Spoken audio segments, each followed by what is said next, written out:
is less than negative 2.67. You don't have to do it that way, but it is kind of a nice little shortcut if you realize that, hey, the threshold for our tolerances is symmetrical about the mean. That's not always the case. Sometimes it can be, you're allowed to be a little bit smaller and it will still work versus um, it being a bit too big. So here we would do 2 times the probability is less than Okay, I negative have to watch 2.67. something. It's Again, way too funny. you might actually be able to pull those numbers up off your calculator. Some calculators probably have those. So negative 2.67. I'll finish math first.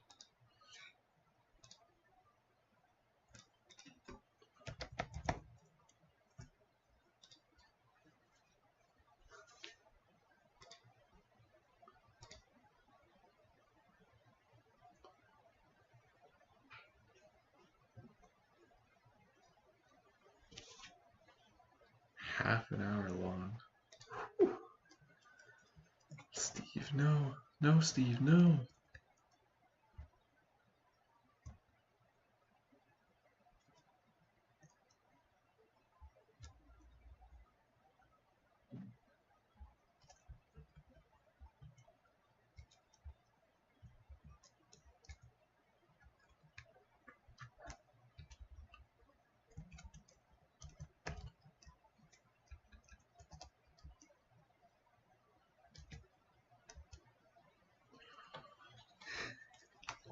It's too early for this. It's too early for this.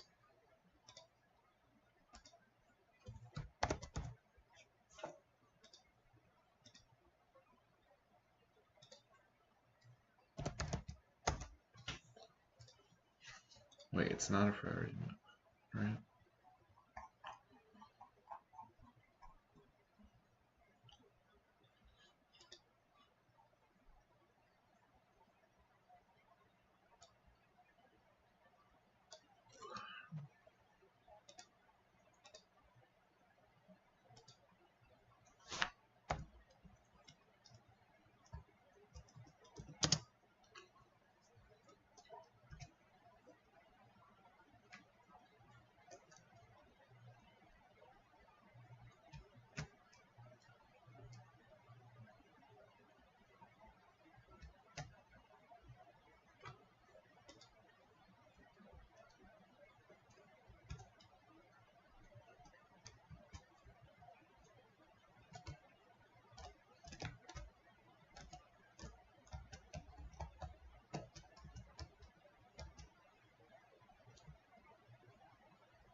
Whoops, sorry.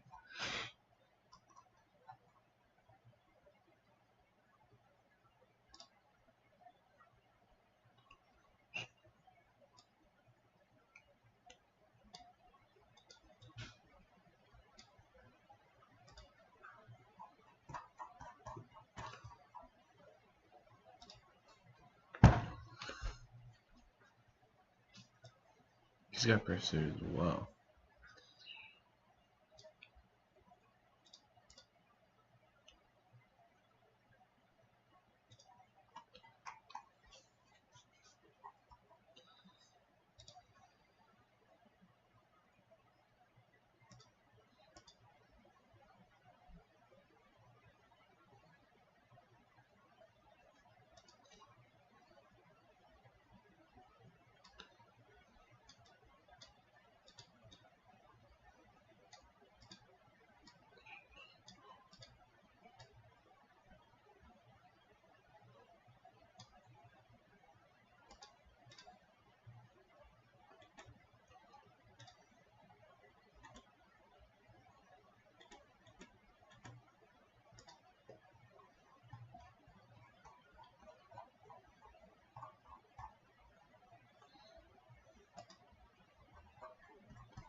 Is that the best move?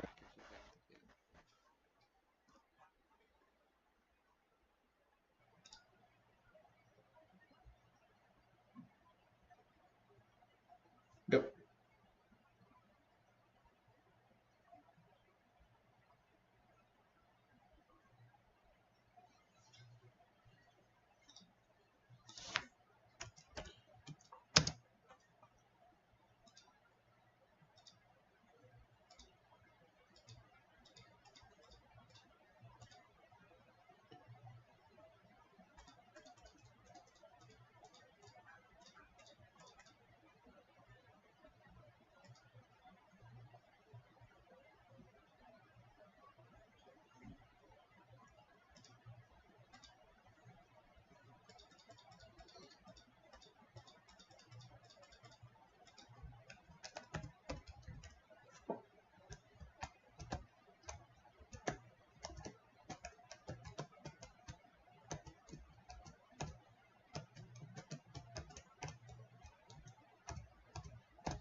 Look at Swag Bird.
Alright.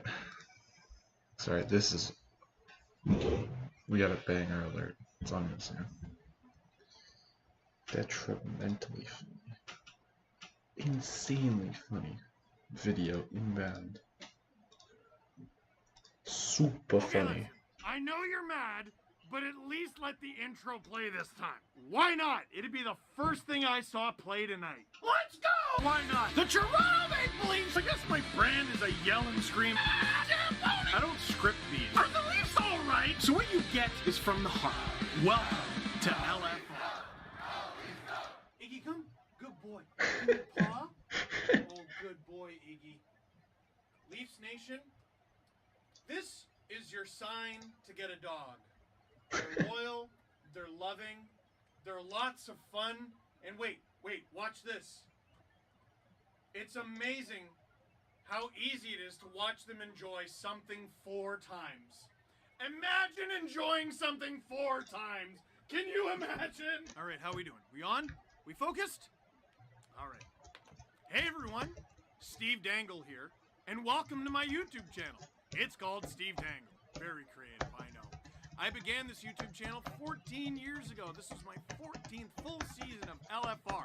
What's LFR, you ask? Glad that you asked. Leafs fan reaction. I am somehow a fan of this team. I have yet to make a second round video for the Toronto Maple Leafs, who I'm a fan for. And I'm starting to more and more every day feel like I have to be a fan for. What is wrong with you? I have to do this. This is my gig. What is up with you? Still watching this team. You know what's amazing? Began this channel October 2007. 3 years after this slump of never winning a playoff series began. 17 years. This slump is almost a full-grown adult. It's been a long time for the young fella. Someone get it a beer. In some provinces you can. And in all provinces, there are Leaf fans. There are Leaf fans in Quebec. Shout out that Leaf fan on TikTok. Ooh, it's going to be a tough, just life for you. Just life for you. The Habs come back. They win Game 7 over the Toronto Maple Leafs. 3-1. Couldn't be 3-0. That'd be too perfect. You can't get shut out in back-to-back elimination games. You can only get almost shut out in back-to-back elimination games. Imagine being a Leaf fan in Quebec right now. Listen, you come here to this YouTube channel to watch me freak out. I get it. I've seen the numbers. Before the Game 4 comeback that the Leafs mounted against Columbus last year, where they scored like 3 goals in 3 minutes. It was amazing. And then they went in overtime and they forced Game 5, and then they got shut out in Game 5, 3-0. But we're not talking about that right now. Before that win, that Game 4 win against Columbus, the most watched Leafs win video on this YouTube channel was 26th. It was 26th ever on my channel. You come here to watch me rant about them losing. If you're a fan from another fan base, you're a sicko! What are you doing putting me through this? But I get it. Yeah, that's me. I understand the entertainment value. But for a lot of Leaf fans, it's cathartic. It's cathartic, and I get your rage out. I am your mouthpiece. Mm-hmm. Or you're here because you're like, what went wrong? In 2017 against the Capitals, I know the Capitals were the better team, but what went wrong? And in 2018, I know we weren't the favored team. I know we came back from down 3-1 against the Bruins, but we were leading heading into the 3rd period. What went wrong? Notice how I just skipped right over 2013. 2019, this team was the better team through 5 games. Stop me if you've heard this before. They had a 3-2 series lead, but they lost anyway. Worst game of the series, Game 7. Stop me if you heard that before. What went wrong? Columbus. Biggest comeback in franchise history, damn it. Except for when they were down 3-0 in the Stanley Cup final and they came back and won that, blah, blah. That was in 1942. It's a little bit distant. But they had an amazing comeback. After blowing a 3-goal lead in the previous game. First team in NHL history to blow a 3-goal lead in one game and overcome a 3-goal deficit in the next because they are magic. They're all kinds of the worst magic in the world. And they lost Game 5. They get shut out in Game 5. Once again, their worst game of the series. All Canadian division. They are greatly favored.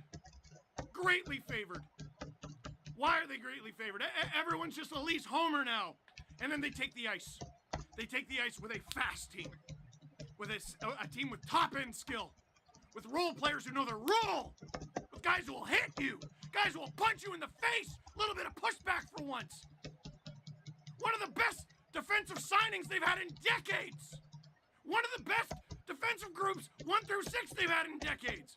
A little bit of a question mark in net, though. I'm not sure about this. And then the answer presents himself as literally a golden retriever in Jack Campbell. They're first place by a wide margin in Canada.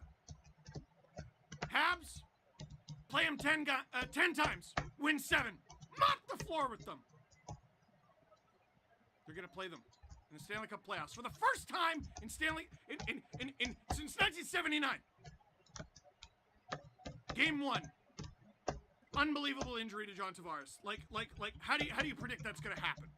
That he's going to get hit and accidentally fall into somebody. You can't predict it. Despite all that, the Leafs fight and they keep it close and they lose. But they fought and they kept it close. Win it for John in game 2, and they do! 5-1! Mop them! Game 3 is tight, though. Game 3 is tight, and that's the game Montreal wants to play. And it is tight. It's only 2-1 for the Leafs. For the Leafs!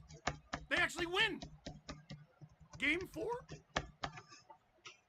It's their most complete work of art in a Stanley Cup playoff game in well over a decade. They win 4-0. They are a game.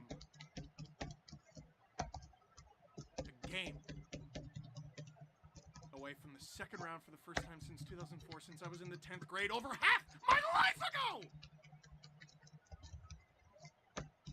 They're down 3-0. 1. Oh my God. 2. They're not gonna really. 3! They actually do it! Give away 1 minute into overtime. And they lose. And you go, well, they were clearly the better team through 4 games. It was a giveaway in overtime that cost them, and the Habs played their best game of the series, bar none their best game of the series, and still blow a 3-goal lead. How don't you favor the Leafs going into Game 6? Game 6. Muzzin goes down with an injury halfway through the game. Leafs are down 2-0. Midway through the 3rd period. And even without Jake Muzzin, who had 2 goals in their comeback the previous game, they find a way!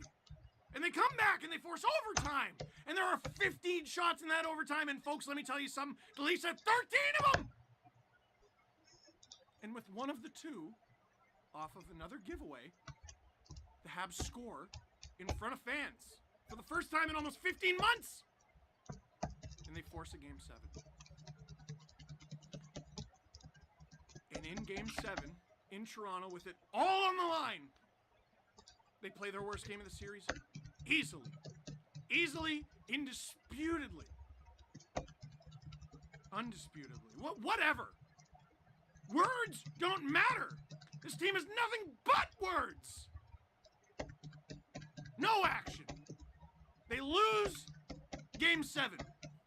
And so you come here to watch me freak out. You come here to watch me lose it. Right? That's what you're here for. Yeah, you're here to watch me lose it. You're here for answers. Much. What is wrong with this team? Oh, Last year, this was a biopsy and autopsy. This I could tell you everything that was wrong with it. They had to trade Nazem Kadri, and Tyson Barrie comes back the other way. And Kyle Dubas' hands are kind of tight. He tried to get TJ Brody in that, and Nazem Kadri said no.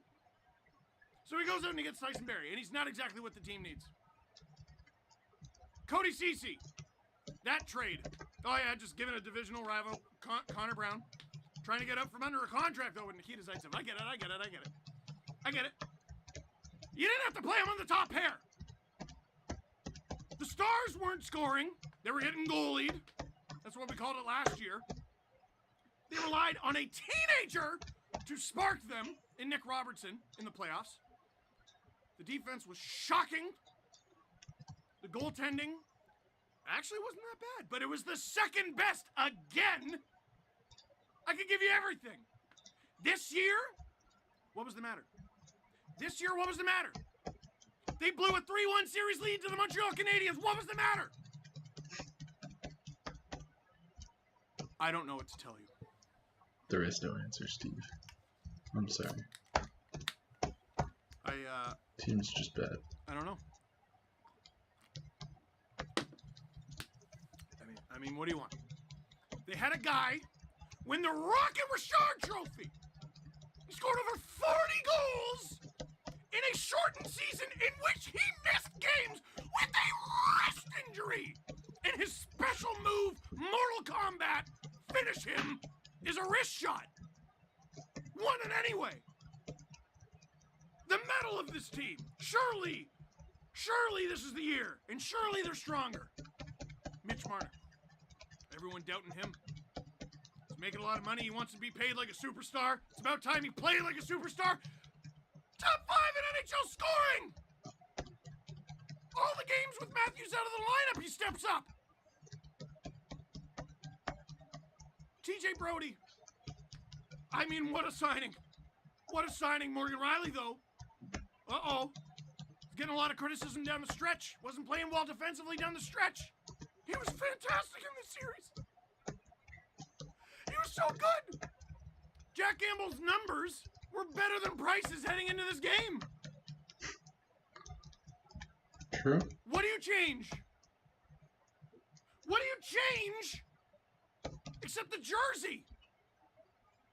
6,250 days since they last won a playoff series. Nearly 250 players, I think I saw on the broadcast. I think it was closer to 300 players.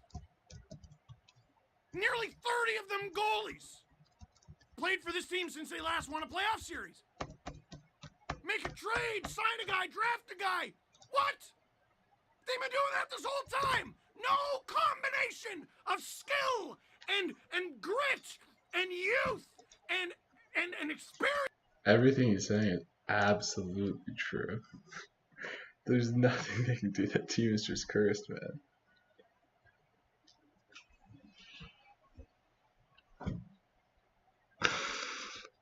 Actually cursed. Damn.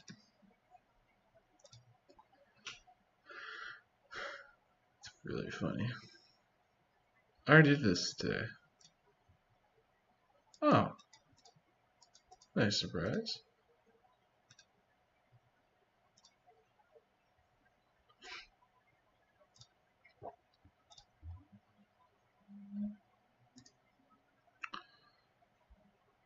Unit summary page.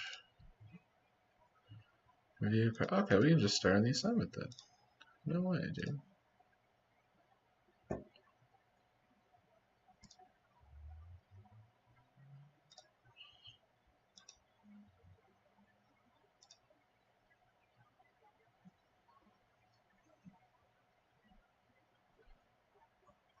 It is. Oh, patience. That's okay. Back to this. They are cursed. True story. No combination of it works. And if anybody resents playing for this team, get lost. Get out of here. You're not needed. What was it? The pressure? There was no one in the building. All season. You had 550 people in the building all season total. And I tell you what, if any of the players on this team are not on this team next year, and you grew up cheering for the Toronto Maple Leafs, I just want you to know. I need you to know this. At the back of your every thought. No matter where you go, no matter what success you experience for the rest of your career, no matter how many Stanley Cups you win, you'll never achieve your dream. Yeah, I will. What are you talking about? My dream is to win the Stanley Cup. That was your dream? That was your childhood dream. Because I thought specifically your childhood dream was to win the Stanley Cup with the Toronto Maple Leafs. Cup somewhere else would be nice. Be really cool. You get a ring? It's expensive. You'll get a great ring. But it won't be what it could be here.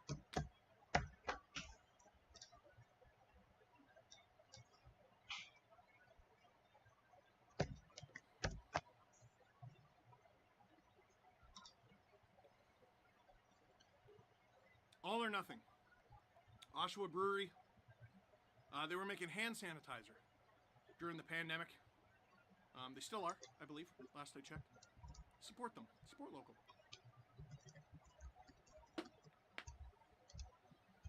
was talking to Adam Wilde, who I do the podcast with. He's been a friend of mine since the Leafs last won a playoff series. More than half my life. And every year I have the conversation that I'm going to stop doing LFR. I'm not going to do it anymore. They keep losing. They keep disappointing me. Look at me. How much longer can I be yelly screamy man in the camera? And I think I figured out what it is. It's not just anger. It's not just frustration. It's not just being sad about the team. I don't know what to say. What are you supposed to do when your living is saying things and you don't know what to say?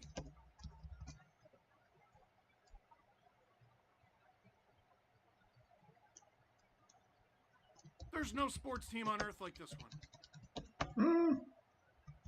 Well, the Lions are really bad. I guess it's different because Lions don't make the playoffs ever. At least just disappoint their fans. I know every year the Lions are going to do good. I think for the first time all video, I got to pause. I don't. What else is there? Let me tell you what else is there. All right, let's have this conversation. All right. Forget all the little stuff. Like I said on the stream, I was talking to like Pierre Engvall. Like Engvall, he had a really good start to his career, and he signed a 2-year deal. I think it was. He's making 1.25 mil. Then he struggles for the rest of the season. Also, the pandemic hits. Let's talk about the pandemic. The pandemic hits. Goodness gracious. And guys like Engvall are getting like league min 2-way contracts in the summer. He was lucky to sign 1.25. That's a contract you probably try to move on from in the offseason. Forget him. Forget that. It doesn't matter. When the Leafs signed Mitch Marner. True. To 10.8, his junior number, whatever. Long term. The long-term idea makes the cap hit more stomachable. You can handle it a little better. Because the cap is going to go up. The salary cap is going to go up. And every year, he will take up less and less a percentage of your salary cap. Mitch Marner did not ask for the pandemic. Kyle Dubas did not ask for the pandemic. Nobody asked for this. But for a team that does Simone Biles level of cap gymnastics every year, sending guys up, sending guys down, they're getting dizzy. You got to decide if this makes sense still. It might have made sense when you thought the cap was going to go up every year. I don't know if it still does. Steve, don't be ridiculous. He finished top 5 in NHL scoring. Did you see any of the series with your own eyes?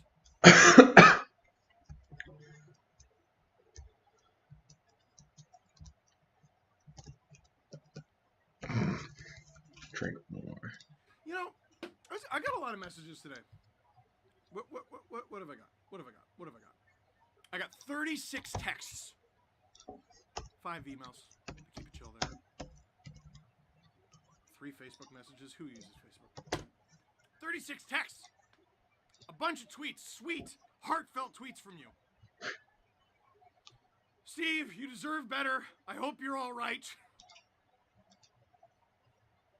It's hockey. It's hockey. I'm going to be fine. But I've gotten a new perspective over the last year for a wide variety of reasons that I will at minimum discuss with my therapist and at maximum discuss on the podcast. And it's just not that important. This team is important to me. I know it's important to you. That's why you're here. There's no casuals here. You're watching a hockey video on YouTube. There's no casuals here. But it's not that serious. This is the code. I want to give an enormous shout out to producer Drew Livingstone. Not that serious. Dude. Producer Stu, Tom Stewart. Producer Steph, Stefan Paré. And producer Soup, Graham Campbell. Everybody at Sportsnet for giving us a chance with the Watch a Leafs game with Steve Dangle on the Sportsnet YouTube channel. Thank you for helping to realize the digital world that I've been yelling and screaming about for nearly a decade and a half. It was a success. And as I said on the stream, that over 60,000 people watched concurrently and hundreds of thousands watched over the course of the night. We were going to continue in round 2. We were going to do every game. We were going to do round 3 if they made it. We were going to do round 4 if they made it. You could have shared the happiest non-getting married or having a baby moment of my life. Well. Maybe next year. What do you do? It's like a philosophy video. Put a comment in the comment box down below. What would you do? I don't know what I'd do. Should have got Taylor Hall instead of Nick Foligno. I mean, no one asked Nick Foligno to get hurt. Least of all, Nick Foligno. Well, if Muzzin doesn't get hurt, oh, like last year. Oh, the Tavares injury. Listen, I don't know what to tell you. There have been enough ifs to create a football team out of them over the past decade and a half. And do you understand? We're talking about the decade and a half slump of not winning a playoff series. We're ignoring the over half century of not winning a championship. Not winning a championship since there were single-digit teams in the league.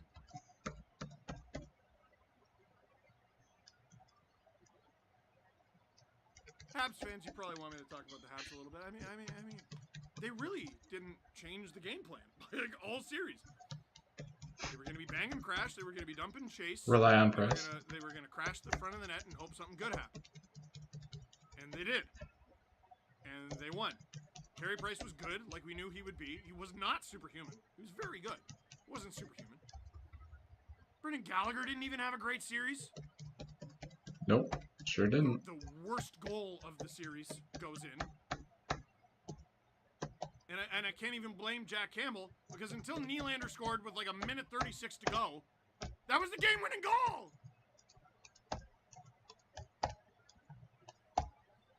So where do you go from here?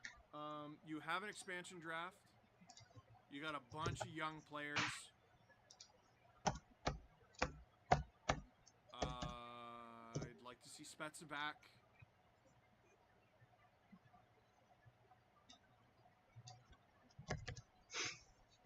No one else?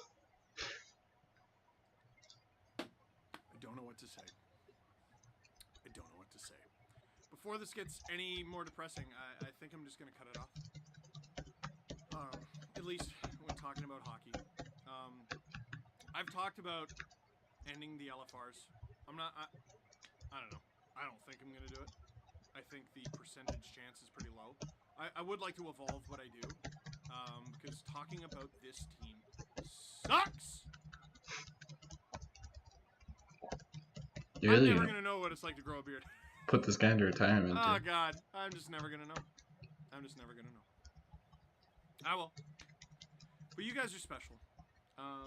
Here I am, John. You guys are special. Listen. That there got that trophy, that replica Stanley Cup, for being the top fundraiser for Easter Seals.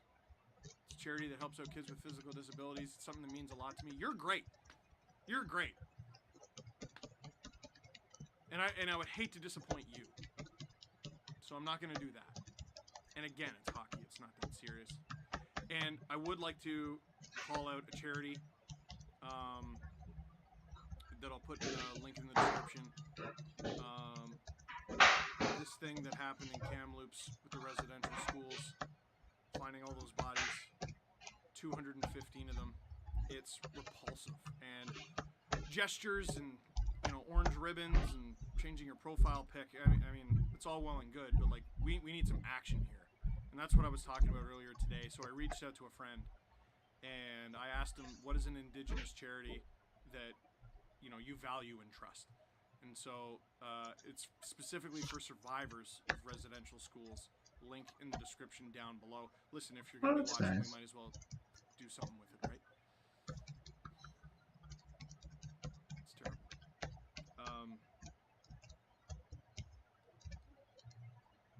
Yeah. I don't know what else to say. I do not know what else to say.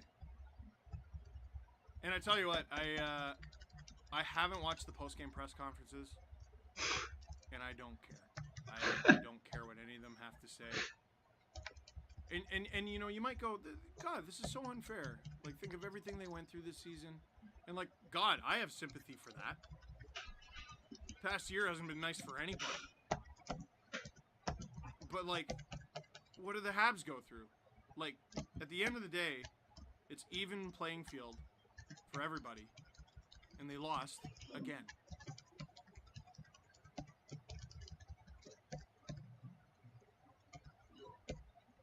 I don't know what they do. It's going to be a fascinating summer. Ladies and gentlemen, that is it for this one. Thank you very much for watching. Click like if you like this video. Click subscribe if you really liked it. Tell your friends. Thank you. And thank you to Robert Malloy. Forgot to give the shout out for captioning each and every one of the videos this season and for helping to put together this end of season little highlight pack. We'll have a podcast soon. We'll have a Dang It's video soon. As for this channel, I don't know. I'll see you when I'm ready. And for the most part, for a long time, I've gotten along swimmingly with Calgary Flames fans. And you might be watching.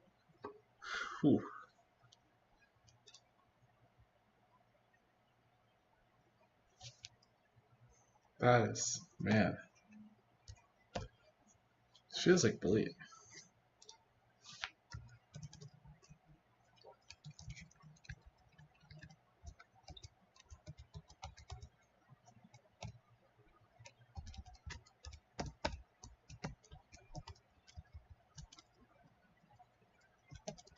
Whew, that was heavy. God damn. Almost makes you feel bad for him, except it doesn't. Listen, man, I'm a Lions fan, alright? Thing with the Lions is we're sort of like a different breed of sports because it's never about like you're at the point where it's like, yeah, we're not gonna win. That would be foolish to assume.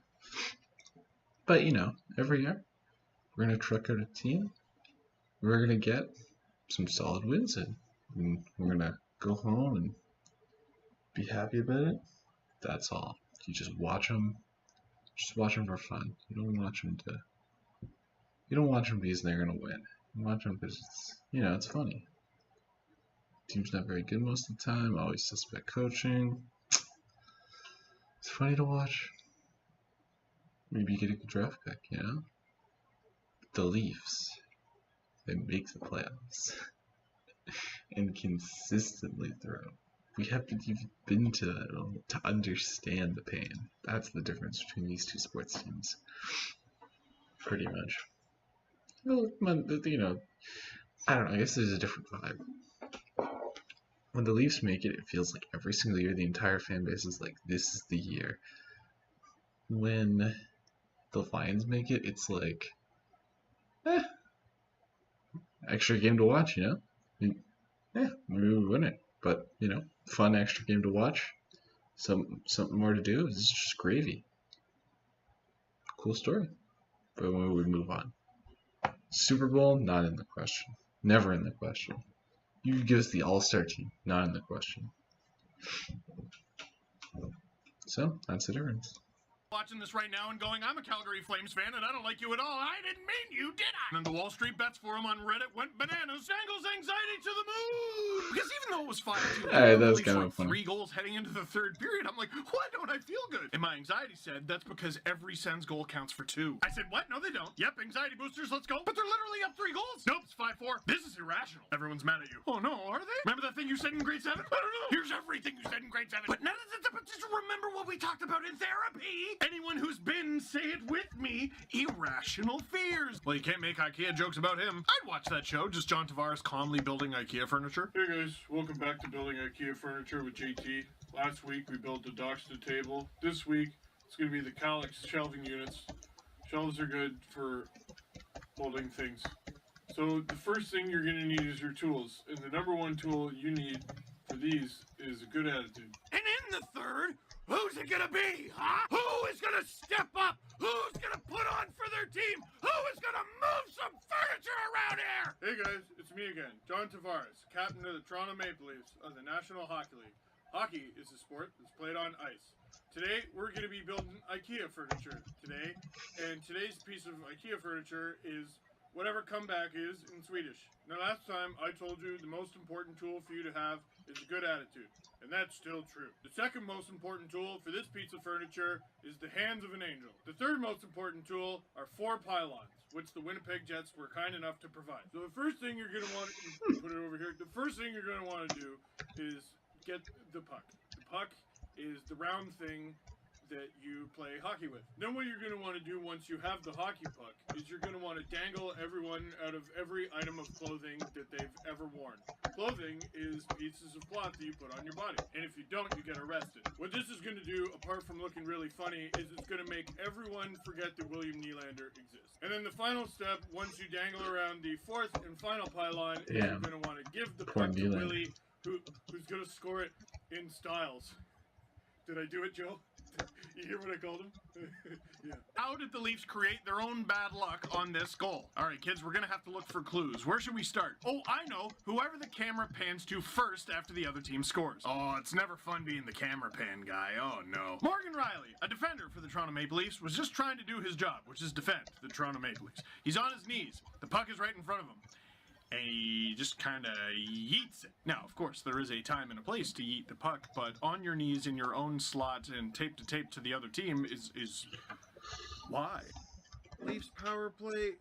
Why are you the way that you are? Am I supposed to go to bed after watching that? Just pace around the house for 4 hours? Finally go to bed, but I'm just scrolling TikTok. My wife comes down the stairs at 4 in the morning like, what are you doing? Making pasta? It's got cheese! Like I said, extremely likable team. Victory Puppy Ziggy! Who's the goodest boy? You or Jack Campbell? It's a tie! Oh! Leafs win! 3-2 over the Montreal Canadiens, and Jack Campbell breaks Felix Potvin's record with his 10th consecutive win to start the season. Now, granted, it's not a very typical season on account of it took him like 3 months, but he's done it nonetheless. Tied the NHL record for wins to start a season. Jack Campbell is in the middle of doing something special. And I am taking this off now because it's restricting my job. So I think they were kidding. So I'm not ripping on them. But I saw that. And so many people who say, hey, sometimes it happens. Hey, last game you got goalied by their goalie. This game you got goalied by your goalie. Ah! Okay. So that's how you interpret hockey. That's how you interpret sports. And that's fine. That's okay. God, there's so many people. There are so many people in the world. There are so many different ways to do things. And that's yours. And that's cool. But when you're going for a walk, because that's all you're allowed to do these days, and even that, I'm not so totally sure if walking is legal. But even like when you're going for a walk, right? And you want to listen to like music or a podcast or something, do you just throw on a PDF of sheet music? Yeah? You just throw on a picture of your favorite jam and go, oh, this is my favorite part. Wait.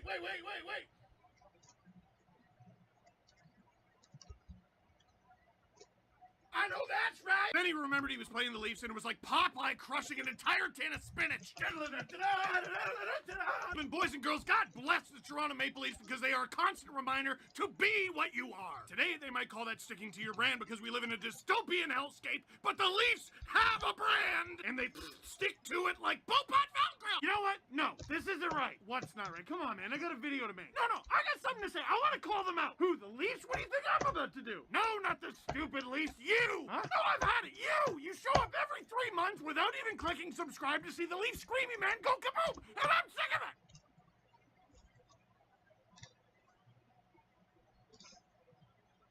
True. And that'll stay true. Because I'm not selling to a goddamn Leafs fan. Alright. Good try. Wait, wasn't I just at 180?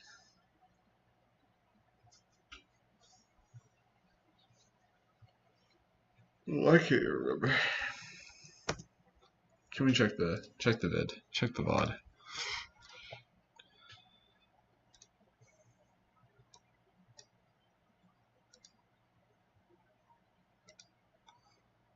Oh, that's not going to be high definition enough for me to see, is it? Because I only stream in 720.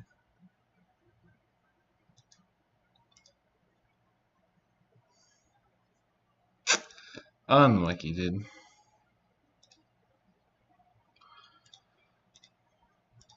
Alright, just keep going. What you know about rolling around deep in...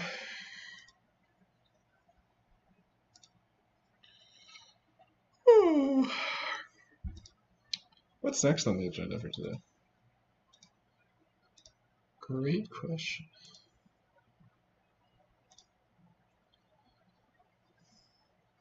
Moods probably. Watch more Leafs memeing. I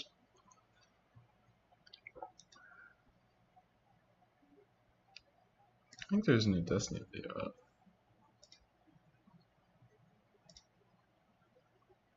No, it's just to watch the end of this Booksmarts thing. I'm not sure. When people say that my position, different people and they're all into like different stuff, and all that's just being represented here, but those connections you're making are in your own head. minutes later or the next day, and then he gets to reap the reward for being honest. So he does this thing where he's constantly playing both ends, where he'll retweet a video because he knows his audience hates cops. That's like just a totally fake video, and he'll get all the credit, all the reward from his community. Like, yeah, fuck cops, oh yeah, Vosh, so cool. But then like the next day, he'll be like, oh, well, this wasn't correct. And then he'll also get credit for that. People are like, oh my God, he's so honest, he's so great, blah, blah, blah, blah. But he'll do this over and over and over and over and over again. And it's like, what the fuck? Like, you can't have it both ways. And he does this constantly, which is just annoying to me. And that's why when you saw the opportunity to give him a slap on the wrist during that stream, you took it. Well, yeah, this is why me and Vosh are talking about. I don't know if you went over our last conversation, but I am trying to be like way more optically focused in this year going forward, even if you don't believe it, because I've had some conversations that were just obnoxious. But I do believe that my last conversation with Vosh, where I focused on it hard, I think because I focused on it, I think that's why he doesn't want to deal with me anymore. What gives him only pretty took good one of those credit, conversations for him to see like how when he fucked it does was, stuff that's and then he correct, walked I'm away pretty from it sure immediately. But yeah, I will Booksmarts hold him do. more optically responsible because that's literally the only thing that he plays to. And when and then conversely, like I get held like insanely like to these insane standards as well. So of course I'm gonna, if I can bully somebody else on it too, you better believe it. Like Jesus Christ, like the idea that I could have half the internet here arguing with me about Vosh calling a non-Israeli Jewish person who's opposed to settlements a fucking Zionist. Meanwhile, everybody calls me transphobic because I used the word mentally ill once when I was describing a crazy person on Twitter who happened to be trans. Like, fuck that double standard bullshit. No way. Like, there's no way that I'm gonna sit here and have a nuanced conversation. Well, can you call Jews Zionists even if they're totally not, blah, blah, blah, blah. Meanwhile, like, oh, you called somebody mentally ill? That means that you hate trans people. Oh, you use the word subhuman? You call a black person that? Oh, that's what the Nazis called fuck Jews, the Uber makes, like blah, blah, blah. Okay, dude, fuck off. Like, so yeah, I am going to hold him to those standards, of course. All right. And to kind of build on that a little bit, do you think he has some kind of footing to say that you're a bit spite-driven in some of your positions or the way that you engage on positions or engage in conversation, like what you just described? Sounds pretty spite-driven. Nope. I think that a lot of people, I think that people look at tone only. The reason why, I know that I'm correct here, because I know this because I know that Vosh is a copy-paste of my personality, so I know exactly. When I see somebody who is a dumb take, and I know that it's just some spiteful, reactionary, stupid shit, I want to talk to that person because we're going to have a talk and I'm going to look really good and I'm going to make them look really bad and it's going to be really funny. When somebody accuses me of having a bunch of bad takes who's marketed themselves as the premier internet debater, and then right after I call them out for it, they say, oh, no, we agree on 95% of things. I never want to talk to this person again. I know that they know that my takes aren't spite driven. They're only playing an optics game. That's all he's doing. So if you want to say optically, does it look like I'm spiteful? Yeah, of course. I come off as like really rude or mean to some people. Now, I did also to Nazis in the past, but nobody remembers anymore, which is fine, whatever. So yeah, I can understand why people can see that, but like if you want to challenge me on any position or any take I have, and I went through every single one you could talk about, whether you're talking about rent control, whether you're talking about Citizens United, whether you're talking about Israel-Palestine, whether you're talking about pharmaceuticals and IPL, any single fucking take that I gave in that video, if you think it's spite driven, oh, well, let's talk about it. And going by Vosh's stated mission, he should want to, because his goal is to de-radicalize people on the internet. His goal is to usurp me in terms of being effective at that. His goal, like, I still have an audience, believe it or not. I'm not completely dead. I've got a YouTube channel same size as his. If he could convert all my people away from my radicalism, then he should be obligated to do it. He should feel like he should feel compulsion to do it. But the fact that he runs from me and then thinks he's able to engage with Nazis, like my community is more fascist and right-leaning than like Eric Stryker or like Richard Spencer, like, nah, come on. I don't believe that for a second. Okay. It's funny that you're roasting him for parts of this, because it is what you did when I gave you criticism about the wolf thing. But you know, roasted like him for parts of what? Like how he's handling people telling him he's wrong, that he like cuts them off and doesn't talk about it or engage with it. Like, oh, well, that's familiar. I don't know. If Wolf wants to come back for a 6-hour conversation, I would be glad to do it. I'm not the one that's banning or dodging or avoiding. Like, not avoiding anything, bro. Very interesting. This spiteful to the Nazis thing. So I would agree that you were spiteful with the Nazis. So could we not then like agree that you're spiteful? It's just people are not seeing the full scope of it. That not only are you spiteful to lefty people, but you're also spiteful to like Nazis and ideologies that you similarly find detestable, or groups of people you find detestable. Well, the problem isn't spite. The problem is people think that my positions are born of spite, which is not true. Like there are people that I don't like, but they don't change my political some of them are. Wait, like what? Like what policy position, or what do you think I have that's just born of spite? When you make sweeping claims about groups of people, and those are groups of people that you're acting in a spiteful manner towards, those positions are born out of spite. So when you say that all leftists are this way, sure, okay, let's redefine. Yeah, sure. So there might be times where I do that. I can do that to anybody, where I'm too hyperbolic and I'm saying, oh, like conservatives are fucking racist. But yeah, sure, okay, I can do that. When I say positions, what I mean is like an actual, like a solid, like policy position or something I'm holding on to. Like people. So when people say that my positions are spiteful, they don't just mean, oh, he says like mean shit, and sometimes he overgeneralizes left on Twitter, because I do that sometimes. Absolutely, I'll admit that. I'm not gonna deny it. I've done that to all sorts of people in the past. So I try not to, but I do that. I'm not perfect. But when people say spiteful, what they mean is like Destiny opposes Medicare for all because he hates lefties, or Destiny is against rent control because he hates lefties, or Destiny's in favor of Israel-Palestine because he's basically becoming a fascist conservative. That's what I mean when I say positions. I don't just mean like is hyperbolic on Twitter. I mean like has like an actual policy position that's literally just informed by being spiteful. Okay, I guess that's one way for people to interpret it that is clearly going to make them like incorrect. Well, that's to be clear, that I don't know how you want to do it and what you're about to say. You can have your thing, but that is literally what Vosh said. Vosh didn't just say, oh, well, Destiny's spiteful because he like overgeneralized people. He said I was spiteful, and then he went on to name some policy positions I had, claiming that those were born of spite. It wasn't just being hyperbolic on Twitter or being mean to people. It was actual policy positions that I held. Yeah, I saw him mention that about the Israel thing, and which is why I asked you about that earlier, and you were like, no, my position is like genuinely changed. Like, yeah, over time I've learned more about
That like that's fine. What you attribute that change to? If you want to fill that gap with spite, I guess people are more than welcome to, but I think you need a lot more evidence to support that than to just say that like new information came up or whatever you claim the reason and to also like because when you say that, like, because and Vosh also uses the word contrarian, right? Well, the idea there is to basically discredit any position I have. You're saying like, oh, Destiny isn't like a good person to listen to in this position because he hasn't thought about it. He's just the opposite of what these other people are. He's a contrarian. Right? Yeah, I didn't like that part of the video. I feel like that's a bit much. Like, well, that's also what he means when he calls me spiteful. I don't know. You're interpreting this in a way that you could pull people if you think I'm not getting it here, but I think you're interpreting this in a very unique way. I think when most people hear spiteful, they're hearing that he's just a contrarian that's getting his major policy. That is how I received it when I first heard it. When he says that, 100%.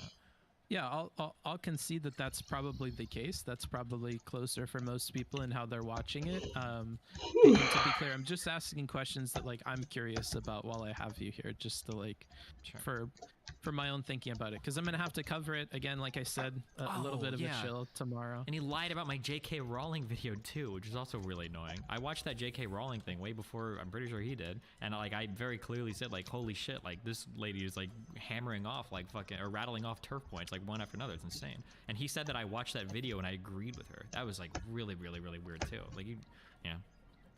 Oh, okay. I'll note that. So you didn't agree. You can go back and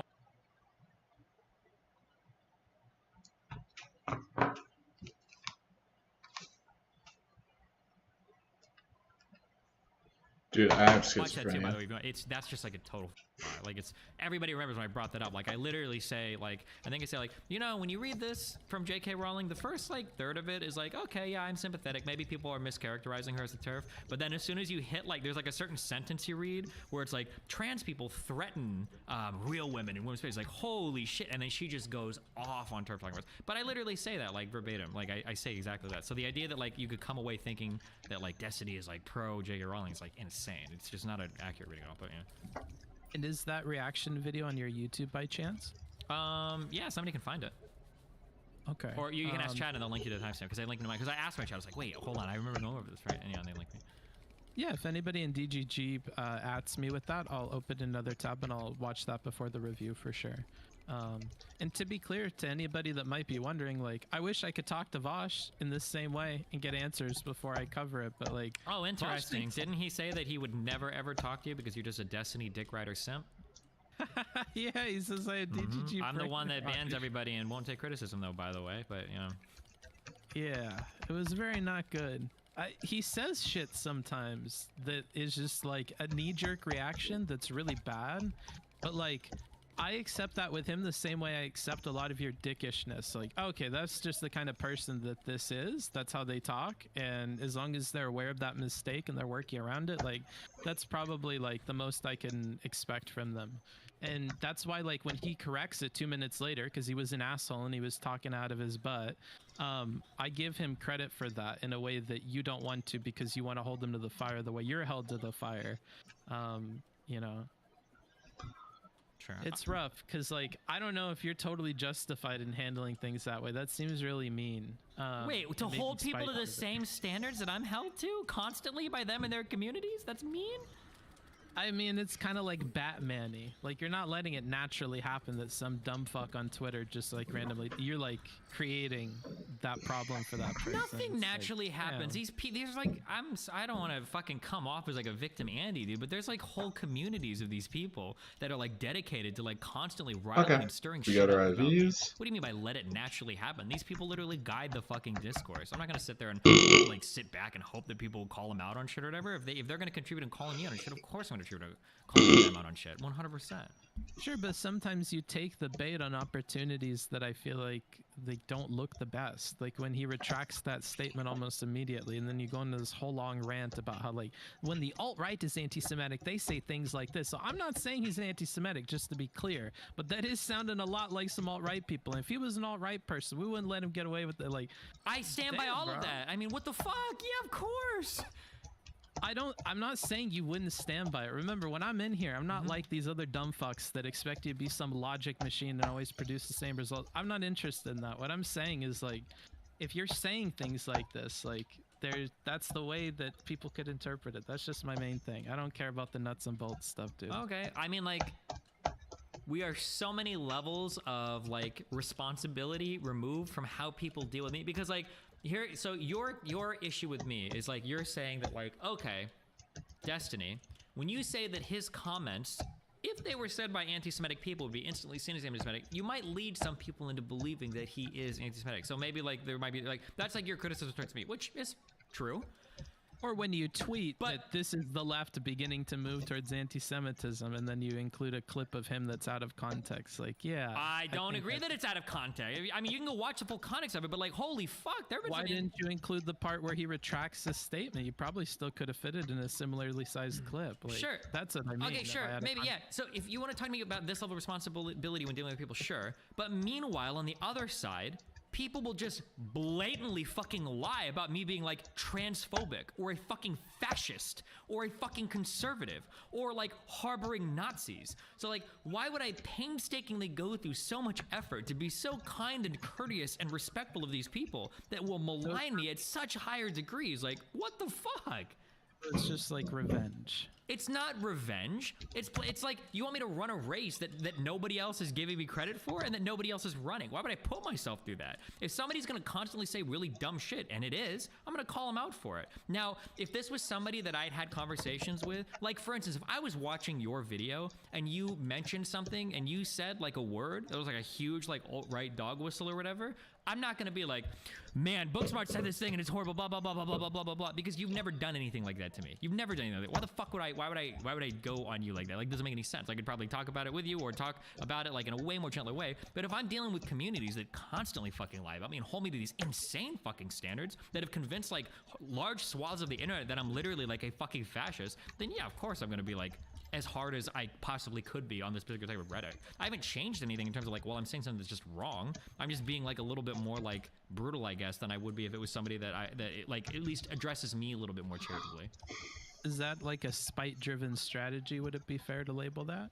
I mean, if you want to call it spite, sure, but I'm not doing anything that's contrarian or incorrect. I'm just matching people's energy. Yeah, fair enough. The contrarian thing I have more of a problem with Vosh. And for context for the audience, I'm not a lefty, I'm not a righty. Like, I don't even follow politics shit. I barely know anything about it. I just know like the stupid drama that I have to cover between you guys. And sure. So, like, and again, like you're reading this in a very peculiar and special way. When people say spite driven, they mean contrarian. They don't just mean mean. They mean contrarian. That's what they mean. They're using those words synonymously. But well, you certainly are looking for like contrary positions you could take, but I'm not saying that it changes the positions that you have. Like, I think you could be on a hunt for a fight, and that seems to be your thing. You're constantly looking for a fight. Dog, over the past month, I've just been playing fucking Terraria in League. People link me shit on my Twitter, and if I see it dumb, what? You've been tweeting like a motherfucker. Yeah, because people will link me something, and if there's like an event going on, of course I'm gonna give my take on it. This is what I do. I'm no more for politics than anything else. It's like somebody will tweet out like, oh, Biden said this about like infrastructure, and you're doing the thing where it's like, wow, you've got Biden derangements, and you got Trump derangements, and wow, you're so upset. It's like, well, no, of course I do commentary on these issues. Of course I'm gonna fucking tweet about it and talk about it. That's like that's my job. Yeah, no shit. Sure, but I'm just saying, when you're playing it like, man, I'm just an old man sitting at home playing my League of Legends, talking to my friends, like, yeah, and tweeting. The problem is the shit that you're tweeting is kind of fucked. Like, if I ever if I tweet anything that's kind of fucked, you can let me know. But when I say that, like, I'm just sitting here playing video games or whatever, you make the reason why I'm saying that is I'm saying that in juxtaposition to what you said earlier, where it's like you made it sound like I'm scouring the internet looking for where I can give contrary takes. I'm not. Literally, the only stuff I've really commented on are like these mainstream things that are blowing up on like fucking Twitter that people link me. I'm not going across the internet looking for where I can disagree with lefties on. I mean, you do be scouring the internet, though. That is part of our job. What do you? No, I don't. I've seen you in real life scouring the internet, bro, in real time. Okay, hold on. What does scouring the internet mean to you? Does that mean reading my subreddit? Yeah, reading your subreddit or scrolling through dumb fuck Twitter. I think we have different definitions for every fucking word that we're using, okay? I think we just... Okay, if you want me to step back on scouring, I can, but you do be looking, bro. Can we agree on looking? Looking through my subreddit is not scouring the internet. I don't think that's like... you're using that word in a... Or maybe I'm out of touch, but I think that you're using that word in a very different way than most people hear it, but... Okay, you are out with intention looking for fights. I just read my subreddit and shit. Do you want to know what it looked like when I was quote unquote scouring the internet? Is if you looked at my old Twitter account, The Gaze Within, what I actually did was I was intentionally following people that I knew I would disagree with, and then I would scroll through my Twitter timeline, look for stuff. That's what scouring the internet looks like to me.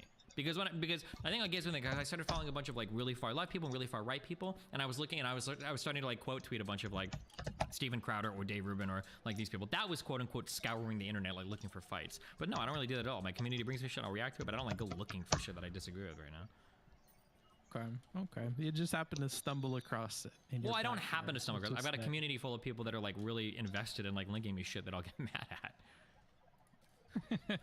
For instance, like you said about me watching your, remember you were like, oh, you were molding when I was doing the wolf thing or whatever. The only reason I did that is because somebody linked it on my channel. It's like, oh, Booksmart said this thing about the wolf thing. It's like, oh, and then I clicked it and I looked and I watched for a little bit and I molded a little bit. And that's how I got there. It wasn't because I was scouring. It was just people link me shit. But I understand how that could come across as scouring, maybe. Yeah. Fair enough. I'll step back off of scouring. That's a bit charged. But you are looking and picking fights an awful lot. Okay. And I think that's probably contributing to people thinking you're acting out of spite. Okay. Yeah.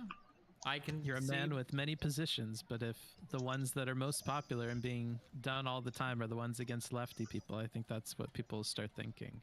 Sure, and I can understand that. And man, dude, I just want to say there's a whole bunch of viewers waiting at the end. There's a big YouTube video on a guy that can just own Destiny on all of his positions. Vosh's last conversation, they got over 300,000 views. So, I mean, if, you know, that's what you're looking for right here. Completely. Are you worried that he's outpaced you intellectually? I worry about that all the time, yes. I feel very outpaced intellectually, but... Now, if he can convince everybody that he's done it, isn't that the same thing as having done it? That's the crazy thing about the internet, is if he can convince everybody that he's outpaced you, he's essentially done it. I mean, optically, yeah. I mean, I would feel more, what I'm more concerned is like, have I actually like lost like my ability to understand stuff or my camp or whatever? That'd be what I'm more concerned about, but.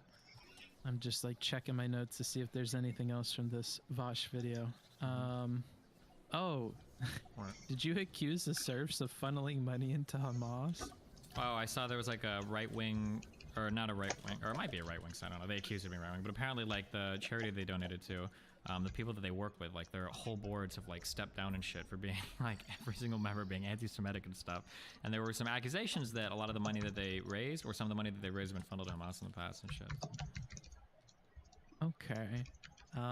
But they countered and they said that like, I think they've said that the, like Canada, I think, has investigated at least the Canadian branch, and they said that none of the money has gone to any of those things. So, I don't know. Okay, so he's in the clear. Maybe you jumped the gun on that one a little bit. He may or may not be in the clear. I've jumped the gun on him way less than he has on me, but I don't know. Maybe not. Maybe they should have just chosen a better charity that didn't have like a board full of people that were anti-Semitic and all had to step down as a result of it. But hey, you know, nobody's perfect, so.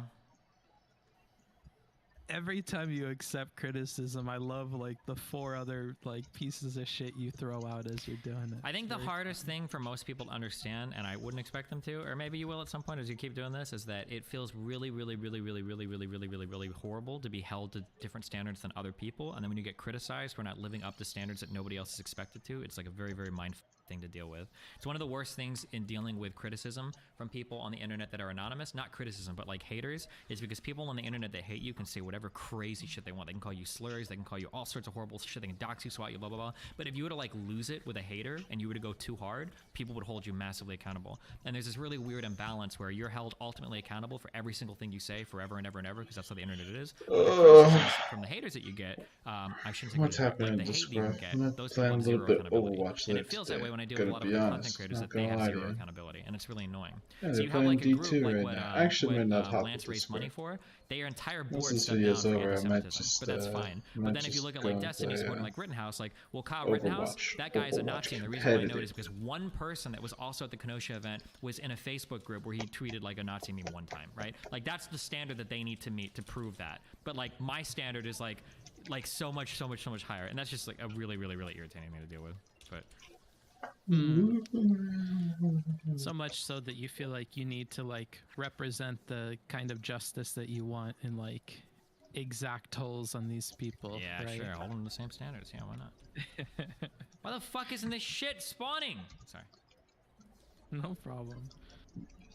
And to be clear to people, because sometimes folks come out of these conversations thinking some like really messed up stuff about me. Like, I'm not a simp for Vosh. Like, I wouldn't even say I'm a simp for you anymore, because sometimes you piss me off, bro. You just, Good, I'm glad. I see the flaws now, dude, and I'm just like, all right, you're human like the rest of us, but in very annoying ways. Yeah, I don't simp for anybody, and my job here is to be critical, so I'm gonna ask you questions that are annoying, but like, I generally, like, you know, it's the same shit everybody says. I generally agree with you on most things, we disagree on some areas, but in general I think you're a cool dude. You know, it's just you're the one that accepts criticism and wants people on without saying they have brain rot and stuff, so I mean, it is what it is. Anywho, I'll let you get back to your video games. If you ever want to play together, let me know. I'll be covering that Vosh stuff on my channel tomorrow, going through that, maybe going through your video where you talked a little bit about some of those accusations. We'll get to the bottom of it. I do think that you are probably biased against lefterly people. I don't know if that's necessarily like an awful thing. You're going to have a bias against like shit that you disagree with, the same way you have a bias against Nazi people. The bias isn't really the problem. It's whatever, you know, however that comes out. And I think, you know, that's what we want to focus on. Like accounting for it when we see you have a conversation and being more honest about your performances. That's all. Okay. Have a good rest of your day. See ya. Be careful, buddy. I love you. Remember to hit that like and subscribe, and don't forget the notification bell so that my videos show up right in your feed. You merely adopted the kink. I was born into it, strapped down by it. I didn't see leather till I was already a man. And by then it was binding. Yeah, that was a pretty good like impersonation. But I didn't adopt the kink. Okay, dude. It's time to play a little bit of Overwatch, a little bit of competitive, if you will. I'm awake now. I'm feeling a lot better. Boy.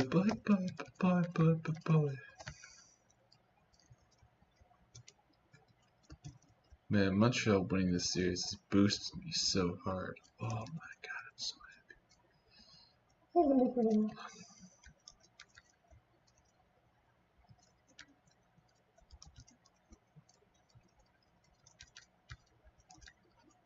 Probably not.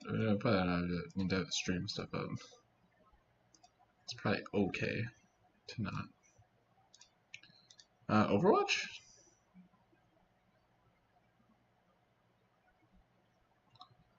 There's a trick I did last time. It says launching.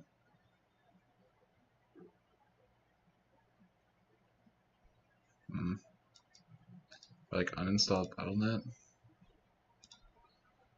Let me try to remember.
Huh.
Like,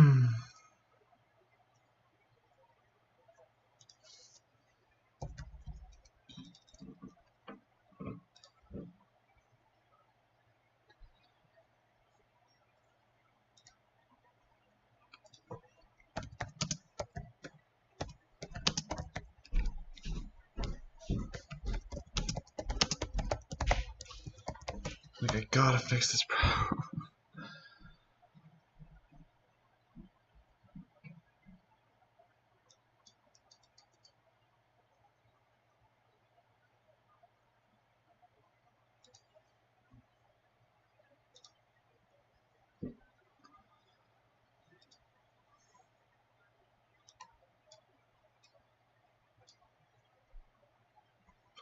Update your drivers.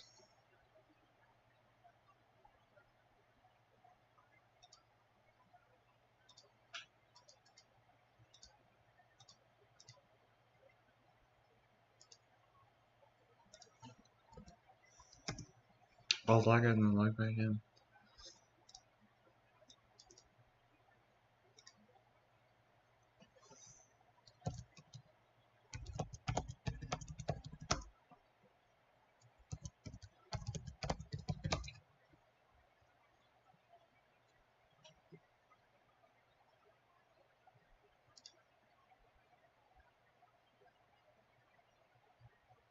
Oh, it actually worked.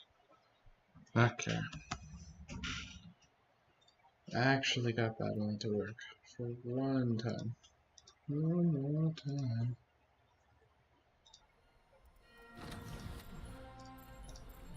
Cue me up for the cop. Switch us over.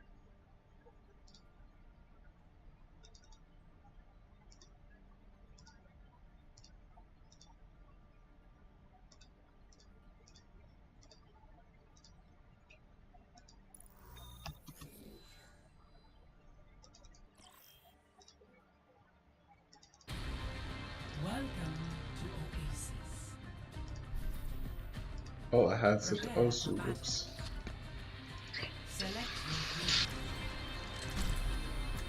There we go. I was thinking of moving this window up here because I think this might actually be. Does that make more sense now? I feel like it does. So that way you can see my health and stuff. And all my abilities so you can yell at me if I mess up. Oh, but then you can't see the score. That's kind of important. Nah, you guys don't need to see my abilities. Just make fun of me. Hey, what's up?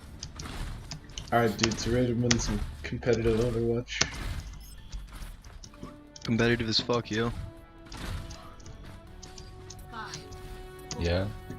Yeah. Oh.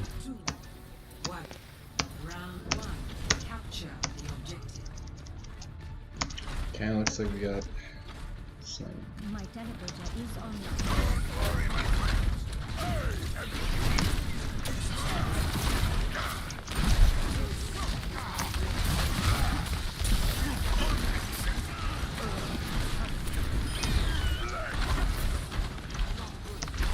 Alright, looks like we're going to win this team fight.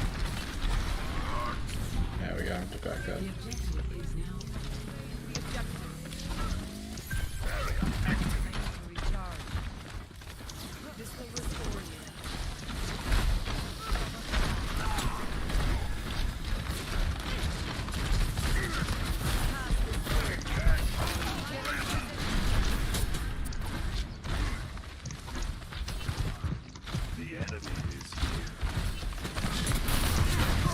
Oh, that's my bad, sorry. I must have got headshot by that Hanzo into.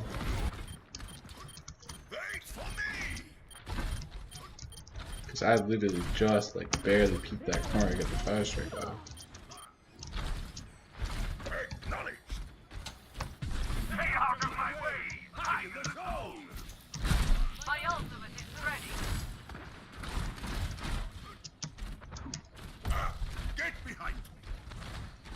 Alright. Don't do anything crazy. But I am crazy. This is my will. Okay, well.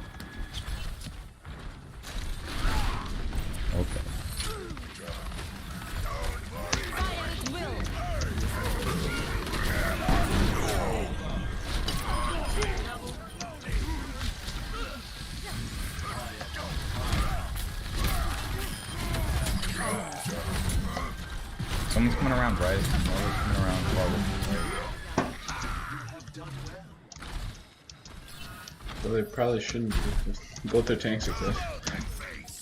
They've been there half. So. Where was back here on her own? Whatever, just ignore her. She's low health anyway.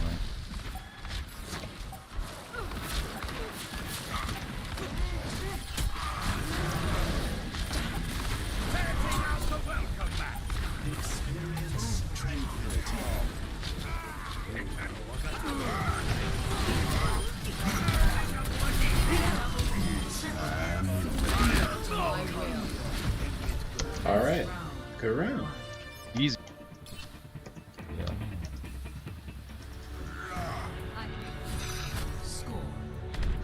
Look at this, guys. This is what competitive Overwatch is supposed to be like, you know? no. Just a couple of boys playing the video game. Ah, how positively medieval. Everyone's a critic.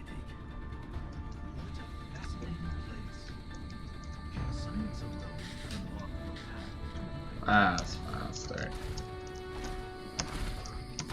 Don't worry, my friends. I am your shield. 4, 3, 2. Thank you, Vantage Shark. Teleport up online. Remove quickly. Oh, I framed it.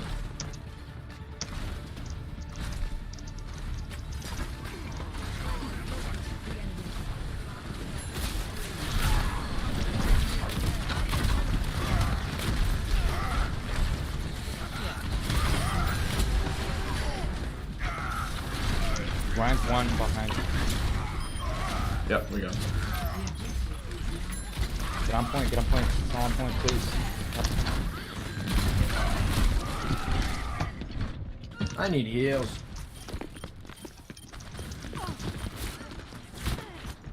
One second, I just pulled back.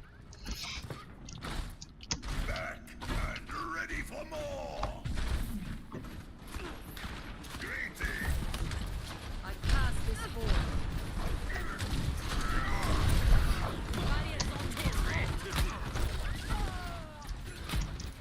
Can't let that happen, dude. Come on.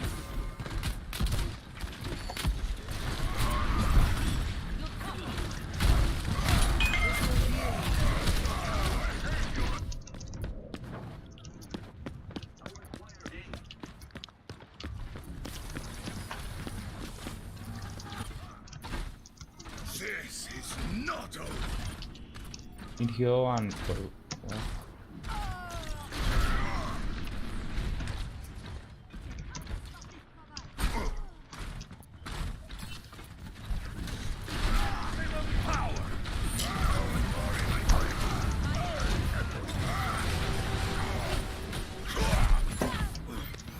Not as young as I used to.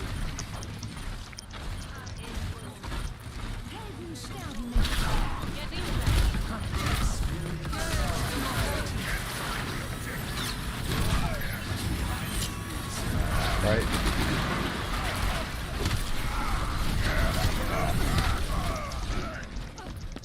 Moira 1.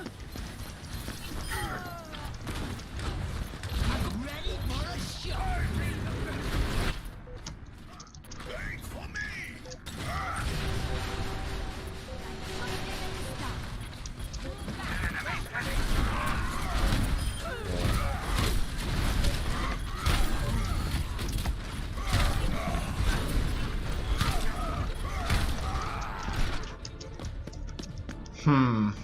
Okay, so we kind of got rolled, but kind of, I mean, we got very much rolled.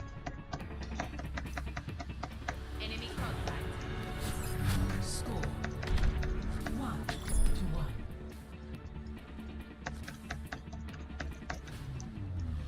Play Mercy.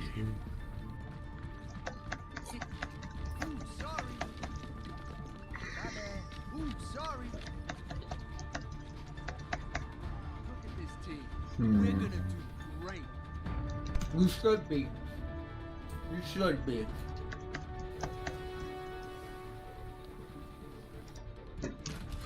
Yeah, we lost a lot of our 1v1s. 3, 2, 1.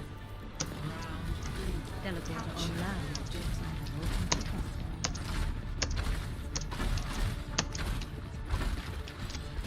And back up our line. Stay with Ryan.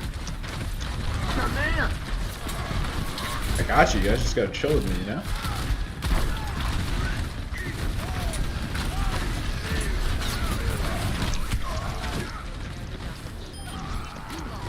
We're doing fine.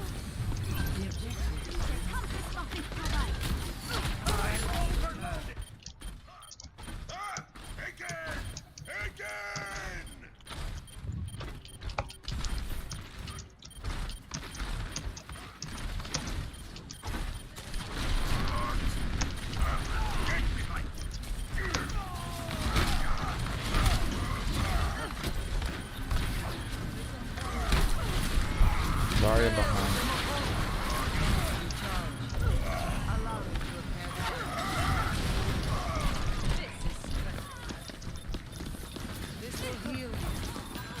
Damn, bro, I'm out here being a main tank. I need my team to heal me, man. This Ryan's getting pocketed. He's getting blessed. I'm out here getting bullied around like nothing, dude.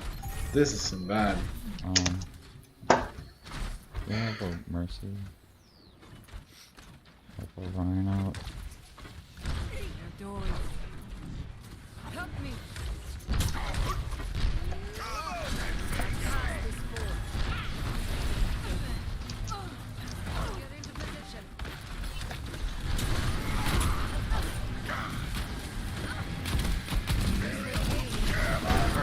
Bird's not doing anything. It's like he's back.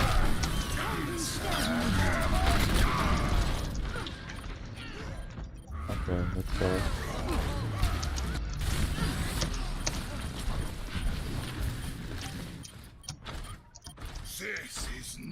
Dude, I don't even know what to say. I'm giving this team literally everything I got, man. I am claiming the objective. Support At me. least they got point, but it's just kind of like true. Someone help me with these people. Yeah, healer's Aria.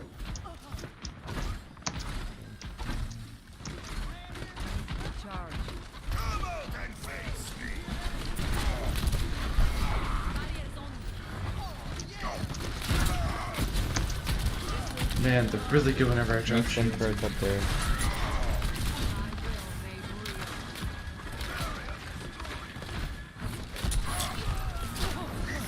McCree coming far right. Moira's one.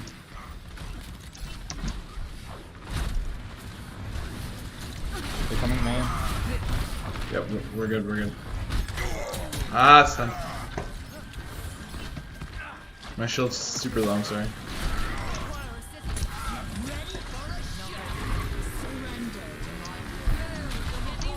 Okay, it's just one at least. Yep, jump top, right. Get aggressive.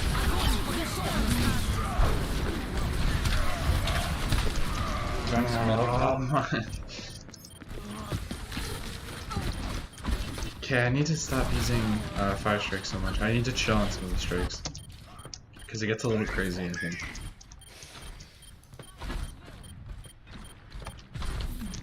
Rest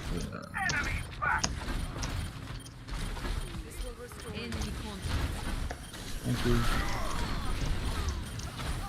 Sorry, in middle. Yeah, I got it.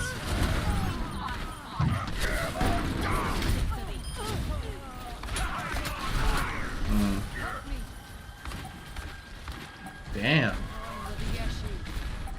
He's clowning on this McCree, huh?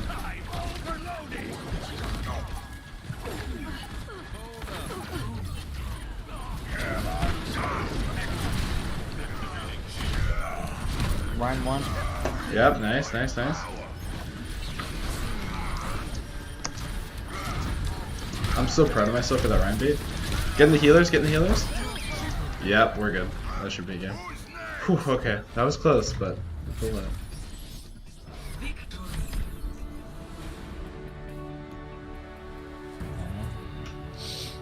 feel like I'm endorsing our twerk. Our sim wasn't that great. I thought it was pretty good as well.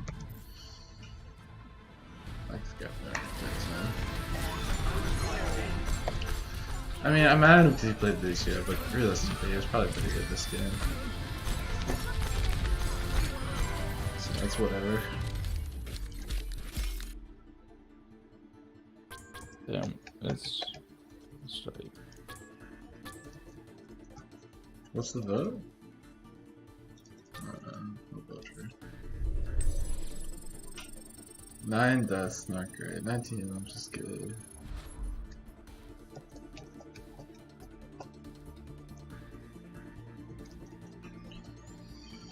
We're climbing the Overwatch ladder, boys.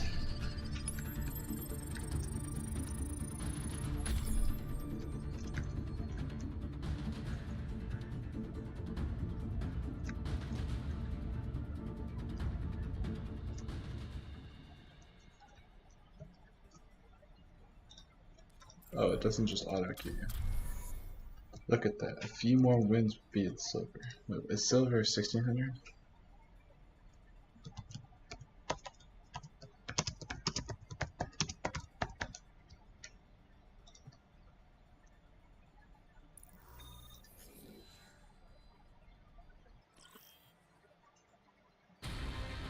Now entering King's Row. Prepare your defenses. Oh damn, it is just 15. Okay, so we're gonna get there. Although, I really like playing with silver players, and I have two right here. One of them is a main tank as well. We're defending on King's Row Stereo. Which we're not gonna get rolled. Baptiste. Justice will be done. Hello. McCree Echo. Alright, you guys ready to win? I want a little bit of a streak, you know, so I'm feeling hot. Everyone else feeling hot? Let's keep it alive, man. Yeah. I'm ready to go. Nothing to worry about. Unless there's something to worry about. As Dr. Liao always said. I'm sorry, did Echo just say Dr. Meow?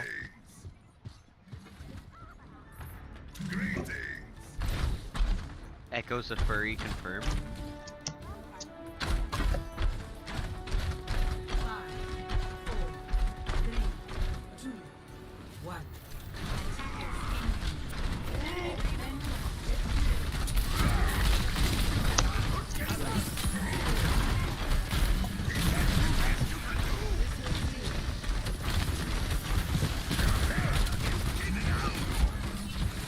Winston's trolling? Where is he? Your Baptiste is playing on the right.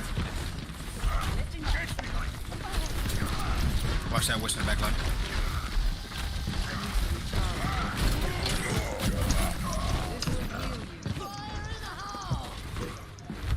Group up. Winston's dead.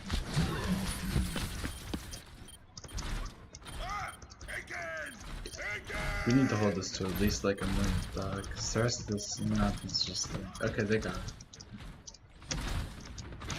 They definitely got it.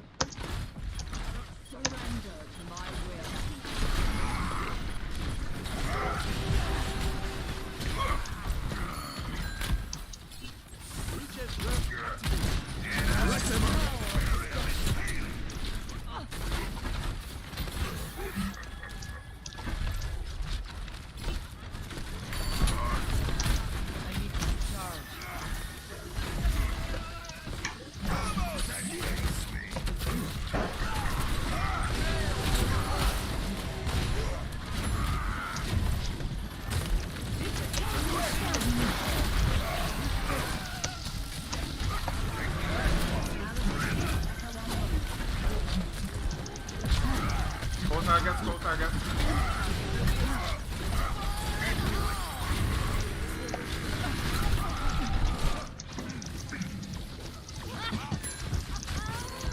I needed to try to There's destroy gonna be a lamp on point in 5 seconds. Oh. Lamp on point, Good lamp play, on point, McCree. 5 seconds. Nice McCree. This McCree is kind of clearing us. Immortality field destroyed.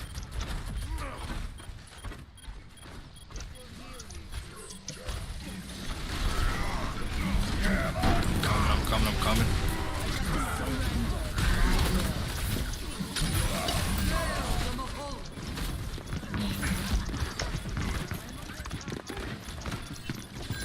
Monkey pushed me back. I tried to. There's only so much I can do. 4 seconds. Nah, it's all good. It's lost. Okay, give it up, back up. Yeah, I'm playing like kind of garbage.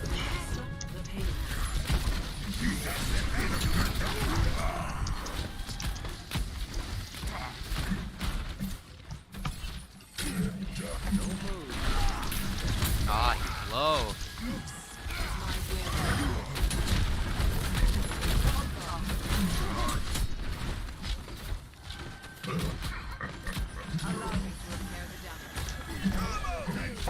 I have OP again. I'm gonna try to go behind. Hog, try to play behind the line shield. I'm going behind them. Just keep them distracted. Don't let them push anymore. Alright. Here, but I can't do it now. Man, this Junkrat has ult every 4 seconds. Yeah, he's hitting his shots. The monkey is diving your healers, so one of the DPS should stay with You the guys healers need to and help us. push. No, McCree or Get that Echo monkey, should get stay that with the monkey, healers. get monkey, get monkey. The monkey's actually destroying this. Impressive. Get junk. Nice. Okay, you guys Okay. need to push the payload when I say I'm gonna ult. More up on the left side. You guys can't be playing this passive all the time. This team is surge. Can we switch off Echo, maybe get more damage? Yeah, I agree actually. Get into position. No, Echo's fine. He just needs to stay with the healers. Mobility increase.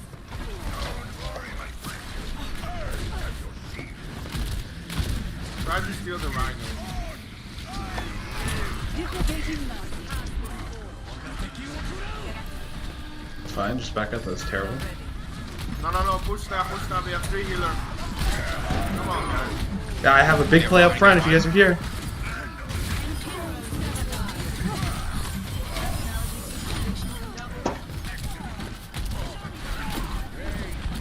There we go, see?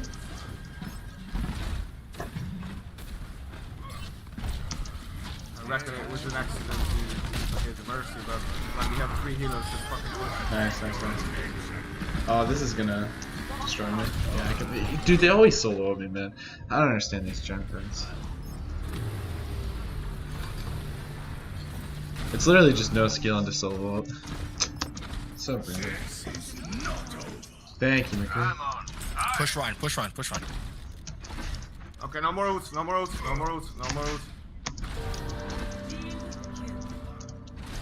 And that's how you do a McCree ult. True.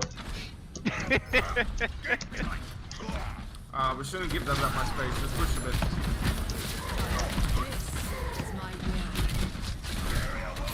Watch Ryan. Watch low.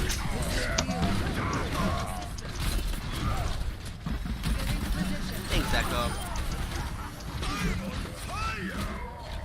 Enemy target located.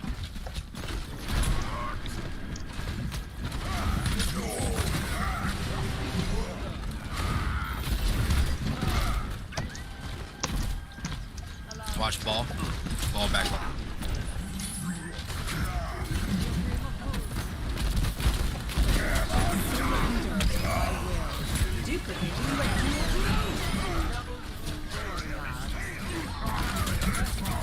Alright, he's solo.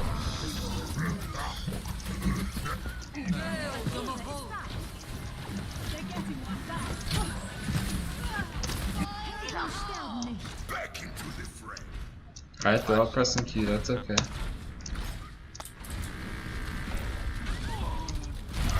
He focused me, bro. Yep. Watch ball, man. Well, I mean, me and Junkrat are like, we're doing all the game plays on both sides. I have ult again. Can you break the Rhine shield or no? Oh wait, no, they don't have a Rhine today. Yeah, they didn't. They're playing too off. What you talking about all the damage? I've got gold on damage. Ooh. The call out. Alright, again, push.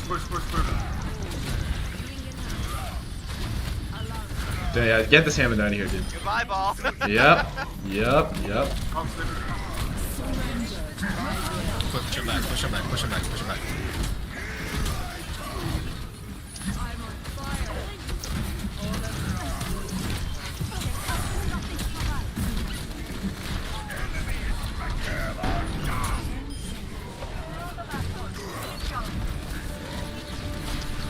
good, because now they don't have time to make it back. Even the hamster doesn't. Nice. Oh wait, they're pushing! They're pushing! They're pushing! They're pushing! No! No! No! No! No! No! No!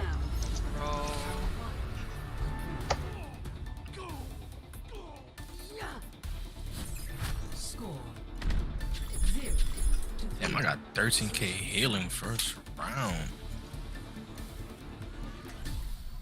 Prepare to attack.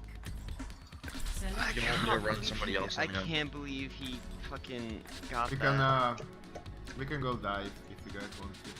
Why was Niana calling it out? Why was the only thing I'm dude? We're playing on. Otherwise, I can play any other healers. So we can go like Demon Man. I don't know how you didn't see that, dude. I'm jumping in DPS. No, we need the rain shield. Yeah, they're putting out a lot of damage. Yeah, but if they have Junkrat, there's no reason to play Ryan because they just gonna break the shield. Wait, by the way, Echo, what's your damage? I'm not saying Alright, you passed me. Alright, yeah. We shall prove ourselves in glorious combat. Wait, how many elims you got? Okay, play on the right side. Get most of my team back alive. Wait, how many elims does everyone got? I have 23. I'm guessing that's silver. Yeah.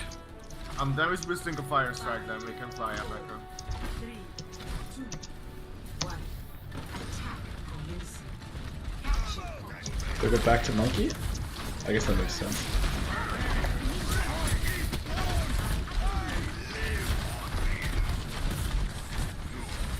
Let's go. This is the push. Shield's good.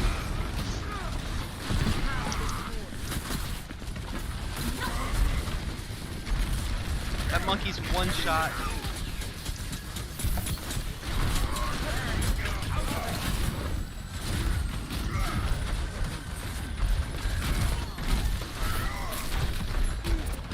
Got him. Okay, should we go? Sig is one. Watch that fucking turret, Jesus Christ. Okay, I got the. Where's the turret? This should be left. This should be win. Turret's dead.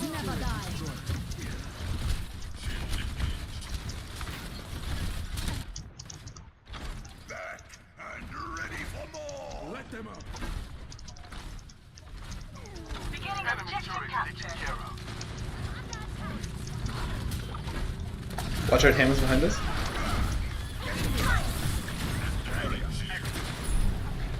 It's okay, we should be okay. Watch ball point. Oh, no, I'm alive. I'm dead.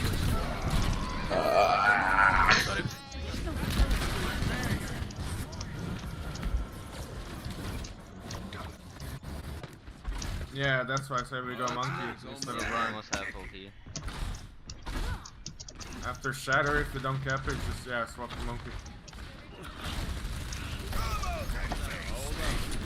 Yeah, both. I'm going up top. If you guys all push right now, I'll ult. I can probably do rest.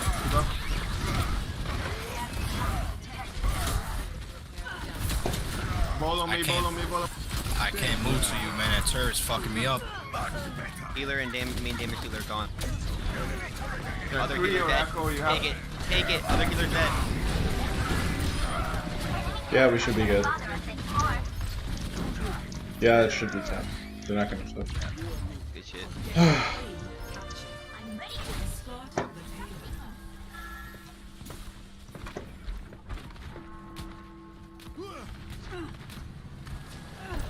The payload is in my charge.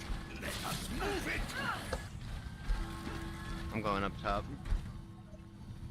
Mercy in the righteous. Okay, I'm gonna move behind.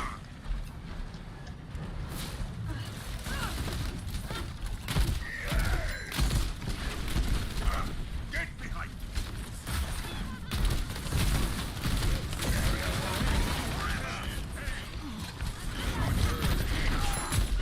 Heroes never die. Okay. Get the turret. No more ults. Both healers are dead. Both healers are dead. Both healers are dead. Yeah, we're gonna win. We're gonna win. It's fine. It's fine. It's fine. Thank you, Mercy. Ah. There's just a red behind us.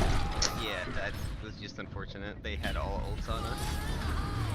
It's okay. Our next push is gonna be better than. Yep. Yeah, we got time. We still got 3 minutes.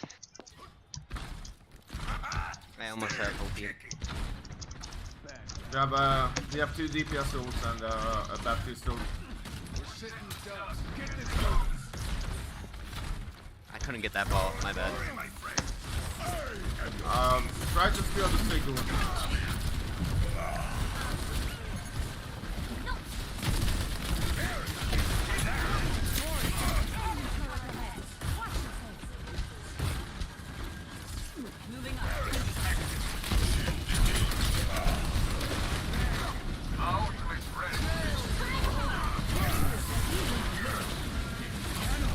Stay in the lamp, stay in the lamp.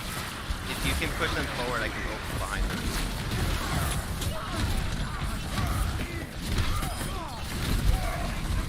Alright, reset. We have plenty of time.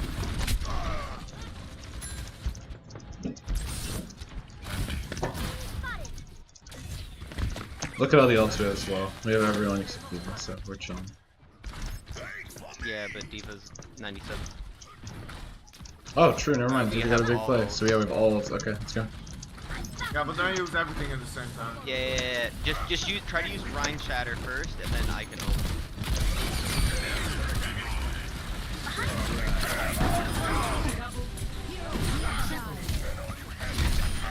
There we go. Okay, no more Q. We're good. We're good. Ball coming behind you, Mercy.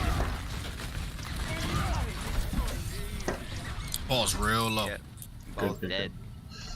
You have Diva Bomb and Echo for the next fight. Yeah. Seconds remaining. Also window, I think early window, just to create some space. Let them up. Nice. I got fucked. Thanks, Mercy. This is not your time. Back up. Do you have lamp?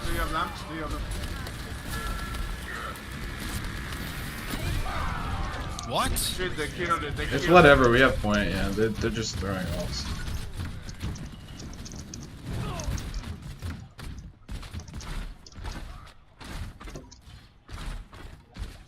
You didn't get that. Did we get that? Yeah, we did. Why are they up this far? Okay, I'll just die here. I don't even care.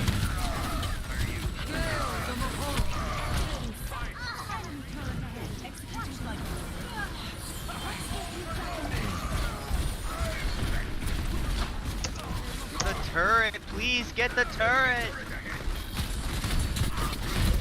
For the love of God, go the turret. Yeah.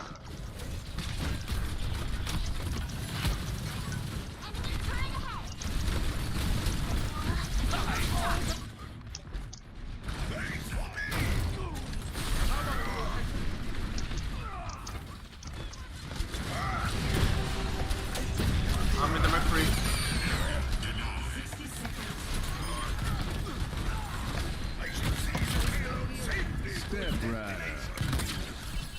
Get this ball. Get One. the shield, Jesus Christ.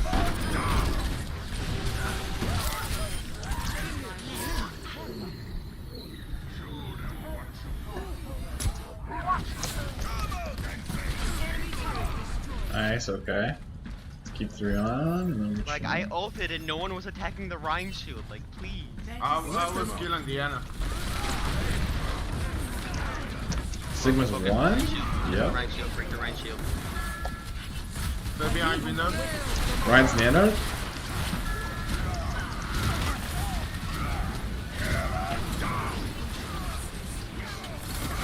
I'm trying to try to raz the bat. Oh, okay, we lost it. Okay. I mean, it was a decent push.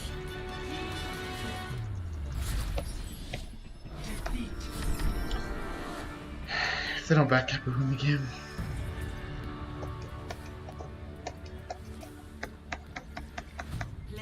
No, it's not fair to say. Just Just give me that.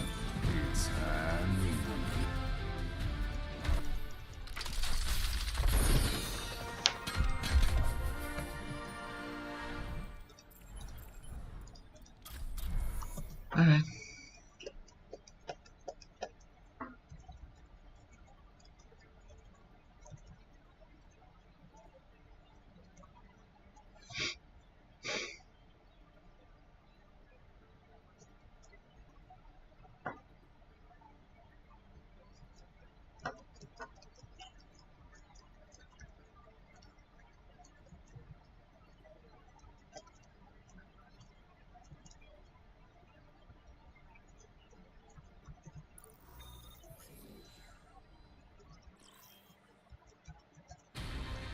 Arriving at Watchpoint Gibraltar. Prepare to attack. Select your hero.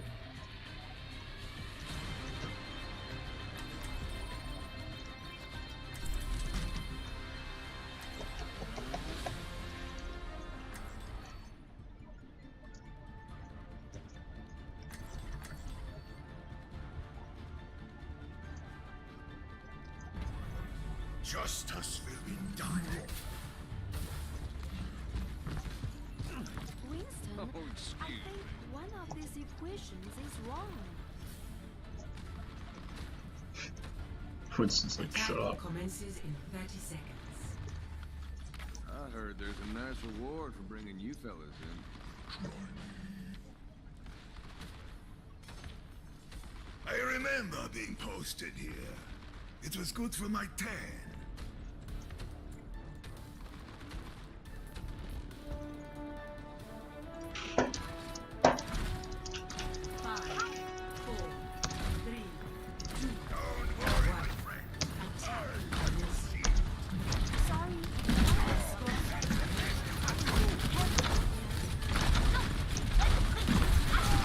Ryan's isolated. Get him, get him, get him. Nice, nice, nice. Even further.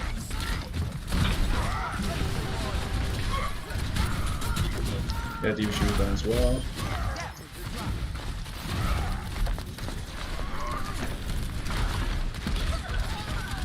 Good push, this is good. Got you, man.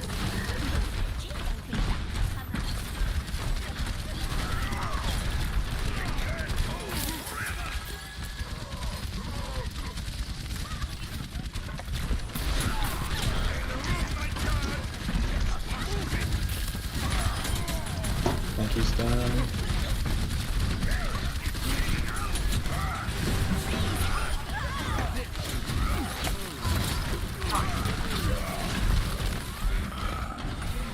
All right, man.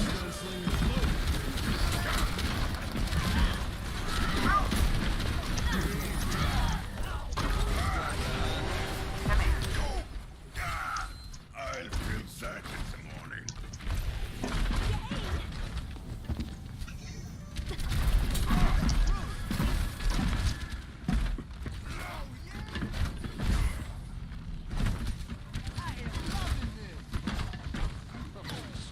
Go to the top.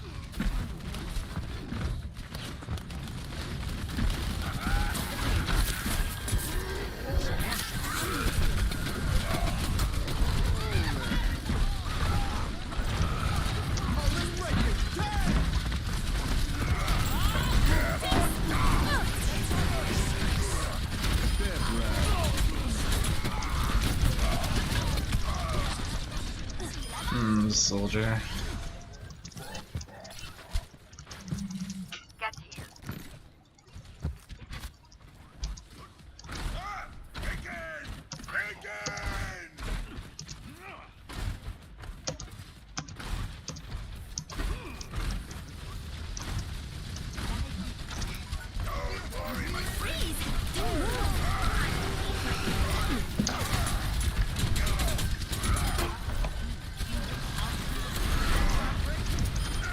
Okay, both healers are done. And the Diva.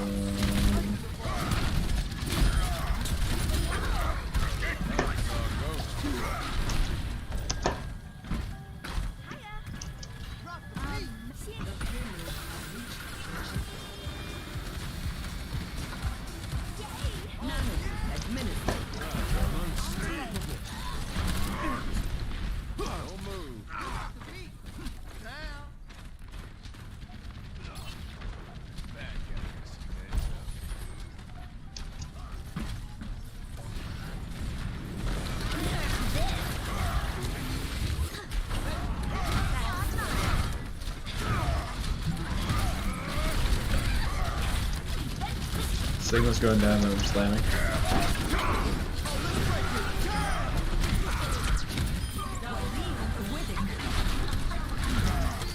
I'm getting the battle.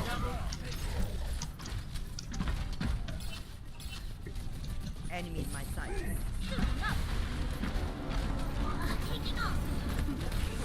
That was funny. That was funny, man. That was really funny.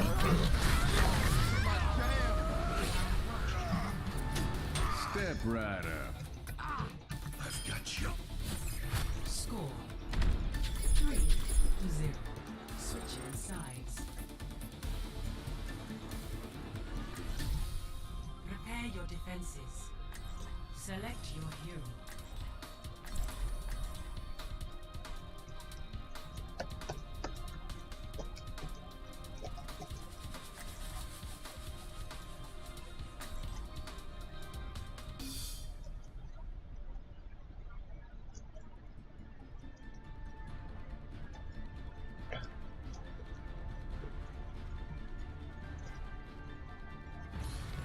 Justice will be done.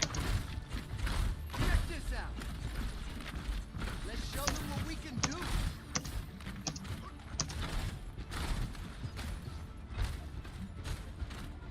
Attackers incoming in 30 seconds. I never thought I'd see this place. Keep up with this.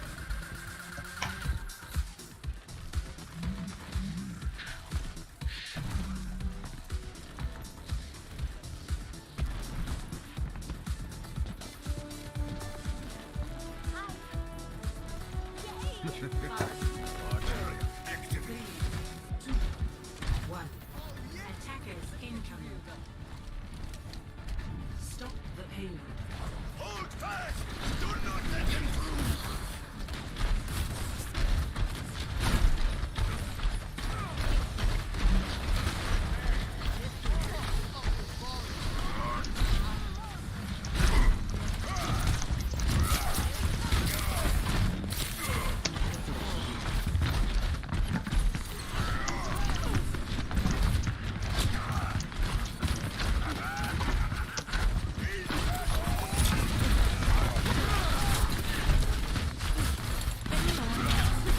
To your left. Thank you.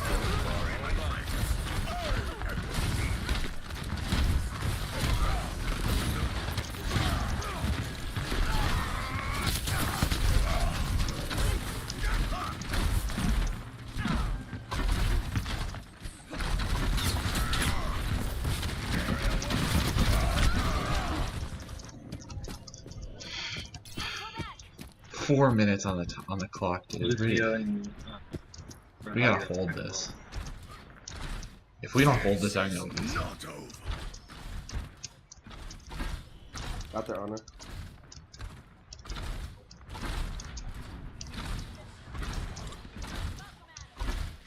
I am ready to activate the sound.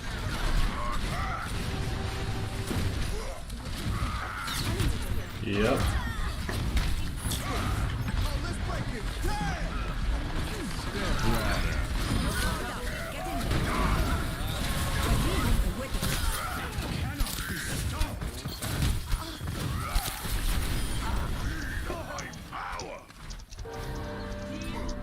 Let's go. Reach for the sky. Amazing. Nothing's gonna stop. Acknowledged.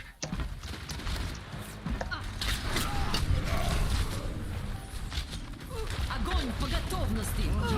I don't know what to say about that. I'm sorry.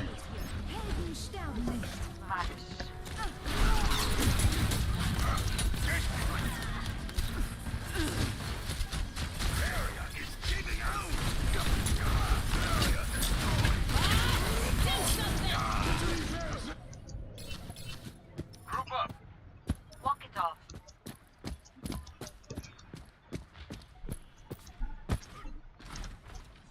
I'm just about to I am all. I am loving you. Don't move.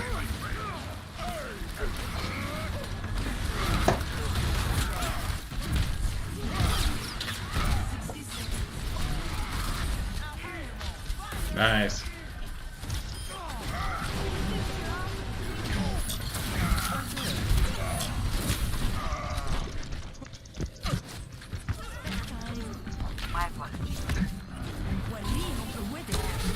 Sorry, dude.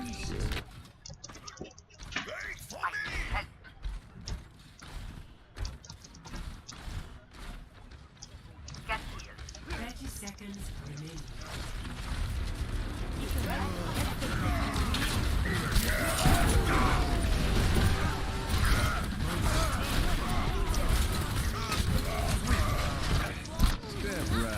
They're all low. I did what I needed to do.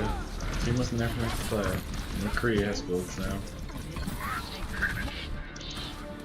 Alright, GG.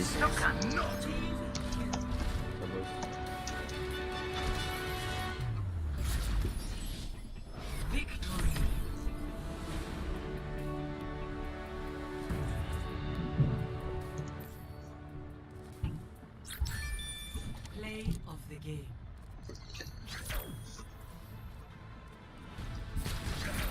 It's hand.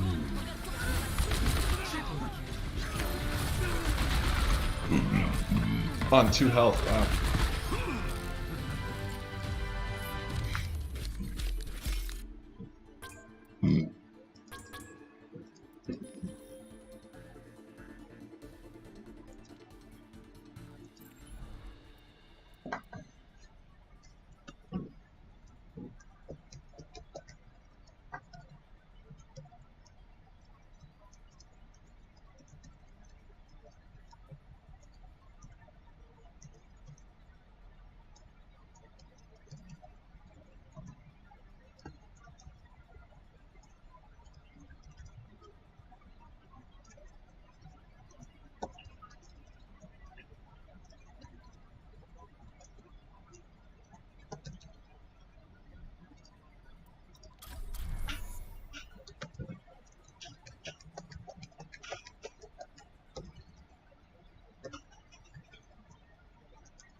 Now entering the temple of Anubis. Prepare your defenses. Select your hero.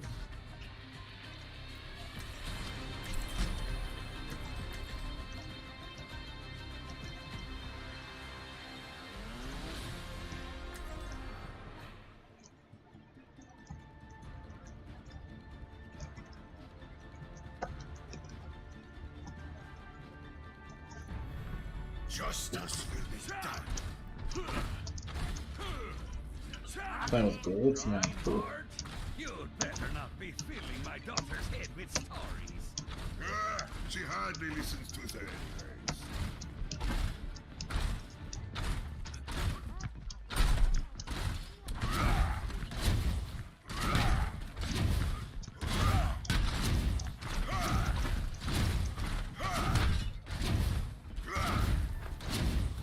King of beauty.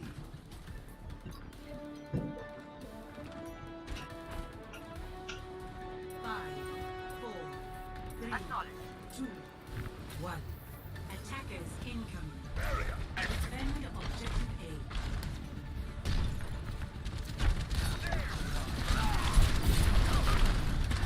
A. Okay, they're all going. They're all going right.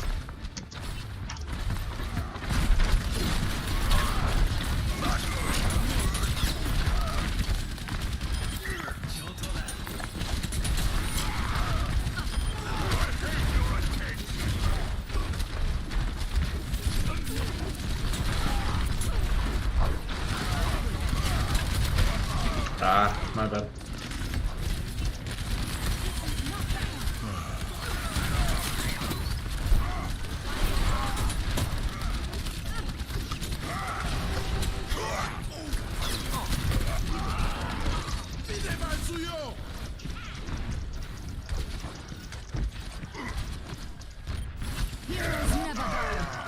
my god, bro. Back into the fray. That's the last point, isn't it?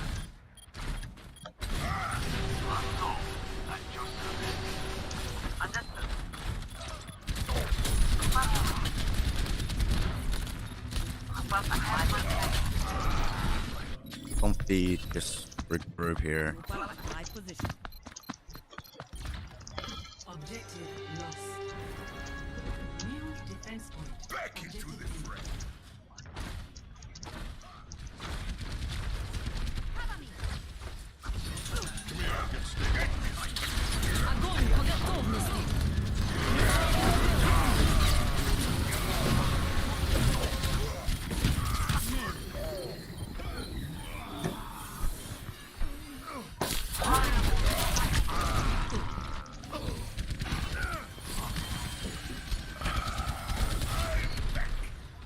Where does it hurt?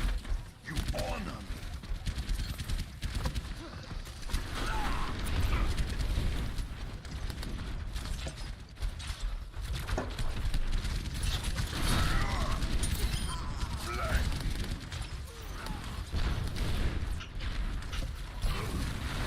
I'm on fire.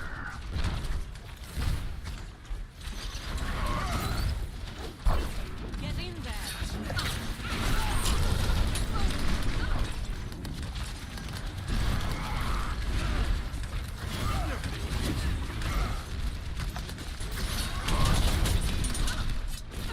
Barrier is giving out.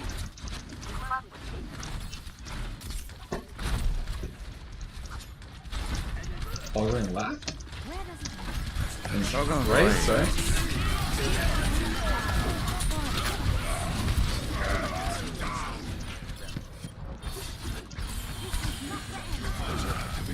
Go and soldier, pop off.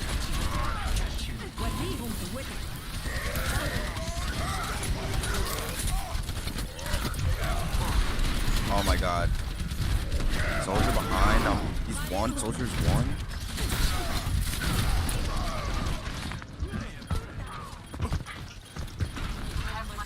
Okay, I need you guys to tell me exactly where they are.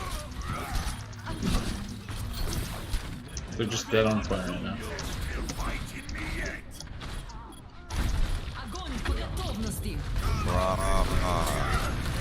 Fucking kidding me, bro. Alright, good touch. Just touch. Just touch. Yeah, it's just a stall. This is team diff right now. Score 0-2. Switching sides. Prepare to attack. Select your Yeah, no shit. It's a silver team.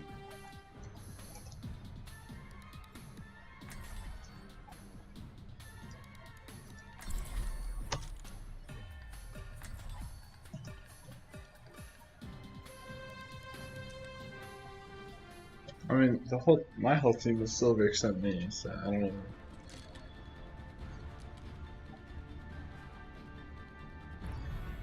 Justice will be done. Well, you're here too. I'm bronze, bro. I don't know why I'm in silver again. It's an honor fighting by your side, man. Fucking bullshit, bro. Did I place last season? attack commences in 30 seconds. There's something worth stealing in that temple?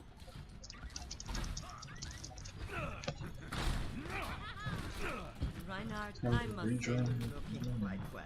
This life must agree with you. And you are looking We as gotta work lovely hard. as We gotta go with each other. We can't split off. 5, 4, 3, 2, 1. They have Ash and Genji, so yeah. Fine.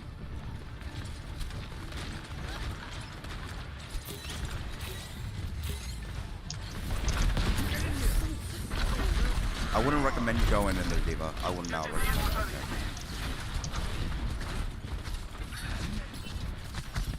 Bro, get the fuck out of my way.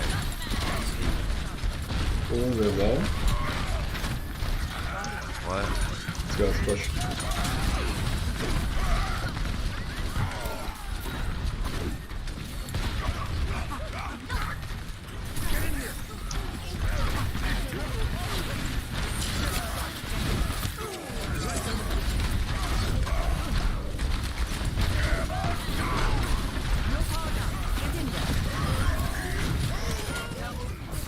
Going.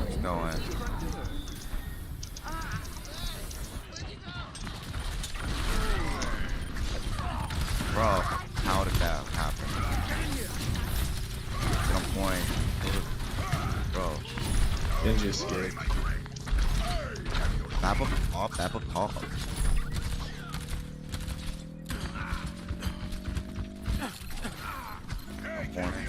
Nice.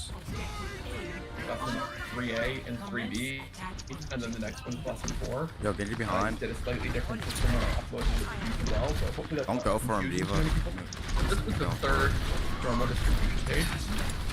We did 2B already, and it was talking about that idea of a benchmark level. Now, a benchmark is just a range or a key value that you want your information to be within, and you can set up your benchmarks in different ways. You can probably look at it. Well, you might not have. I will assume you know looked at it. And I give people the recommendation when they're having any issues to, like, as soon as I make the assignment available, print it off, read through it, see if there's questions you know how to do right away.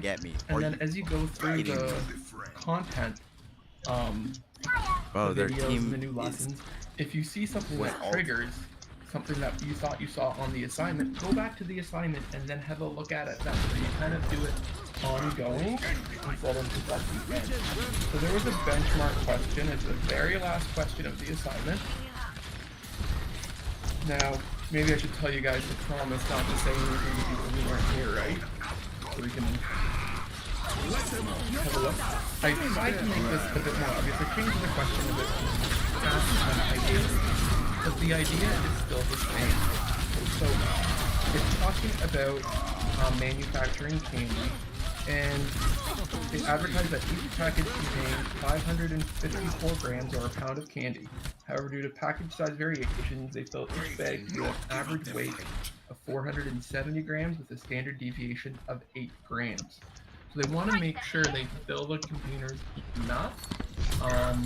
He says as he leaves voice channel. Don't get, like, a false advertising. Yeah, I know, but we really did waste 4 worlds there. Yep, and I was not one of those people. By saying, oh, it's got a pound of candy in it, and it's statistically on average less, you can get in trouble for that. You could actually even get in trouble if you keep the same size. Can I get some heals on him? And change the volume of the content in the package. So they do need to be careful, and I said that's a privilege. Thanks, Ashton.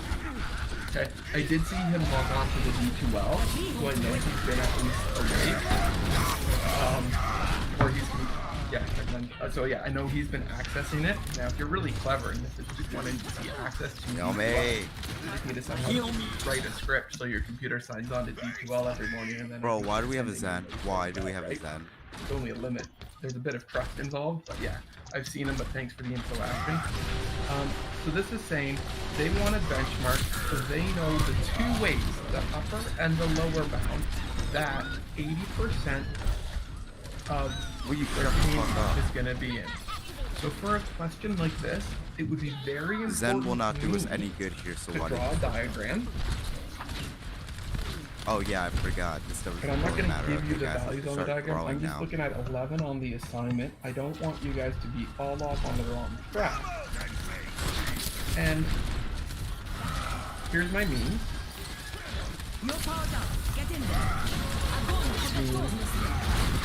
Right there. And what this question is asking for is, so it says the average weight is 470.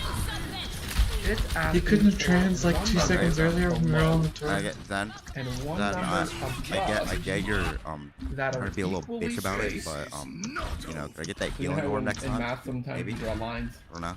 To show they're the same length. Just trying to give you some hints. Right? They're equally spaced. The nice thing about this curve is it's nice and symmetrical. And what you want to find are these two values right here. So that 80%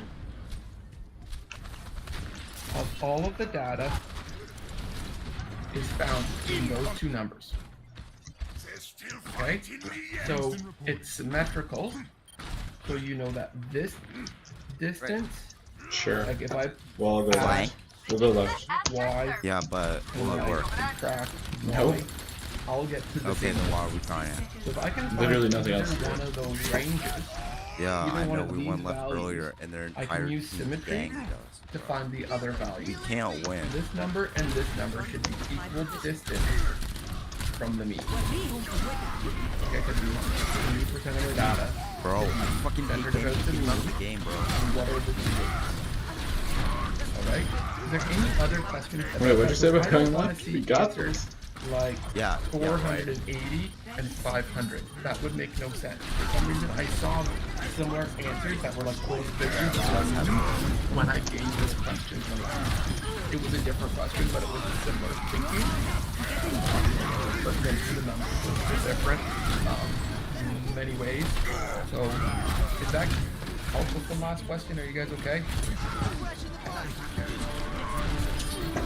Simon? Oh, there's a Lucio behind. So I was supposed to say, don't touch on mayhem. Okay. So, was there anything else with the wording of the assignment that you guys might have ran into?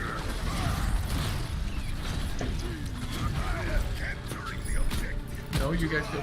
How many people are more than half done the assignment? Okay, how many people have started the assignment? Man, Bastion. That is fair. Oh wow. Okay. There was a lag there. Now let me back. Okay, great. Okay. I did try to help you. I bolded keywords. Keep moving forward. Right. Number 2 explicitly says binomial distribution. You get what that is? Go back to your notes.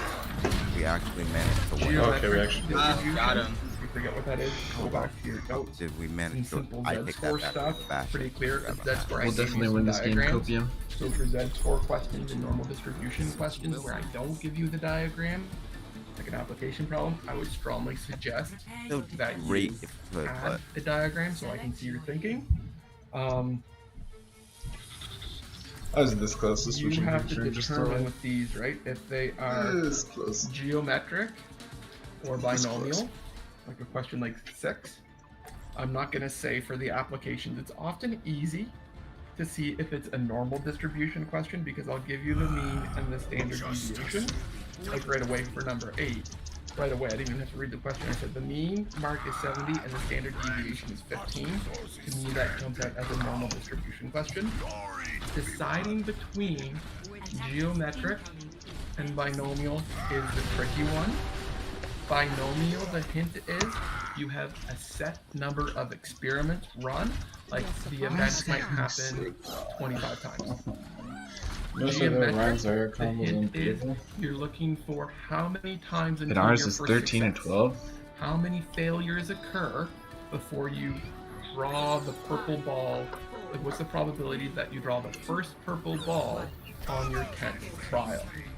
Okay, so they're really only the 3 distributions. Okay, so hopefully that works out. Okay, I'll just finish through it. So if there's no questions, Yep. okay. You know what it is.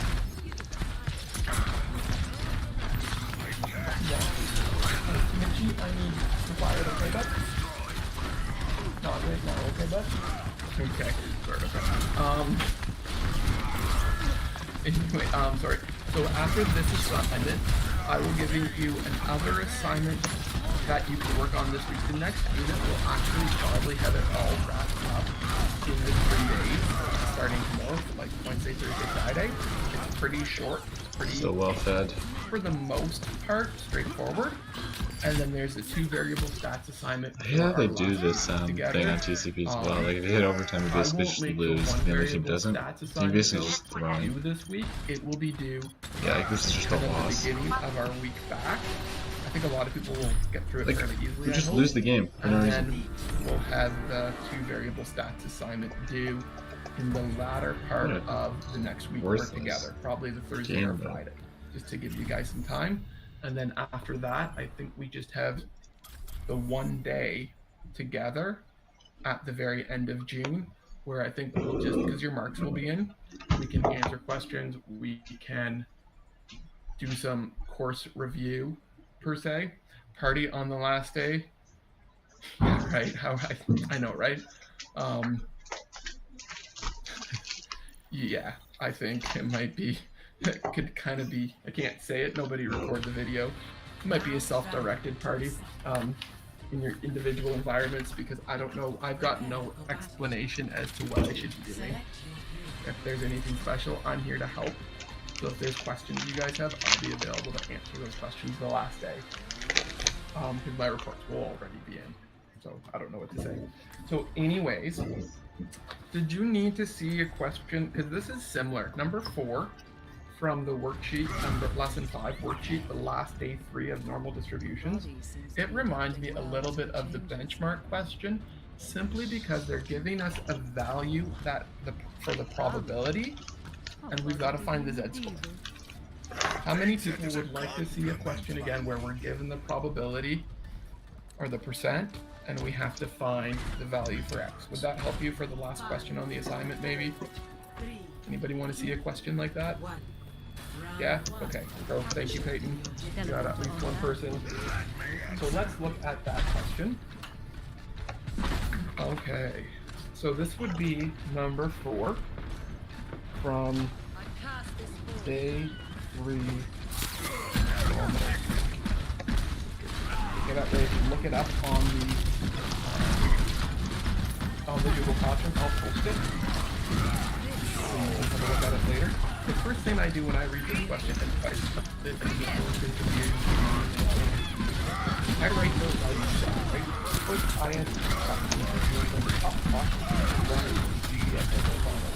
So members of the team time for a 1 kilometer run are normally distributed with the mean. So here I got X is normally distributed with a mean of 5.6 and a standard deviation of 0.76 squared.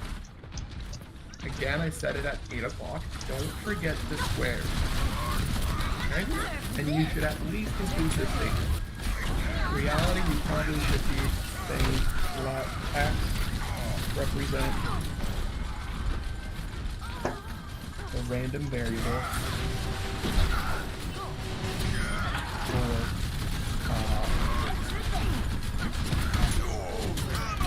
running 1 kilometer. Okay? So we want to find out what is the probability, or what is the cutoff time to determine which members of the team will qualify for GBSSAs. So I'm not always a good text person, and I was actually in a PD yesterday, and sometimes it feels like everything you do is wrong. But one thing I did learn, like, there's always ways you can always get better. One of the things I learned is, even though you guys might be reading at a grade 12 level, you guys are probably all considered fairly bright individuals. You've made it this far. I would like to think you guys are. All my interactions are. You guys have been with fairly bright individuals. That we actually still have a very hard time processing text. So people actually process better if it's oral. So it forces the brain to be more methodical into thinking or something like that. And even drawing a picture, that helps. So I would be curious, based off of what I learned from the PD, if you didn't actually read the questions, if you listened to them first and then thought about them. So we want to figure out the cutoff time, okay, for the top 5%. That means we're looking for this value right here. Our mean is 5.6. We're looking for that X, and we're looking for this top 5%. That might be a little small. So our chart does significantly better when we're able to make sure you launder your Montreal jersey before I wear it. Blah, blah, blah. So what percent then is shaded in yellow? First Friday in September. We're wearing It's only going to be looking for the top 5%, So that means this bottom 95% basically gets cut from the team when it's GD SSA time. But we have to find the Z score that represents 95% of the population.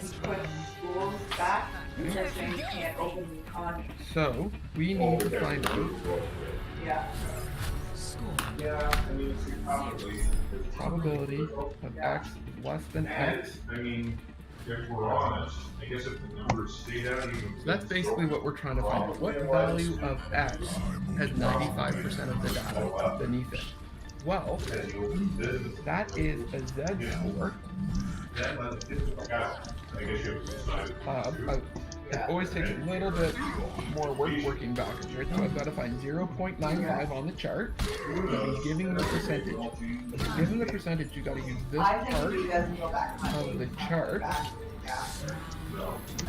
So I'm going to use this 1.64 is slightly closer than 1.65. So I'm going to use a Z score of 1.6.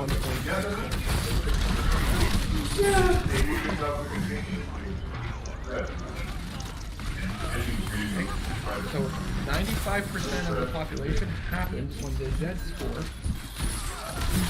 when Z is less than 1.65. So I'm going to add that to my graph just so I have it. So I'm looking for the value of X that goes with the Z score of 1.65. The hard part's kind of done.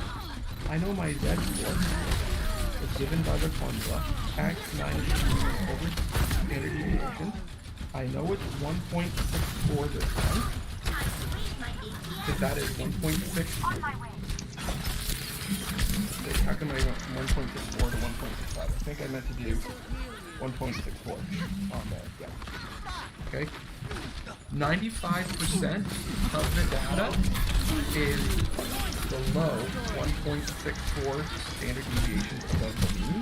I'm solving for X, my standard deviation and the mean are given.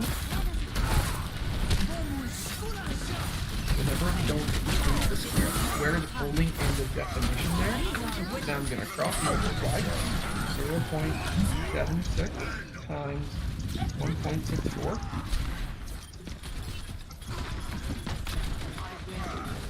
Yeah, 1.2464 equals X minus 5.6, and then you add the 5.6 to both sides.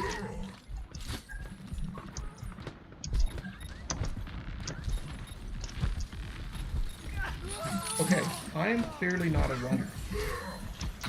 So this is totally what I would have done, because I often think a bigger number better. So I messed up. Because what I said is anybody who runs it in less than 6.84 seconds gets to go to GDSSA. But I found the wrong value, didn't I? But is the whole question lost? I might not understand running, apparently, but I do understand the symmetry of the graph. So, I want faster people, don't I? Okay, so 95% of the people, okay, can run it in that time. I actually wanted the bottom 5% of the time, didn't I? Do I have to do all this calculation stuff again? So quiet. Either I've lost you completely. I actually don't have to do any of that calculation really again, do I? I can use symmetry to help me out. Okay? So what I can do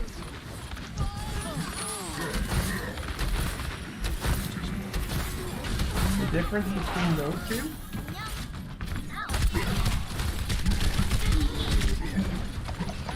is 1.25 seconds. So the bottom 5%, I would just have to subtract 1.25 seconds. Gotcha. Justice will be. And so I am looking for anybody who can run it in 4.35.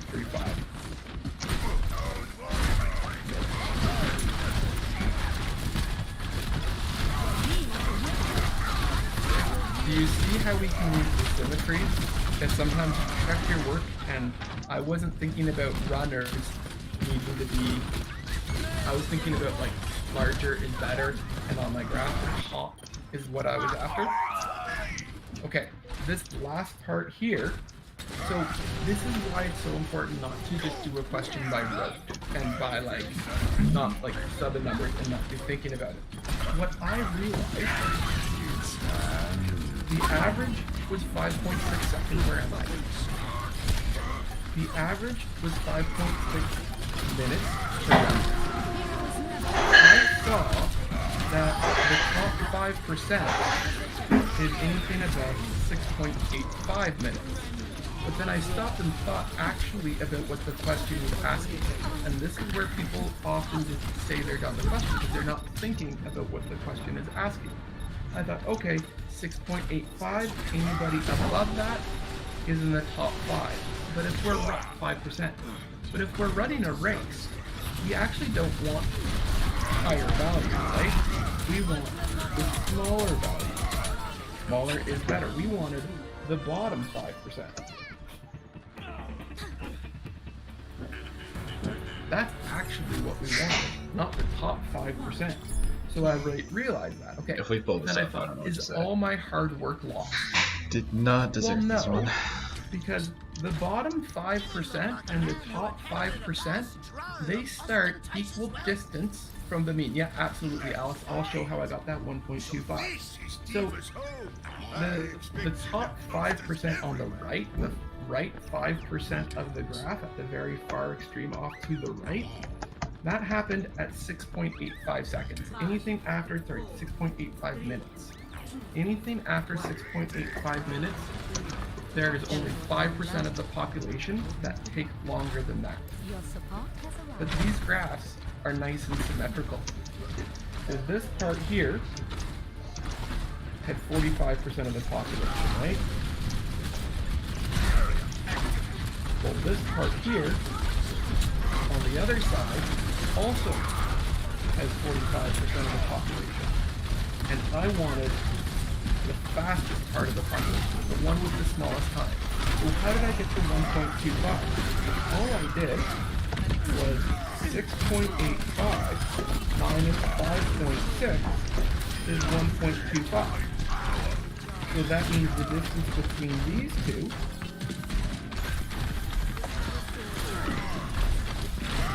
is 1.25 minutes. That means I can just use symmetry, so that will get me to the slowest 5%. If I take away 1.25, I can get to the fastest 5%. Because in running, as well as other sports, at their time, you often want the shortest time. So do you understand how that 1.25 is the symmetry? And that actually, again, even helps us more with the final question on the assignment.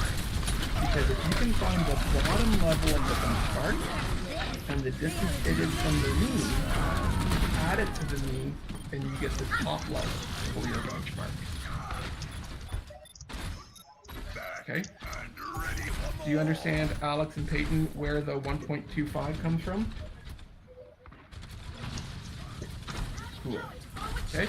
So if you think about the question at the end, and you realize, that's always a key step.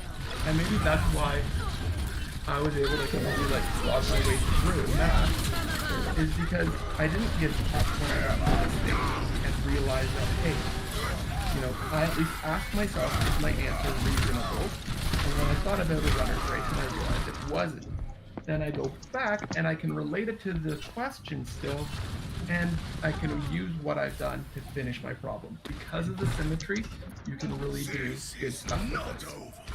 Because all it would have been is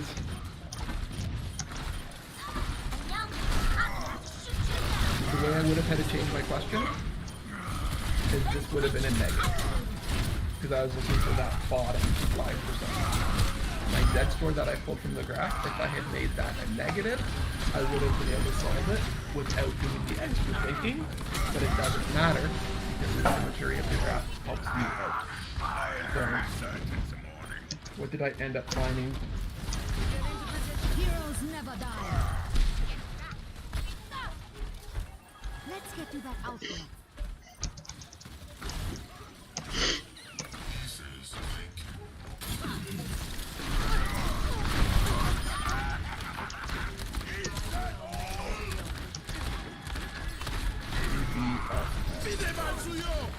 Good, good. Back up. Okay.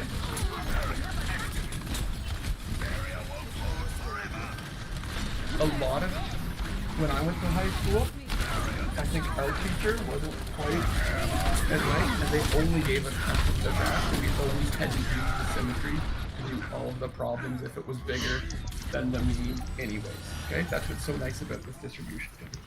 I hope that helped, and if you understood what I was saying, you really are super close now to being able to do the last question on the assignment, because I knew I got some emails about that, so that symmetry is going to be the exact same thing you can use on the final question of the assignment.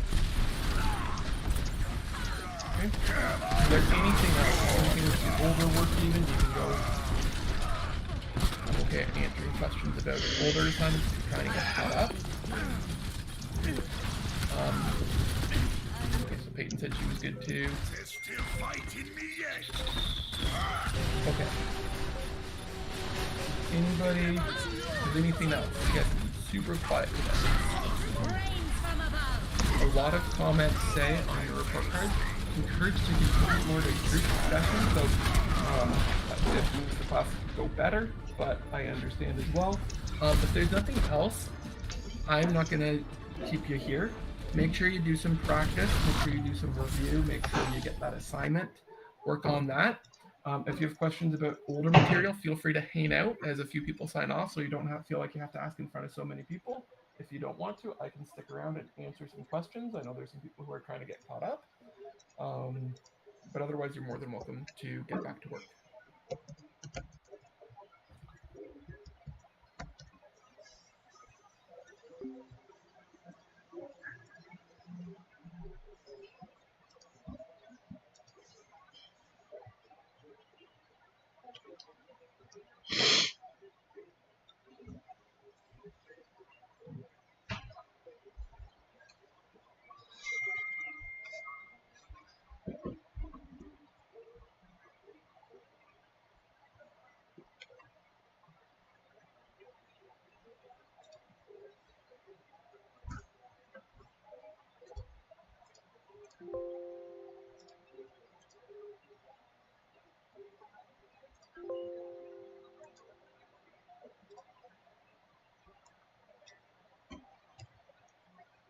Can you print something off for me? Like when you go to the school? Can you print something off or no? If you need to go over to the school, I can, yeah. Okay, thank you. Yeah.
hair's wet, so I don't want to put my headphones on, but I can still hear you. How are you doing, bud? Your hair's wet? Wet with your mom's juices. I'm doing well. Can you cut your hair?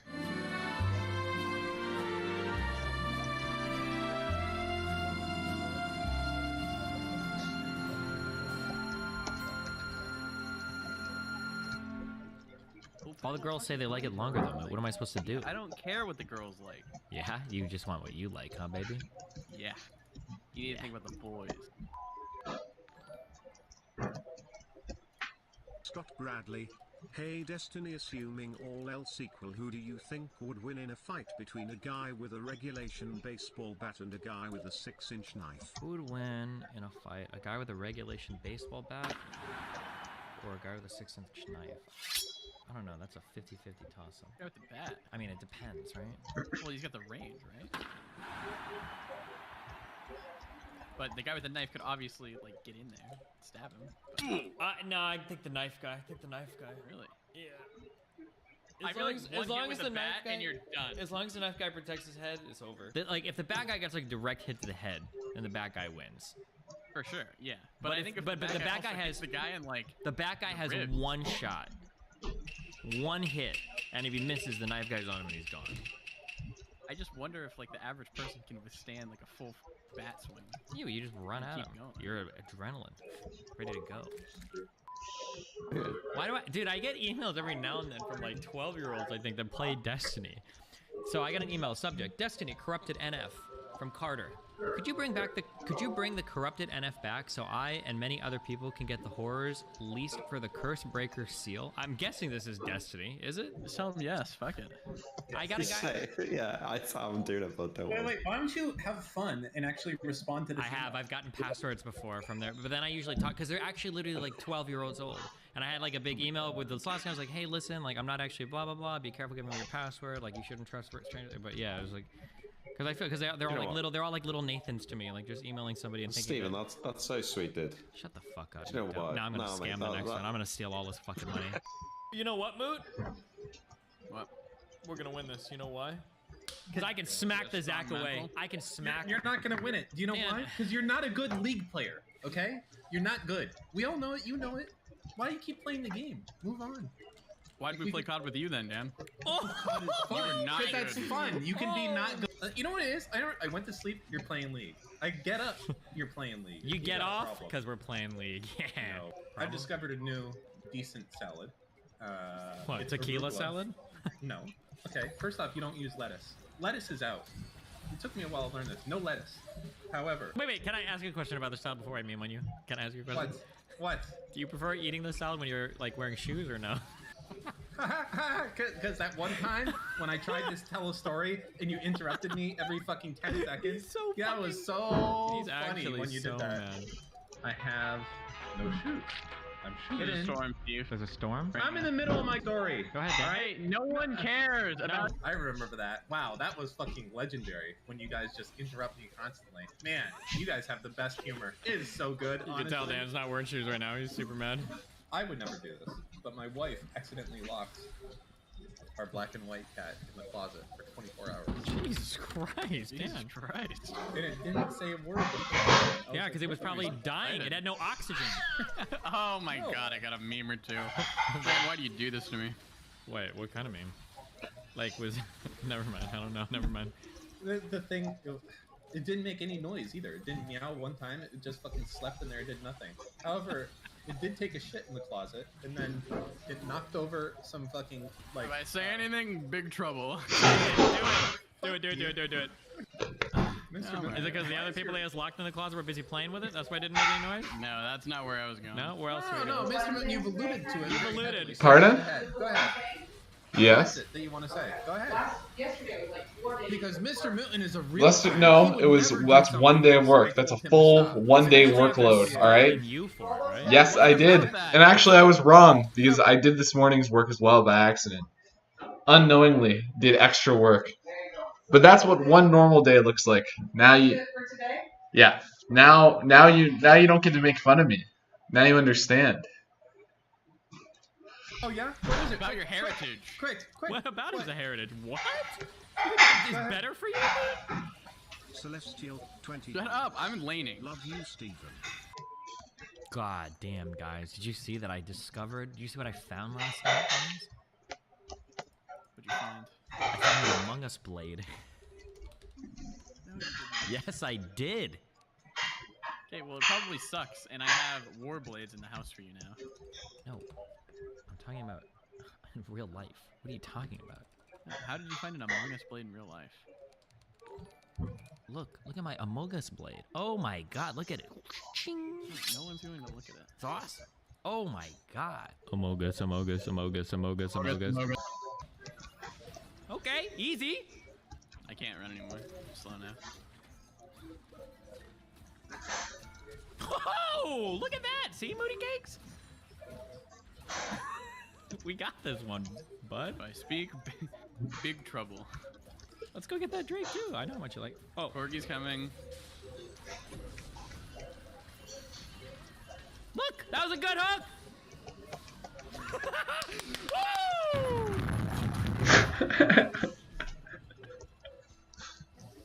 That was like day one.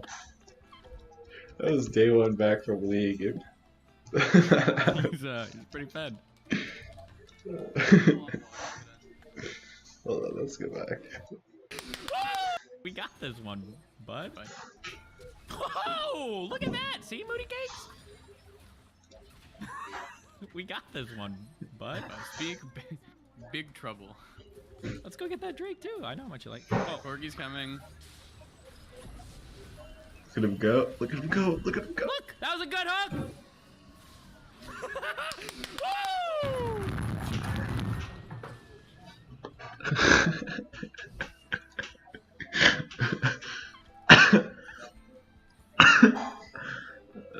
He's pretty fed. Whew.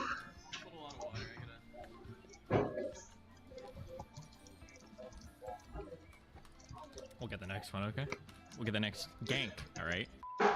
Oh, look at my stream real quick. Well, I'm pretty sure you've got them all. Oh, you didn't get them all. Okay, hold on. The east and west of the map I didn't. Also, there should be a Crimtane biome up there somewhere too. Crimtane. Is that the next like thing that we need? Or not Crimtane, sorry, a Crimson. No, it's the other like corrupted. Here, if you look at my stream, I'll show you where it is, where it should be. I found tungsten. Is that what I'm looking for? No. Look at my stream and you can see where it should be like right here. You cringe. Oh my god! We do a little trolling. Alright, we do a little trolling. Just regular bags. Gotcha. Normal, non-magical bags. Cool. Okay. Soy. When your hand first touches Gilroy's spear, probably just to move it out of the way, it speaks to you. Can I say that Anton was the one who went for the spear immediately? Can you speak to Anton? Sure. I just asked who was going through the gear, and you guys said Tyrael's. Hey, but I was just saying it because I was mad. I had literally said Anton goes and grabs the spear. He soy dives for the spear. He gets inside and he's like, oh! Anton sees the spear and literally soy dives for it. Yes. You can do that if you tell me what the fuck a soy dive is. Okay, it is someone freaking out and doing the soy face, and I'll type it in our channel. Show us. Show us when he comes in and he's like, just move and do the face. Hold on, it's like no. That's kind of what it is, but I can't find it on Discord. You'll have to check Destiny's chat. They're all spamming the soy face. That's what Anton does. Hold on, let me open it up. My spear, soy.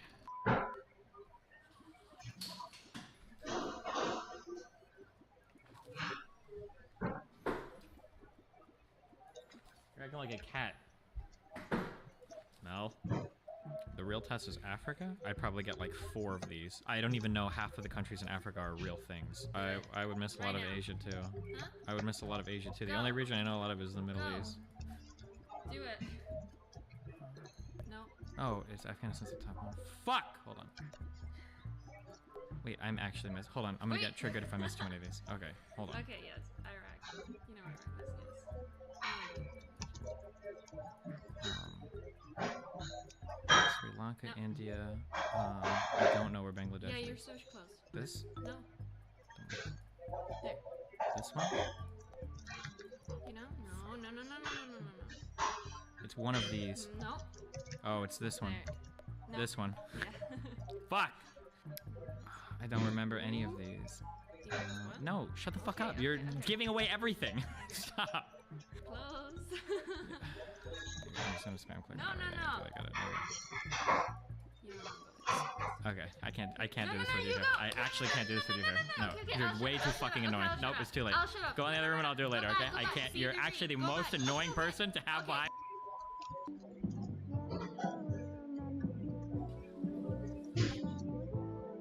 Viego's mid right now. I think I might just jump on her. I'm going.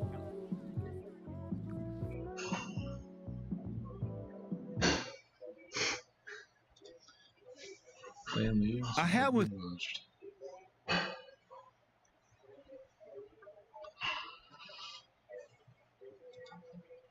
Playing league. Oh yes. What the fuck was that? What the hell did I witness from the Leafs these past 3 games? This was the team that was supposed to win the cup this year? Thought that was what LeafsNet was telling us for the last 3 months. All the overlooking of the first 2 fucking rounds of competition because they played in one of the weakest divisions known to man with some of the worst team defense known to man. Blowing a 5-1 lead against Ottawa, being embarrassed by a Canucks unit ravaged by COVID twice doesn't matter, Leafs in 3! I don't even know if the Canadiens can even win 1 game! Biased algorithms at the Leafs as heavy favorites for the cup. Every pundit... 1? There's no way the Montreal Canadiens are going to beat the Toronto Maple Leafs. There's no way Montreal Canadiens. I don't even think they can beat the Leafs in 1 game. Wow. Game. Biased algorithms at...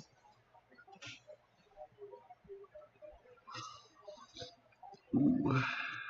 Soy. Stanley Cup at 18%. That is a cope. The Leafs as heavy favorites for the cup. Every pundit, crazed fan, and masochist out there believed in you.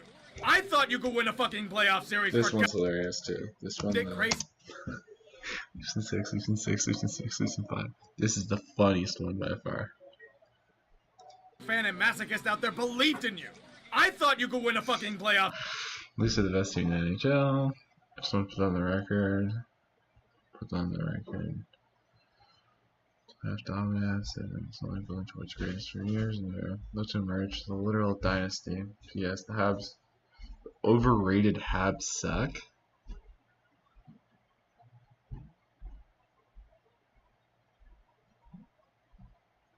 This guy just said everything. The Habs look terrific. They don't. They're not deep. They're not flexible. The one thing you got was the carry price, which is going to be hung. The rest of the stuff is right. But this guy is insane. This editor in Leaf, this guy's crazy. Series for God's sake. But this is a new low. I once thought 2019 was the year Leafs fans were broken. Oh boy, that year has nothing on this one. You thought Boston was bad? Just wait until you get conned upon by your French-speaking brother for the first time in 40 years. And not only that, but to blow a 3-1 series lead in a series you were outplaying them. Don't speak a damn thing about Carey Price. Where the fuck did your team go? This is more than losing John Tavares. This is more than losing Jake Muzzin. Where the fuck is the fight? Where the fuck is the tenacity? Where the fuck is the hunger? Where the fuck are Marner and Matthews? Marner's doing a better job of taking delay of game penalties than scoring goals. True. Where's the depth? Oh, Jumbo Joe and Simmons are cooked. Better keep putting them out there for that good old veteranosity. A first rounder and 2/4 for Nick Foligno. Look at him embrace a bullshit code for an injury that wasn't Corey Perry's fault at all. Grit and sandpaper. The fan base was praising Alex fucking Galchenyuk as a top 6 contributor. That's not depth, that's desperation. You shit the bed so hard that I, a person that has no rooting interest in the Leafs whatsoever, is livid. Every single opportunity given to them has been wasted time and time again. Games 5 and 6 were brutal losses, yes, but great teams overcome that adversity. The Leafs aren't a great team. Another Game 7 where they lie down and die. How many is this now? 3 in a row? 4 if you count Game 5 against Columbus last year? It was one of the most gutless displays I've seen in a good bit. Montreal was cruising past them to pucks. They had the tenacity. They had the heart. They had the key saves. They played like they had nothing to lose. Where was that from Toronto? 54 years of no Stanley Cup and still there was no drive. That's the new record, by the way. Congratulations. It couldn't have happened to a more useless franchise.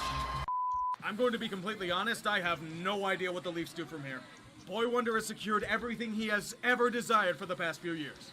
Elite center, strong two-way defenseman, good goaltending, veteran depth. Boy Wonder. And it's never enough. They fucking choked. Again. With everything catered to their fancy. This issue may be much further into the root than Leafs fans would like to admit. There is no killer instinct on this team. And you know what's gonna happen? The organization is going to fucking panic. They're going to blow up the core. They're going to shed a lot of pieces from this team.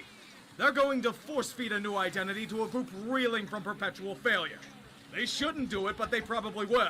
Toronto's going to purge so many faces that it'll make Stalin wince. And I can't say it isn't undeserved. One more thing before you go.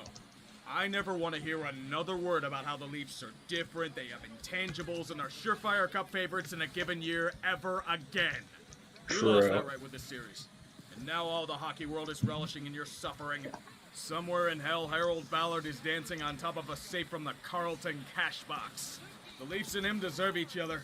Every year where they fall flat on their face is another reason why his influence was merely fate. Thank you for this bounty, Montreal. The rest of the hockey world is in your debt. Oh! Oh no! Oh, Dermot.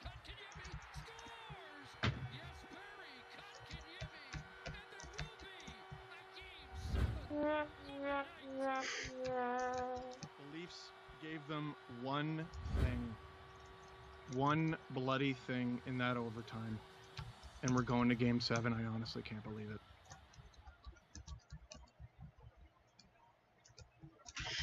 Oh, I forgot to post some video. Guys, I finally got a haircut. Now don't laugh, okay? Don't laugh.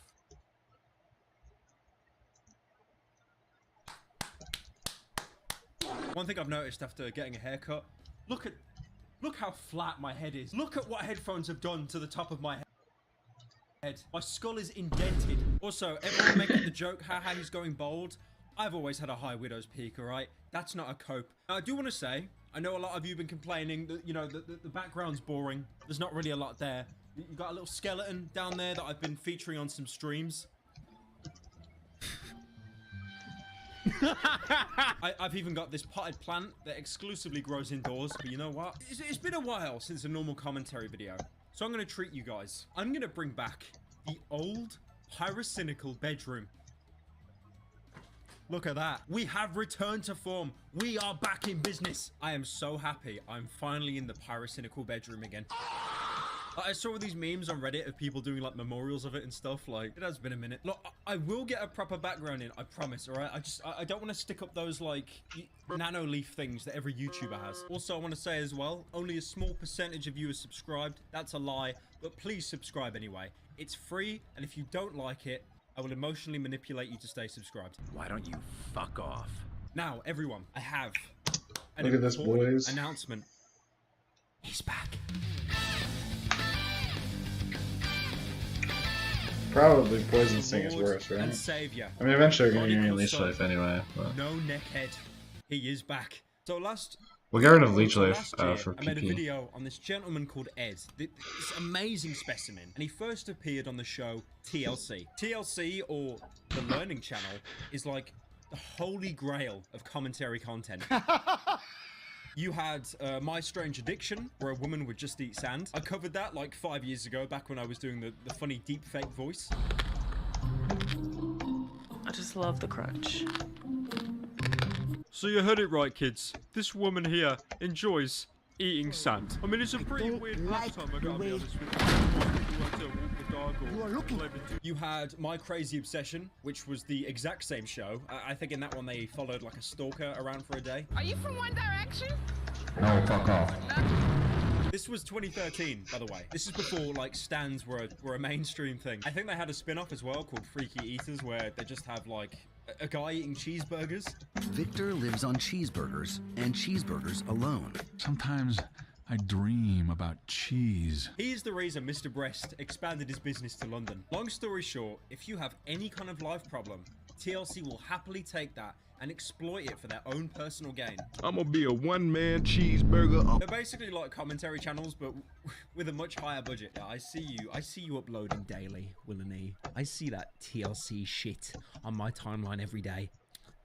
Now, my last video on Ed, which was a while ago, he was on a show called 90 Day Fiancé. And on that show, he met a beautiful girl from the Philippines called Rose. Now, the relationship wasn't perfect. I mean, there was a couple red flags. Like, for example, how she would take money from his wallet. And Ed, the no-necked Avenger, like, he had a couple of problems of his own. For example, he was incredibly controlling. They both agreed it was a good idea to probably break off. Eventually, Rose broke up with Ed to talk smack about him from the safety of her own living room. I did not freshen up. When we meet, he smelled sour, and maybe it's because of mayo on his hair. I feel that was made up just to get back at him for, like, offering the toothbrush. He does put mayo in his hair, though, by the way. We've established that. It's got conditioning properties, all right? Dyeing my hair irritates my scalp. I found out that mayonnaise makes it smoother and less dry.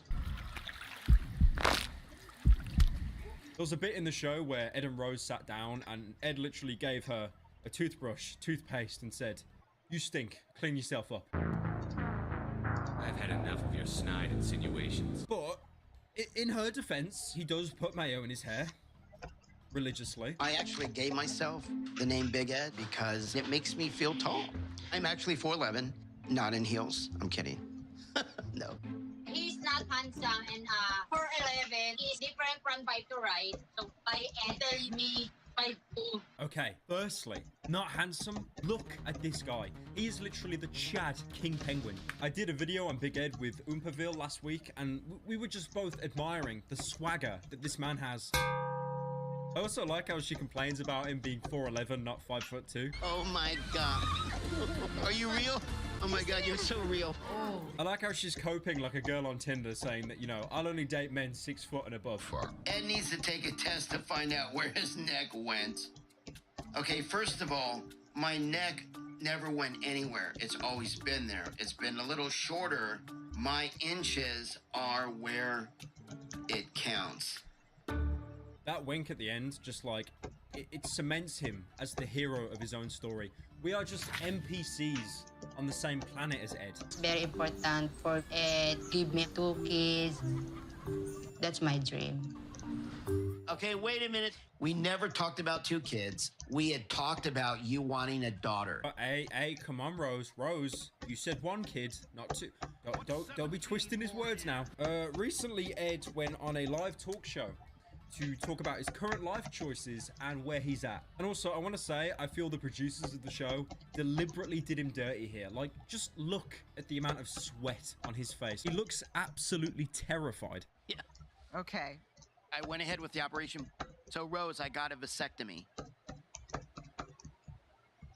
I had it done. I had to ice my balls for like a week. Okay. They make fun of him for this, and like, just look at the last bit of joy that leaves his face in that frame. That is sad to watch, man. Yeah. Can you still ride your Vespa? Oh, well, I did. Okay, that's not fair. I rode it into the studio. Don't make me laugh. That hurts. Oh. Don't make me laugh. My soul leaves quicker. Now, what both of these people did after appearing on TLC respectively is cash out. You know, you go on a show like this, you have a monolithic amount of clout. Most people laughing at you, but still, you've got that attention. And the best thing you can do is turn people laughing at you into a revenue stream. I mean, you know, if Jake Paul can turn God Church into a shirt, then anything can be monetized. By the way, guys, look at this merch. Wow, look.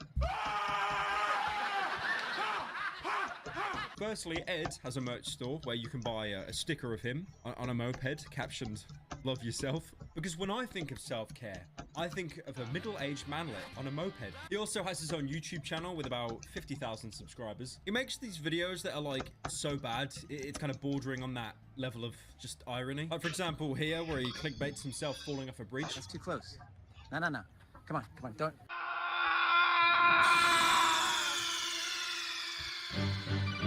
wide-eyed. He's also got a collection of mukbangs on his channel, and they're up there with Nikocado Avocado in terms of how vile they are. Meanwhile, his TikTok is actually booming. I mean, he's got over 1 million followers on there, but just look at the kind of content he posts on there. It is avant-garde.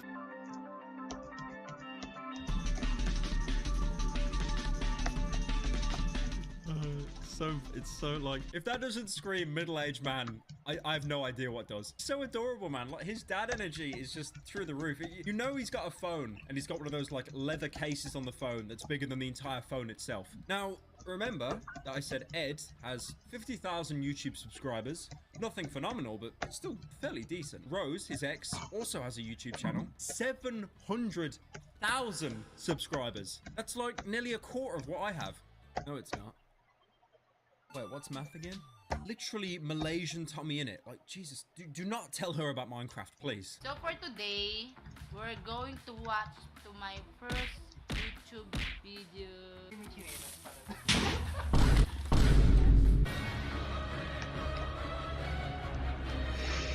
Her main content consists of vlogs, like here for example, where she gets a man to throw holy water around her new house. But the main reason I'm here today with a 2017 S commentary video is because Big Ed has chosen to go through the ringer again and reappear on 90 Day Fiancé with a spin-off called 90 Day to Single Life. People that basically got cooked and rejected in the original 90 days and then been given a second chance. Round 1. Right now, I'm on 4 dating apps, but I want to give myself my best odds, so I might be adding a couple more. 4 dating apps. Oh damn, my boy Ed getting around. You printed? Thank you.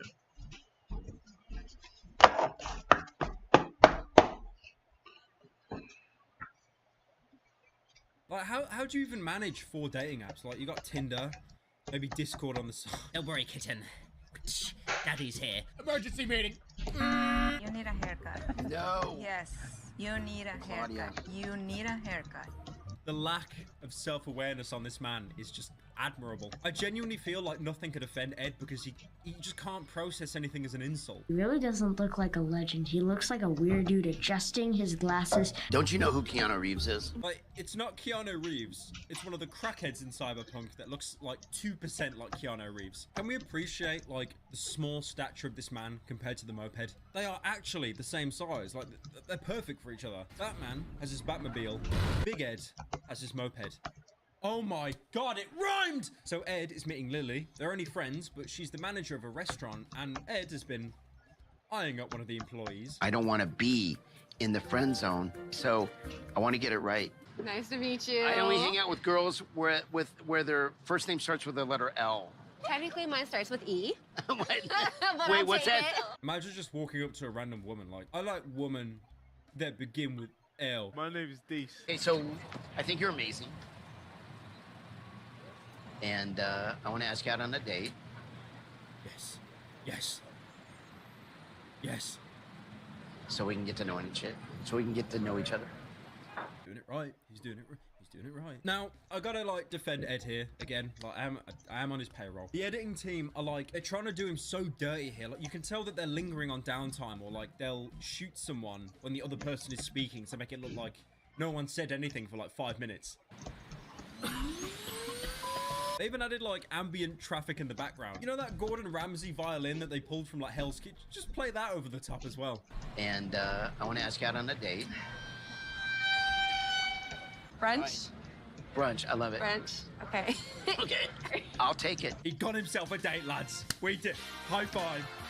We did it. We did it. I am so happy that Liz and Edward are now dating. Ed, full of confidence, goes back home where he lives with his mum to tuck into some much-deserved alphabet spaghetti. Now, Ed's mum, she's amazing and such a sweetheart. She does everything for him. Washes up after him, takes care of his clothes, any mess left behind, and most importantly, she is his professional hairstylist. Here. It's great. I have a great hairdresser. Did you mayonnaise your hair? I mayonnaised it the day before yesterday. right after I dyed it. Feels soft. I think you left a little mayonnaise on your hair. I feel physically repulsed. Could you imagine like any date he goes on with a woman and he smells of mayo? Like he has to order like anything with mayonnaise on the menu to mask the smell. No, sweetheart, it's not me. No. It's the mayo sandwich I ordered. Over the years, I've had too many hairstyles that I know how to count. My most successful was probably my Caesar cut, where you would pull it all forward and then push it back. I went through one mustache phase. I had a Frank Poncherello. Look, he actually looks amazing there. Move over, Giga Chad. Now we have Big Ed. Literally, even with no neck, the guy's a stud. All he needs to do is like stop wine coping and lose some weight, and he'd probably look really good. He looks like a little kid. Like, look how he's sat. He doesn't want to date. He needs a hug. Now, when Ed goes home, he needs a shave because his ex Rose didn't particularly like his body hair. He doesn't want to make the same mistake twice, and he removes his body hair in possibly the most Ed way fashioned I can imagine. Come here, little kid. Where's your ball? Afterwards, Ed takes Liz on a date to do goat yoga, which is yoga. You get it. And I just want to say as well, look at the struggle this man is going through. I think Sisyphus had less of a task pushing a boulder up a mountain for all eternity than this man doing downward dog. Oh, it's so genius. He looks so bad, man. The next day, Ed invites Liz over for a third date, and this time to meet the mother. So do you have any interesting stories about Ed growing up? He used to spin on his head like a little top. Yeah, they would get everybody in the room. Ed, come and spin on your head. I would spin on. My dad called me blockhead. I love imagining Ed as like some kind of like Beyblade just spinning as a kid. You guys remember Beyblades? It was like this thing. You'd get a spinny thing and you'd pull a string and then it'd like spin. Like right there. Cool. Thank Awesome. you. You can't do that. Part of my soul died watching that clip. I genuinely don't think I've had more secondhand embarrassment in my entire life. You could see her recoil at like 1,000,000 miles an hour. It's like the Dementors in Harry Potter, but like instead of sucking away all your happy thoughts, they just implant that thought of Ed kissing Liz. All right, let me show you how it's done.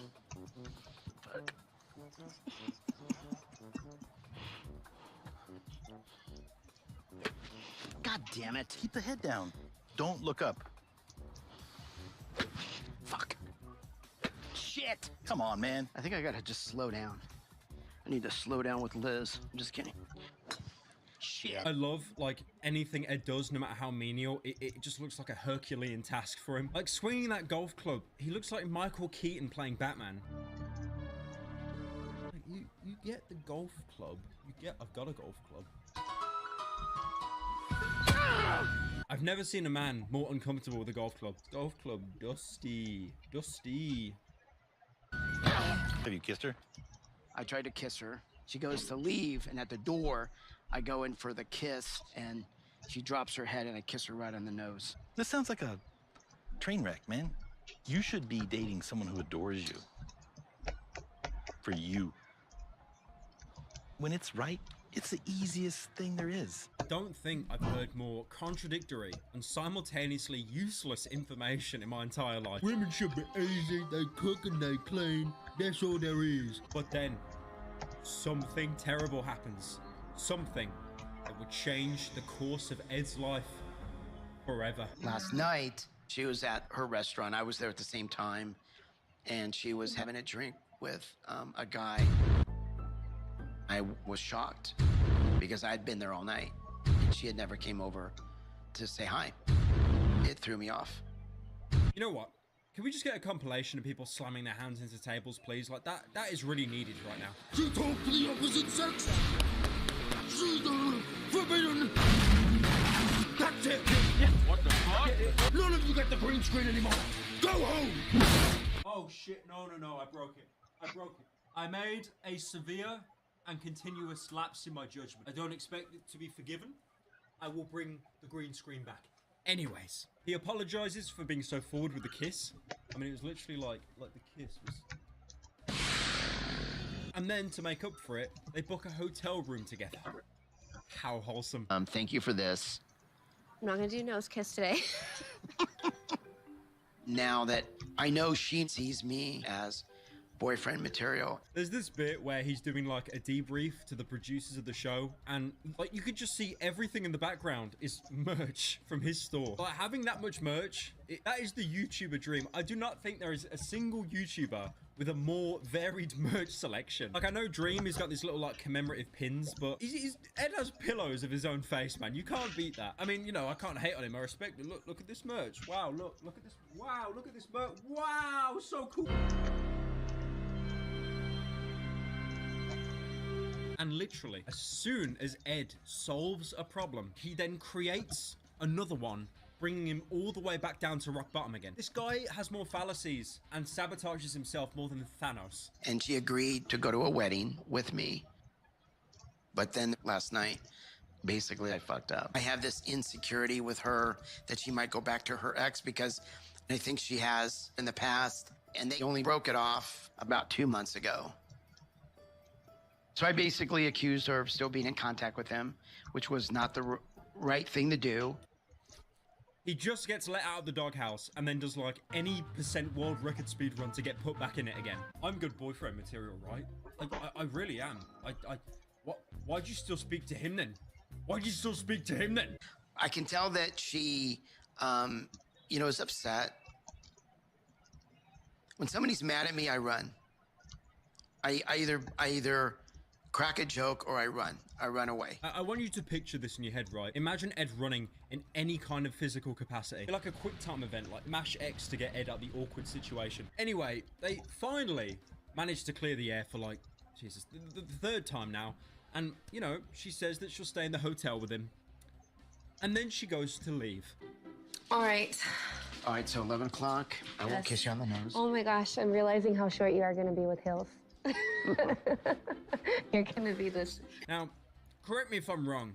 Did he have a tattoo of himself on his leg?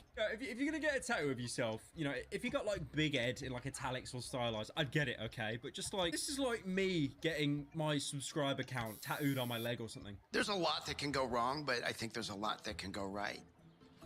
Hi. How are you? Okay. Do you want me on the side? Yeah, I'll get the door. Me lady. You should not be saying that word. That is the last thing that should be in your vocabulary. Just add like a little fedora on him. There you go. Look at that, guys. Look, Parasitical's finally doing MLG again. I wonder if it snows at this elevation. What is that? Oh, that's like an electric plant. Look at all these smashed cars. Oh my gosh. It's a good thing I'm beautiful. Lord, we may not know of Big Ed's crimes, but let us one day have forgiveness in our hearts for him. It's so awkward, man. Like the mix of her rapidly pressing her fingers together. The fact that his laugh just looks like he ruptured his spleen as well. I like how Ed has said to himself so many times that he's silver-tongued, you know, he's quick-witted. There's a difference between being charismatic and just filling up the dead air with noise. Also, to make things awkward, the hotel that they're staying at calls Ed and basically says that they've got a room available, but it's only a bed together, when Liz wanted 2 separate beds because she doesn't quite feel comfortable yet sleeping with Ed. Oh, we're short on double queens, and now we would like to change into a king. That is our fault. We just want to make sure that that's okay with you guys. It would be a lakeside balcony king that we have available. Okay, I'll take it. Perfect. Okay. He's such a sea mollusk. Like, notice how the woman says, "Are you both okay with that?" Ed's just like, yes. This is what I love about Ed, though, and why he will be famous for many years to come. The producers will stage stuff like this, you know, just to like force and create tension. But with Ed, you can't tell whether the producers are telling him to say stuff or this is his own input. Like, he's such a character, it's impossible to tell. Inside the hotel, Ed tries to get to first base with Liz. Again.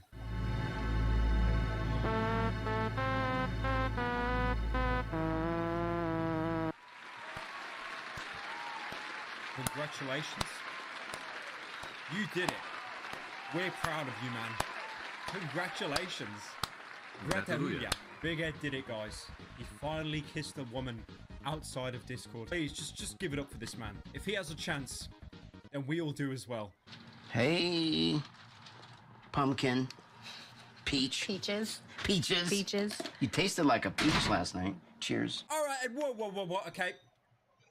Let me. Okay. This is PG-13. I would like to get through this video without having to take on 2 sponsors. Last night was off the charts. We started snuggling. And we started to kiss. Look, we know where this is going. All right, they did the thing. And that makes this clip hurt so much more. But if Liz and I are gonna work out, she needs to get along with my daughter. So I hope Liz agrees to meet her. Or it's possible it's not gonna work.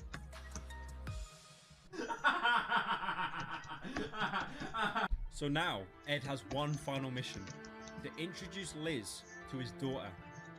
Who are apparently the same age. You know, I still gotta respect, man. Like, he's still repping his own merch in public. Like, you know what? TLC aren't puppeting Ed. He's puppeting them. I'm afraid for my dad to get his heart broken. But Liz looks older than me.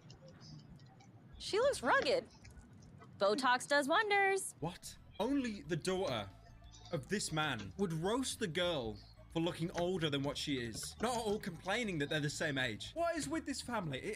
It's like a family of narcissists. The Bakers from Resident Evil 7 were more welcoming than these people. Welcome to the family, son. I'm not gonna hurt you. Sometimes I feel like I'm way more mature than he is in some aspects. Doesn't make it any more more comfortable. No, but... I'm sorry. I love how they pull up that shot of him just wine coping. Like, that needs to be its own meme, surely. Me, when too mad, took an autism test online and believed it to be an accurate diagnosis. My name is Deez. But then, yet again, after the camera stopped rolling and everyone went home, Ed and Liz, they had another argument. This is like the 5th one now, man. I'm bored of this. I just want to, you know, apologize. What happened at the club wasn't fair to you. And I don't know how you feel. I think we're not very good communicators. Like, you don't apologize, then add how we're bad communicators. The entire point of an apology is to take responsibility for your mistakes. You don't just then refute it straight after. What's that meme with the funny cartoon man with the mustache? Think, Ed. Even though I know we have to continue to build our communication skills. And Liz didn't really land on my forever idea. What do you mean forever? You've been dating 4 weeks. You gotta slow things down, man. Come on, it's Gen Z now. Uni students are staying home until they're 30 now because they can't pay off their debt. We've got more video games now than just Wolfenstein 3D and Doom. We're even having kids later now, something which you obviously aren't interested in at all. Seeing Liz get emotional tonight and crying, I see that as a positive. It meant to me that this person really wants a possible future. And I'm feeling pretty good about that. I mean, she said herself that she doesn't want to look into doing it long term. She then cries, and you see that as a win. Oh my god, I just think of the Hulk in the Avengers. I see that as a win. I see that as an absolute win. I would love for this man to do a TED Talk seminar of the mental gymnastics of how to please a woman. Also, he does this thing near the end where he like imitates a kiss to her, and she just totally blanks him and keeps. For this man to do a TED Talk seminar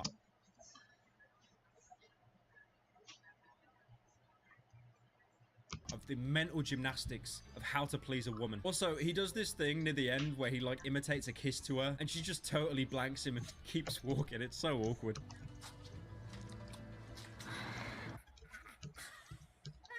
Anyways, thank you all so much for watching this amazing tale of Big Ed. I'm just going to do one video on it. That's why I compiled the entire series into one video because I don't want to like keep having to do Big Ed videos. I've got some bigger projects in the works. I'm looking at making a second channel soon for like live streaming and stuff. I am going to be streaming more as well, so go to the link in the description for that. Oh, no. Such a dickhead. It's going to be fun. It's going to be fun. Funny.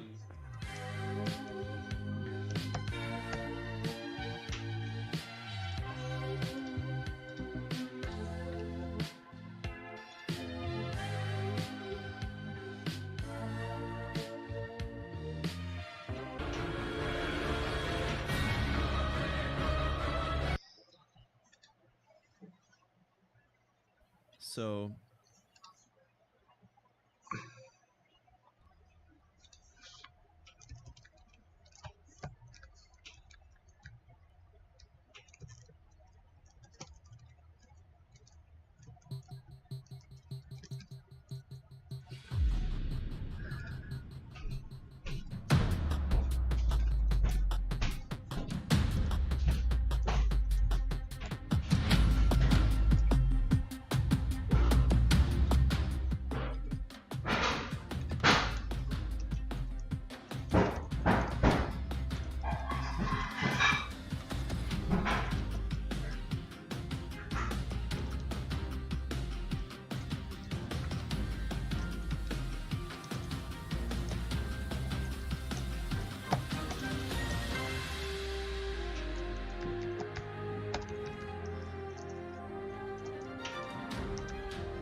Hey y'all, Scott here. Are you about 3 large footsteps away from the grave? Need to kill time before you go kathunk in a casket? Might I suggest learning to talk about video games? What else would I do at my funeral? If it wasn't for talking about video games, I'd be happy. It takes a lot of no shame to do, so tell me, are you gonna learn how to talk about video games? Or are you gonna have integrity?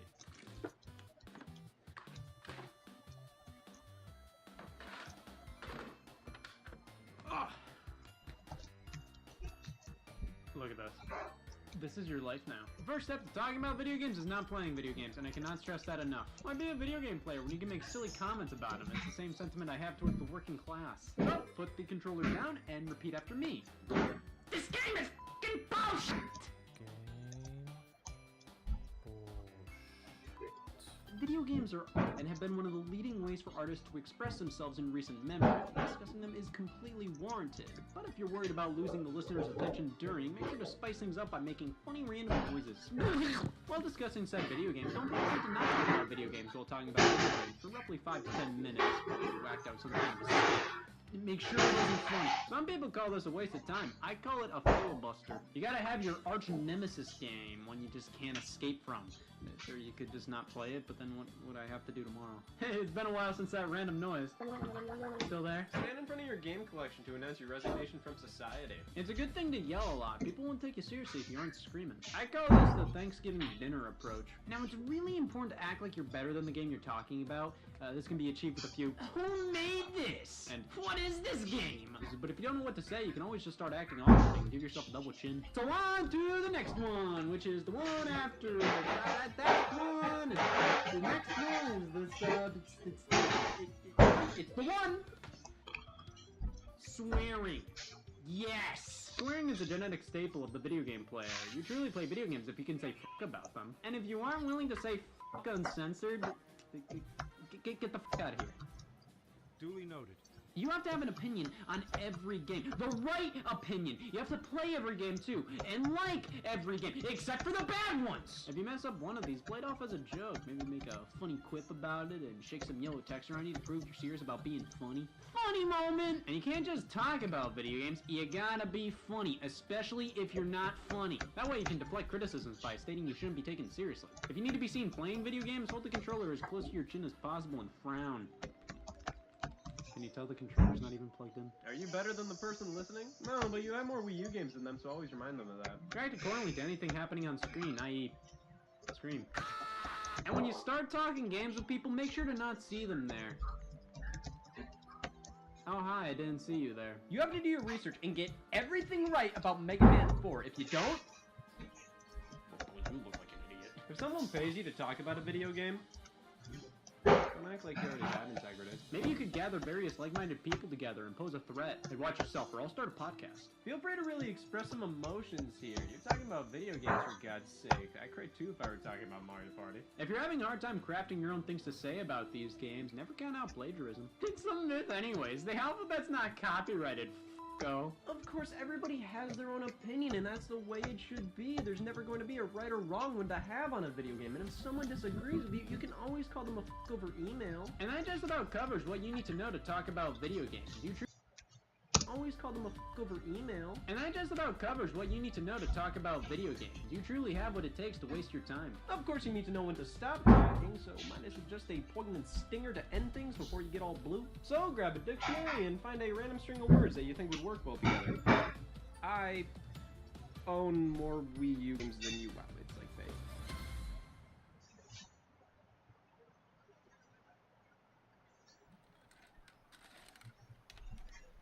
Shouldn't have ticked over that.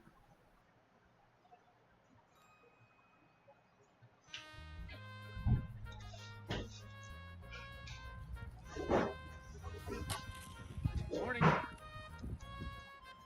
Correct. Welcome to the fun side of my brain, filled with nerd games and an obscene amount of Nintendo knowledge. I call it my wild side, doctors call it a tumor. I just like consistency, knowing these things will always be here, organized. Okay.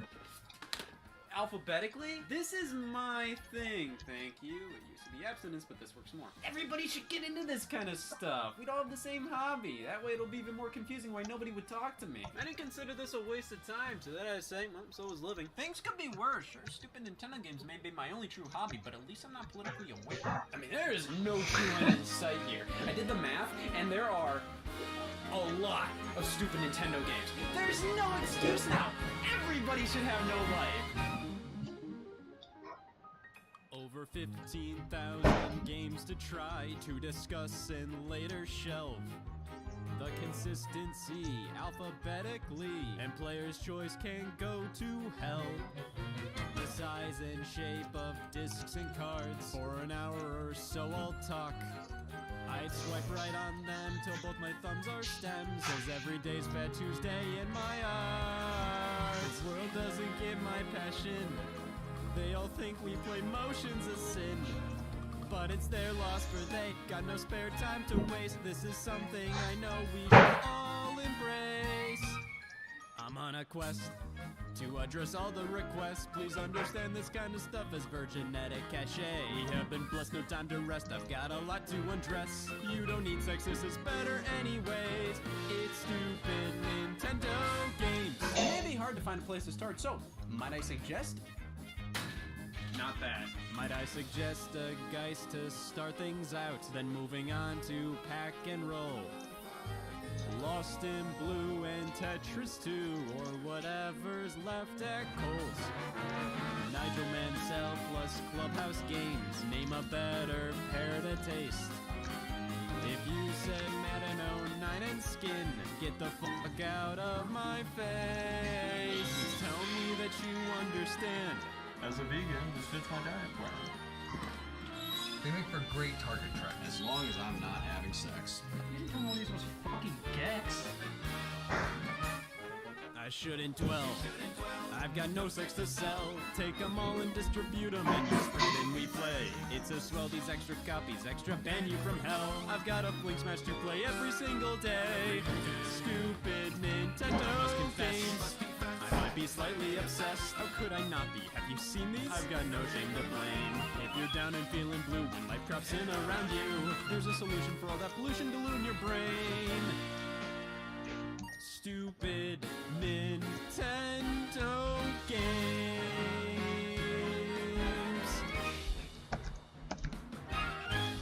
Who wants to compare pens? This is my one true love.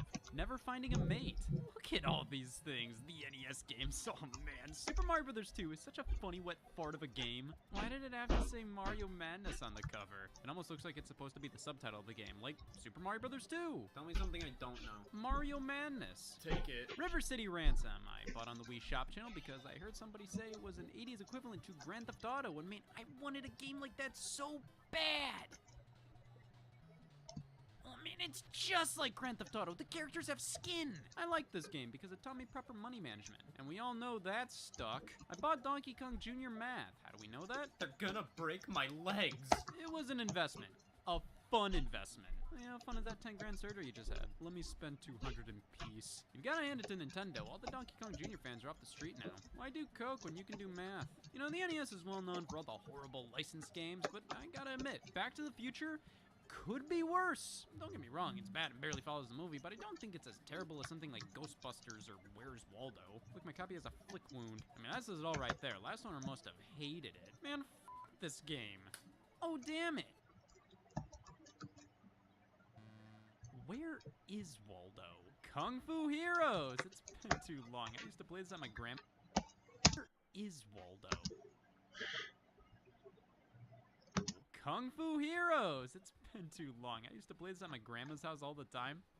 Like once, I played it once. Pinball is a fucking lie, and I'm tired of acting like it isn't. This isn't pinball, but when you actually play the game, this is pinball. You snakes! The reproduction Nintendo World Championships and Campus Challenge cartridges. Always a joy to have these as a part of my estate. Do I care these reproductions are not the real deal? Well, no, I bought these to officially play them on an actual system. Plus, if I own the originals, I think I would quit my job just to care for them. How do I tell them I quit? The NES is such a wonderful pantry of simple fun and dog shit games. I love this system, though. Why does the controller have to be this way? Why can't the buttons be slightly angled? You know how your thumb is? And when they redesigned the controller, they made the button placement worse! I woke up and my thumbs were like this one day. I was so fucking happy I could use this controller. Even though these official Nintendo created NES controllers have a button layout that can definitely wear on the thumb, I still love this system. But hey, what about the Super Nintendo? Everybody needs to have a few Super Nintendo games. You're running out of excuses not to. You know, we've already had 2 World Wars, might as well block while you're at it. I've got one Tetris Attack for you.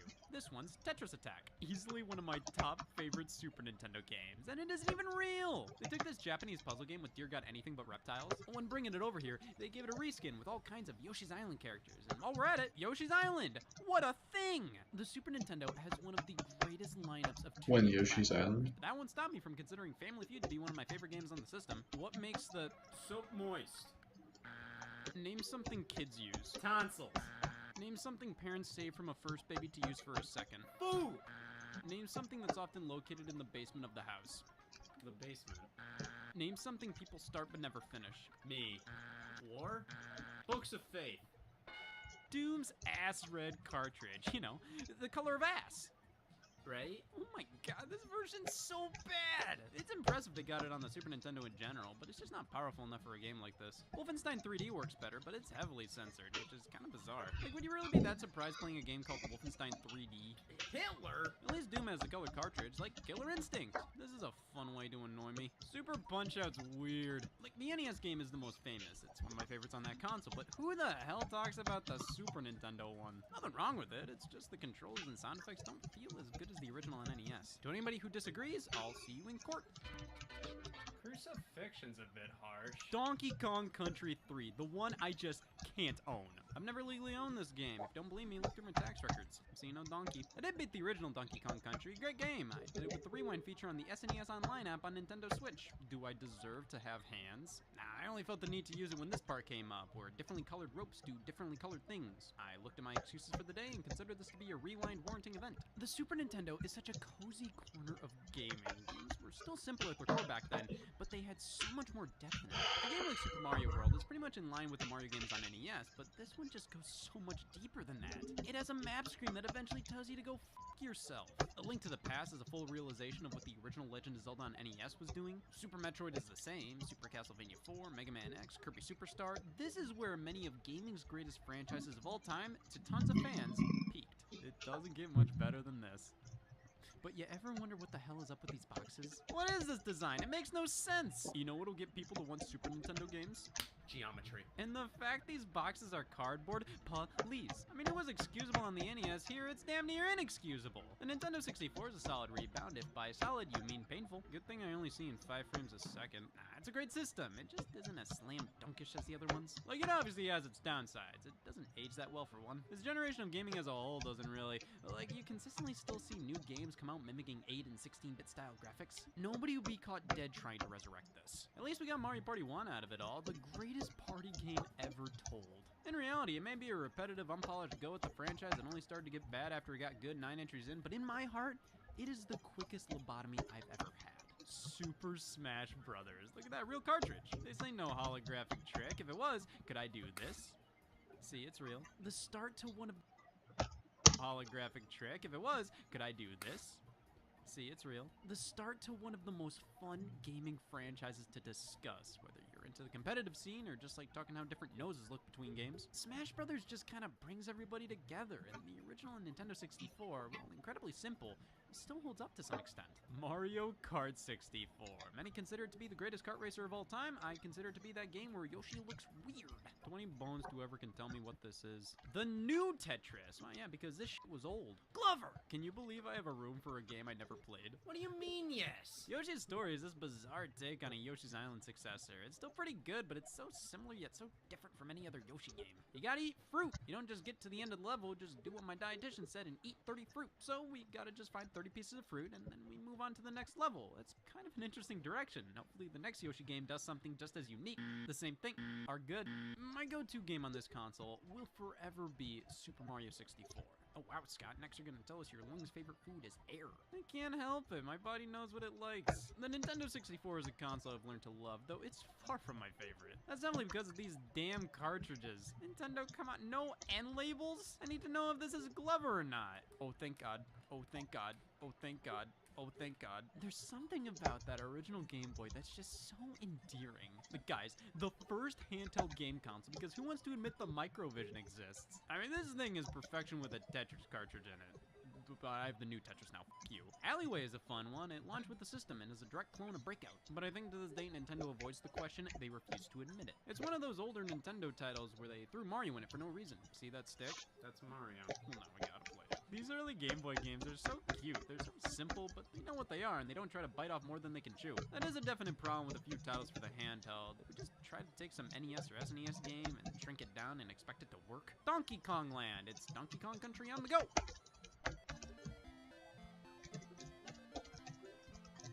You know, I just discovered I could take a shit on the go. All I have to do is shit my pants. Even some of the best games on here, like Link's Awakening and Super Mario Land 2, I mean, they are struggling with the limitations of the Game Boy at times. And yet, these are still such treasured products to me. Sometimes it's nice to go back to a time where this was all that was available in terms of handheld on-the-go gaming. You couldn't play The Witcher 3 at only 540p portably. You had to settle. And with all these limitations, developers still delivered well-designed and fun games. And Tetris is what it is because of the Game Boy. Pokemon came out at what was supposed to be the end of the Game Boy's life, and yeah, that's something you don't want to do on your deathbed. Release Pokemon. Interesting concept. You collect and battle creatures. Let's try it out. There, I tried Pokemon. You happy? But I mean, Nintendo knew the Game Boy was starting to show its age. That's why we got the Game Boy Color, the full successor to the original Game Boy. Full successor, I swear to Christ. We grow closer to my death every time I say that. How could it not be? So many sources group Game Boy and Game Boy Color together. Bullshit gaming journalists who don't know anything. People like Nintendo. Listen, I get it, but the Game Boy Color... Gaming journalists who don't know anything. So many sources group Game Boy and Game Boy Color together. Bullshit.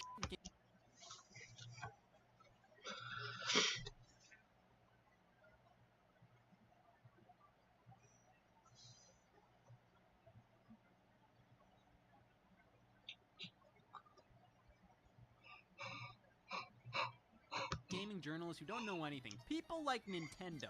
Listen, I get it, but the Game Boy Color. Gaming journalists who don't know anything. People like Nintendo.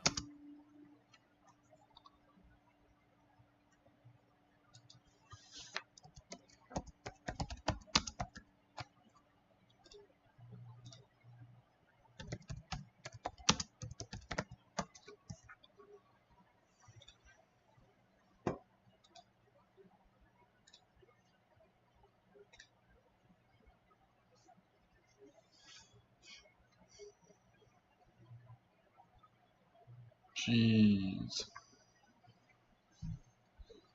85 million units, more than 3DS. That's crazy.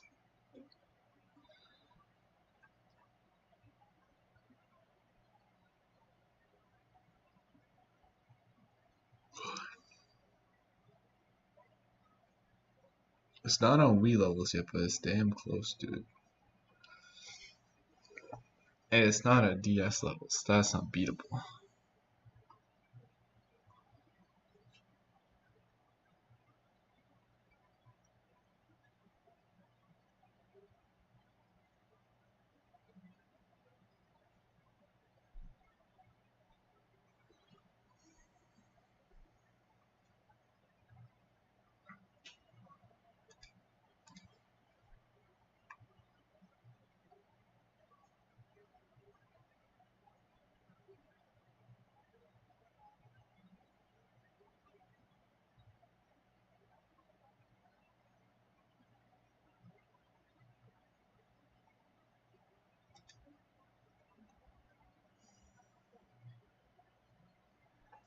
God damn, Sword and Shield, 1v1, more than Mario Odyssey. Oh my, disrespectful.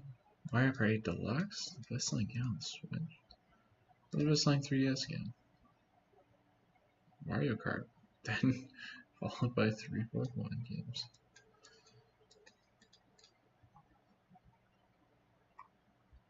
I think I'm saying I'm really starting to lean more favorably to Ultra Ultraman. They're insanely good things. DS? Still sold 15 million copies. Still more Noraz. Oh, but the black 2 white 2 did nothing. Wow. Heartgold still silver, all the Sims. Where'd they go? Oh, the best games of all time, best games of all time. Damn. It's crazy. Imagine you actually sell units, dude. Okay. Sell some units. Listen, I get it, but the Game Boy Color had too many exclusive games for me to not consider it a full-fledged successor. I'll admit it's just a technical upgrade to the original Game Boy. When I finish the Minish Cap, I adore the old-school Game Boy experience, but it is far from perfect. Guess why? Now the Game Boy Advance, that's where things start to pick up. I bet this game looks pretty fun. The GBA was like a portable Super Nintendo, but that's kind of all it is to me. I feel like so much of this handheld's identity revolved around games for other consoles. Oh my god, Super Mario World is here! And A Link to the Past! And Kirby! And Metroid! And Donkey Kong! I mean, it was a dream come true to be able to play these classic games on the go in all their glory, but what does the Game Boy Advance have to call its own? It's Mr. Pants? To be fair, there's quite a few games on this little guy, including Mario vs. Donkey Kong, a follow-up to Donkey Kong on the original Game Boy. This game was the best. It's like you'd expect it to just be Donkey Kong from the arcades on the go. In reality, it scares the f*** out of me. Well, that's the end of Donkey Kong.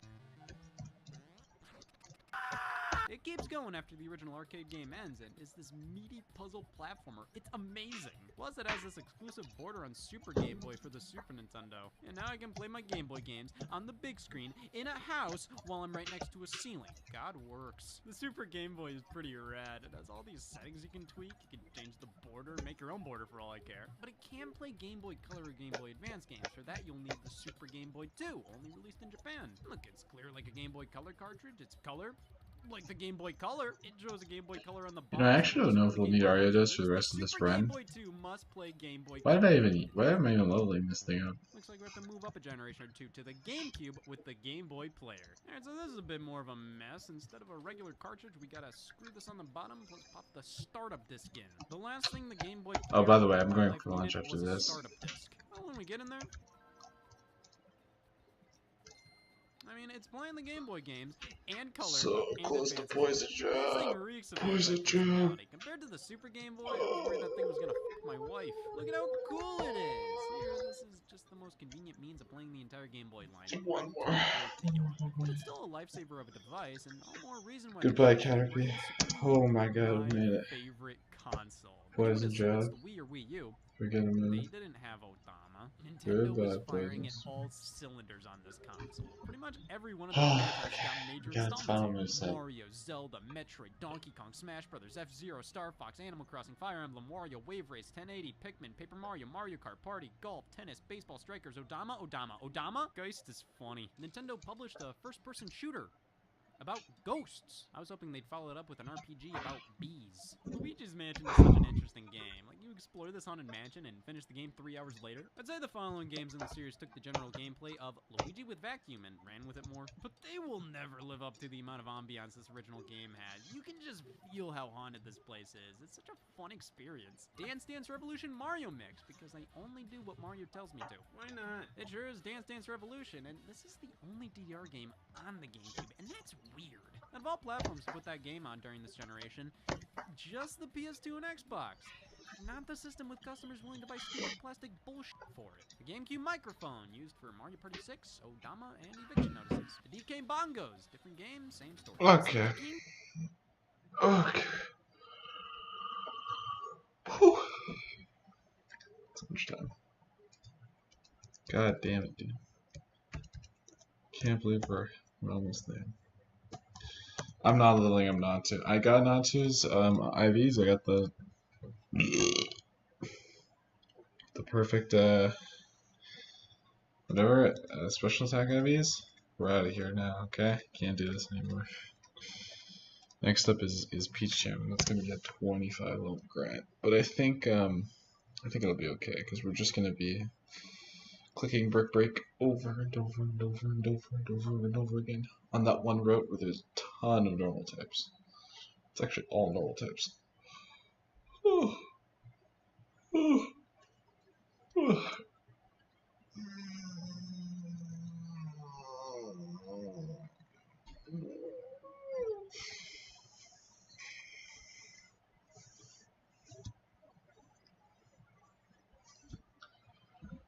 hear that, Natu? Get your special attack up, buddy.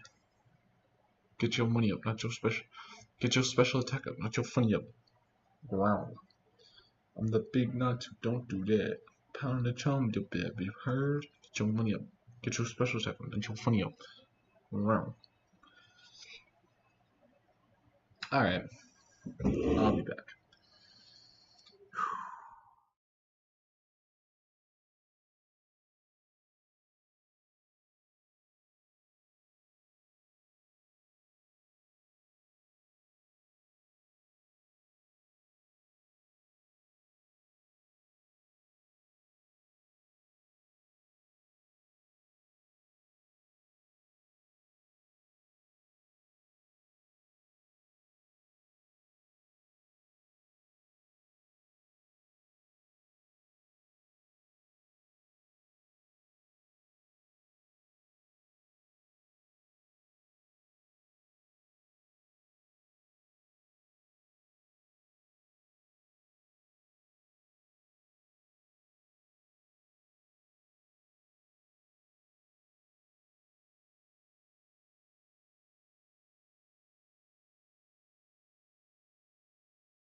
GameCube still did a lot of that weird Nintendo bullshit, but it also had... We're back, boys. We're back. I think the plan is going to be... I want to play a little bit of... We'll play a little bit of Switch. We'll play a little bit of... Plug that in. We're going to play a little bit of Mario Party.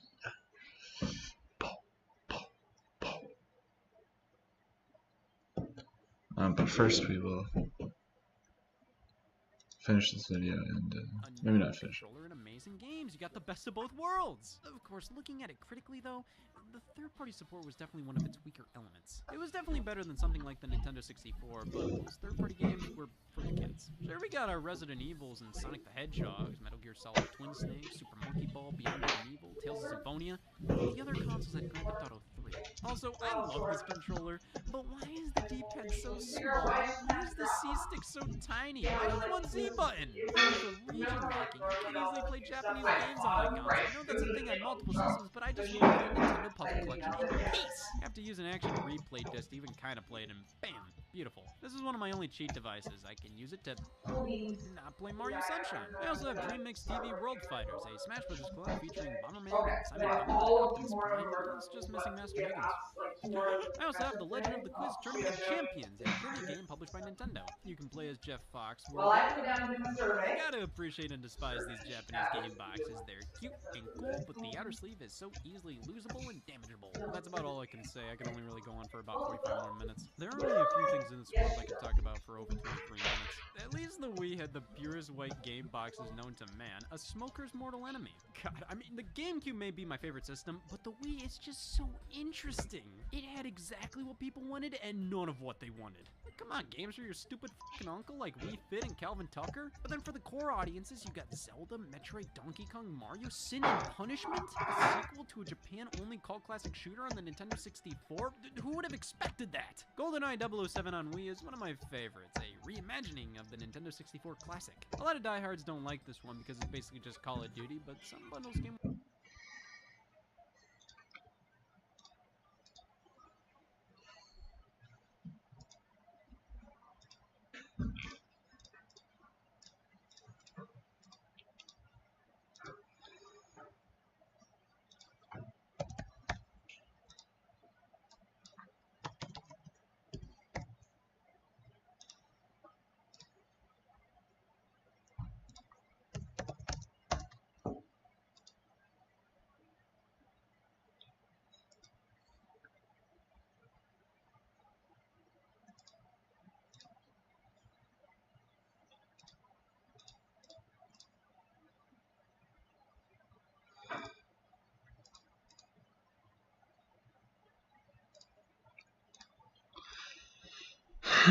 Okay.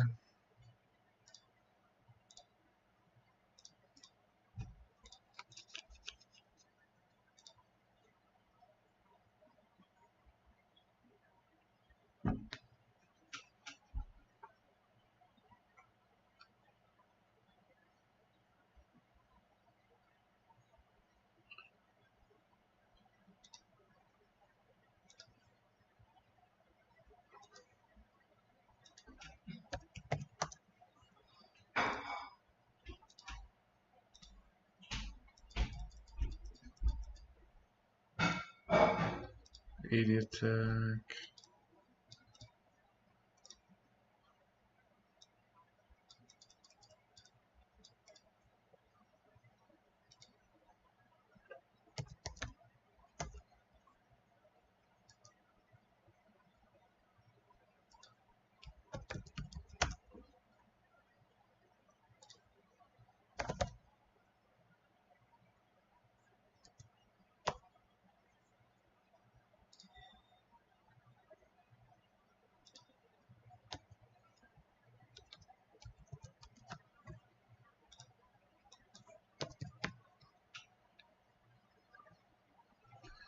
So Tauros is always dying. The red kids are always level 16. Alright, so let's try Far-Fetched. Is Far-Fetched level 16? Only during the day. So we want to switch to night time if we want to do grinding. That's what the mask is. Nope. Still killing.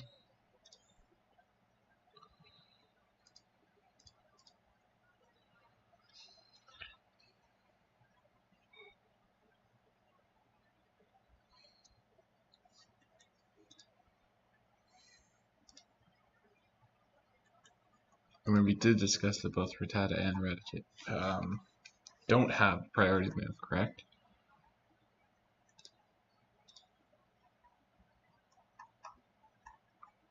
So there's nothing to be scared about?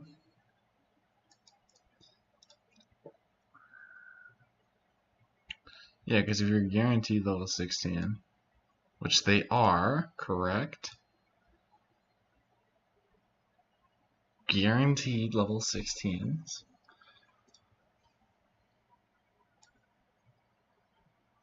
They cannot have quick attack.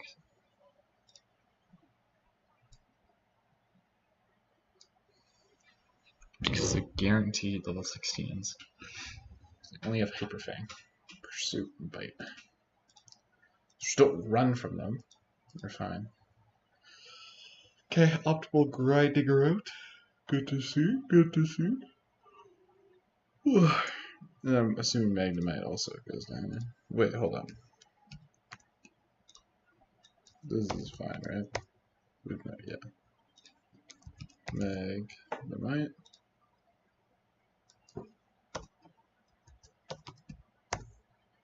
Yeah.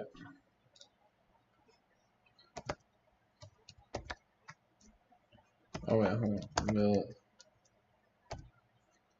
tank. Oh. 13.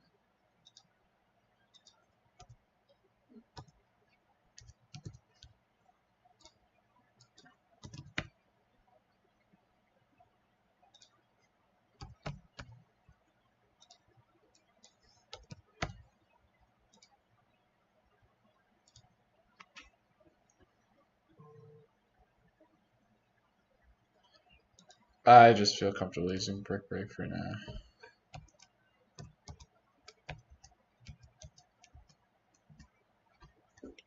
Also, this trainer's gotta go, because I'm gonna run into him eventually.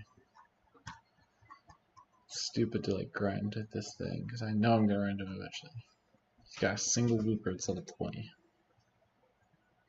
Looper doesn't do anything, right?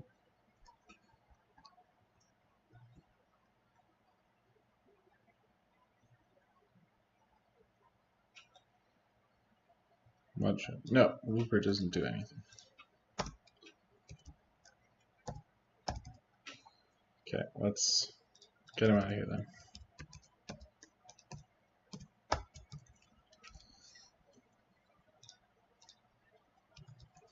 Cool.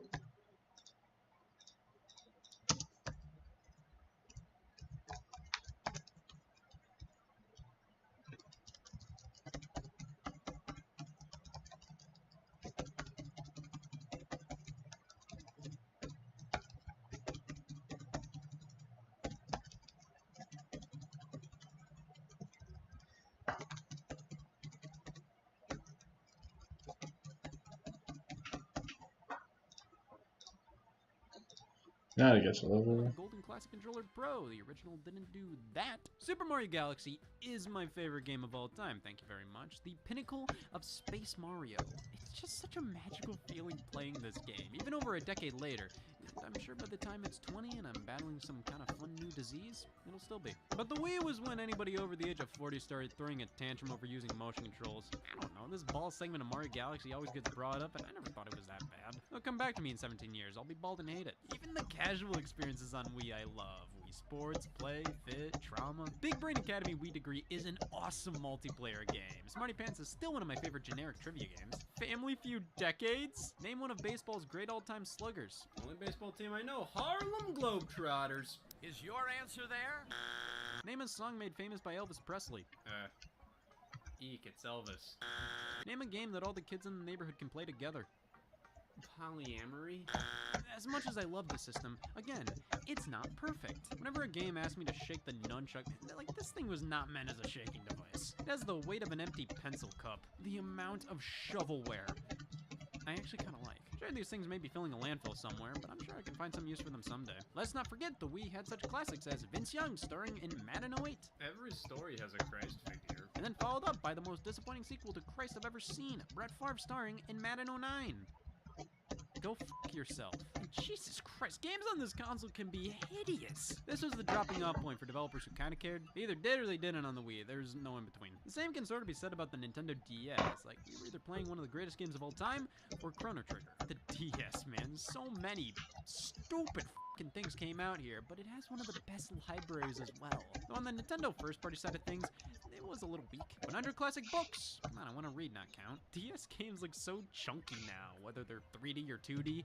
They just all look so DS. Let's not forget the touchscreen. Everybody lost their stylus, but I never did. Doesn't even matter. You can use anything on this screen. Fingers, car keys. Using the stylus for PictoChat or for Mario 64 DS if I was trying to find new ways to embarrass myself. The Nintendo DS browser. I bought this before knowing what a Wi-Fi connection was. I will never get those $30 back. The DS is great, but I do feel like it has aged a bit more than other handhelds. It's in this weird purgatory of just powerful enough to do 3D graphics, but barely. But then even the 2D stuff doesn't look the hottest. Most of the problems with the DS were rectified with the Nintendo 3DS. However, it had an opposite problem. DS had great third-party support, iffy first-party. 3DS had amazing first-party support, but then barely any of the third parties cared. Ubisoft, Activision, EA, they all tried for like 1 year and then just gave up. But it didn't matter because we got...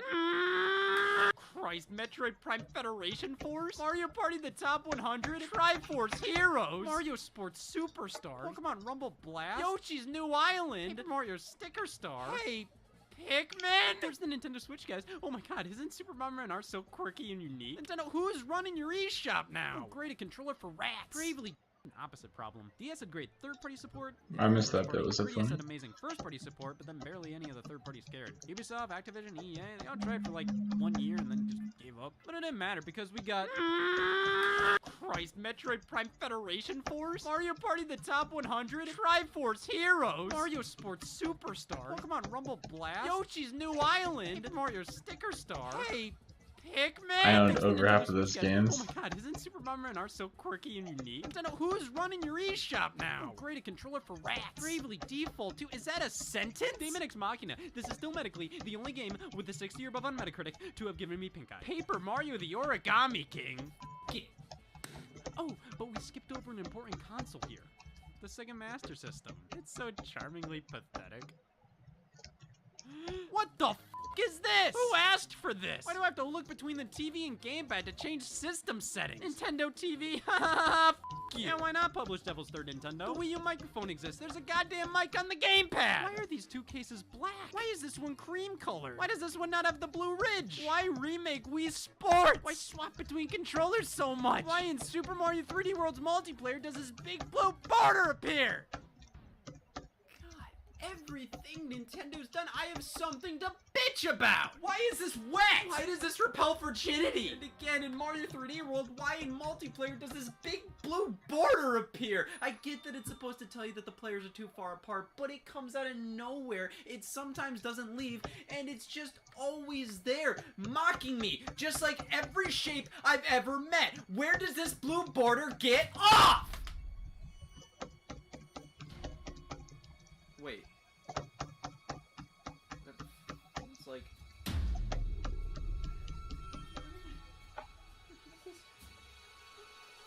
Go away! I hate shapes!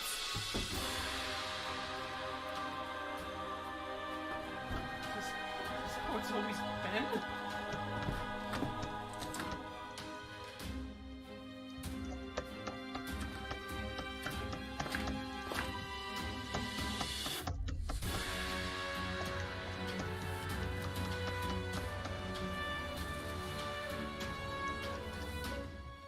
It's me. I know a lot of me.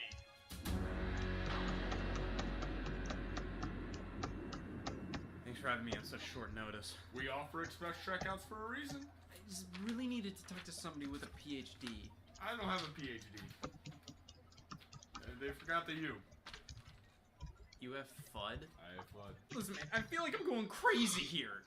Yeah, I remember my first time. I can't sleep. I haven't eaten in days. Oh God! Here, have this. Blueberry? Maybe this is linked to something. firstly sign this confirming your consent to my research. Yeah, sure. I trust words. Consent is the highest form of flattery. I thought it was constipation. Okay, so are you financially unstable? No, I've never paid taxes. You save a lot of money doing that. Are you depressed? It is affecting my happiness. I can prescribe you liquor. Do you even know what I'm talking about? As your therapist, I'll give you the same answer I give all my patients. No. Okay, well, everything I see, there's this blue border around it all. That's the most absurd thing I've ever heard, and I've had patients that murder. Seeing a border is more absurd than murderers. They make great arguments. I just don't know what it is. I recently noticed it, and looking back, I feel like it's been obscuring my vision for as long as I can remember. What if there's something down there I can't see that it's blocking? Oh, it's just carpet. It is looking pretty good today. You can see it. See, you gotta help me! My sanity's at stake here! No, somebody's got a case of the Mondays. Fine. You're right. It's probably not a big deal. This month has probably just been really hard on me. Don't whine. We've all been through April. Hey, because I talk about stupid Nintendo games so much. That's all I do. Maybe I'm overdosing. Might I suggest a new hobby? I recommend a book to discover new things to get into. Stupid bullshit for dummies. I don't know what else I'm good at. What about you? Do you have any talents? I have a foot fetish. Really? Not yet. I'm trying to branch out of therapism. It'd be more interesting for my epitaph. So I'd be willing to do an experiment. As somebody with a foot fetish would say, yeah.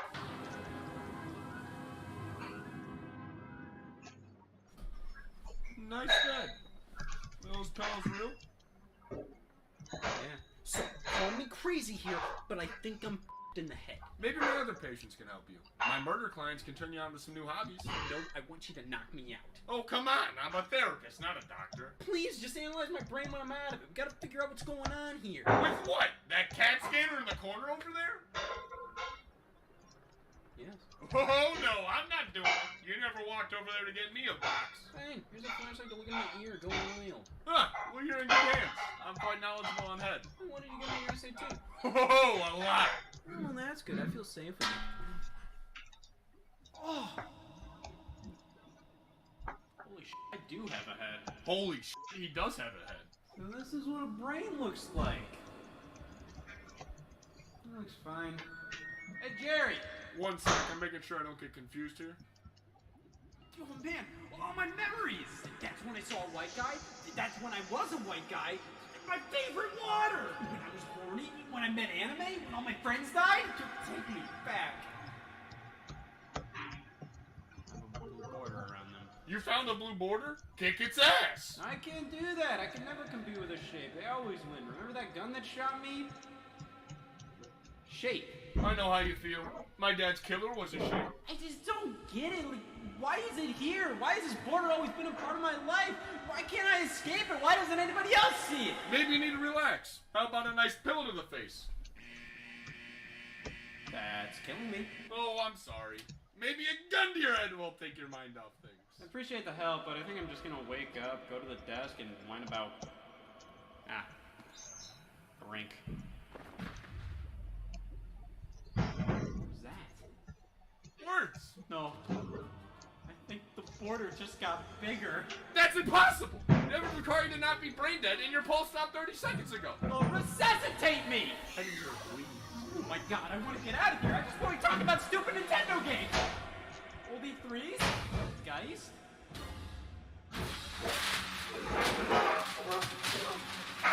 Maybe a cold washcloth will revitalize you. Nope, it's not wet enough.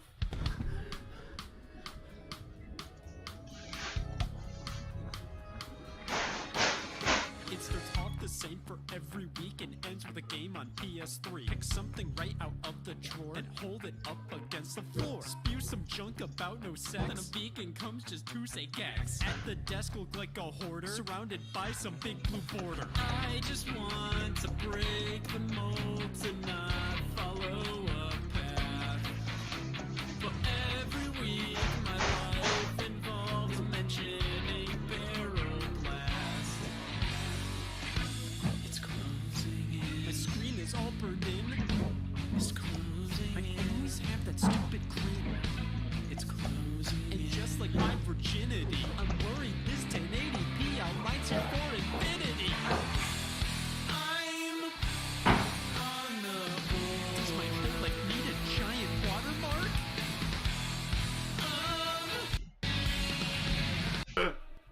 gotta remember this for next time.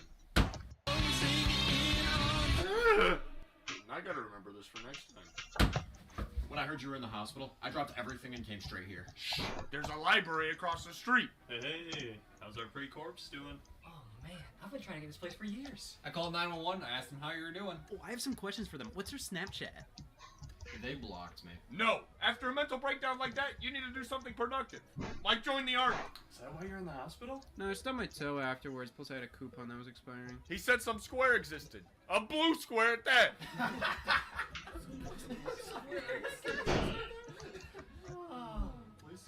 Guys, I swear, there's a big blue border on everything I see and do, and I think it gets bigger the more I give into my primal urges. Watch. Ah! You see? Man, you know, I've never met somebody who's fucking stupid before. Okay, can I please talk to each of you separately? Yeah. No.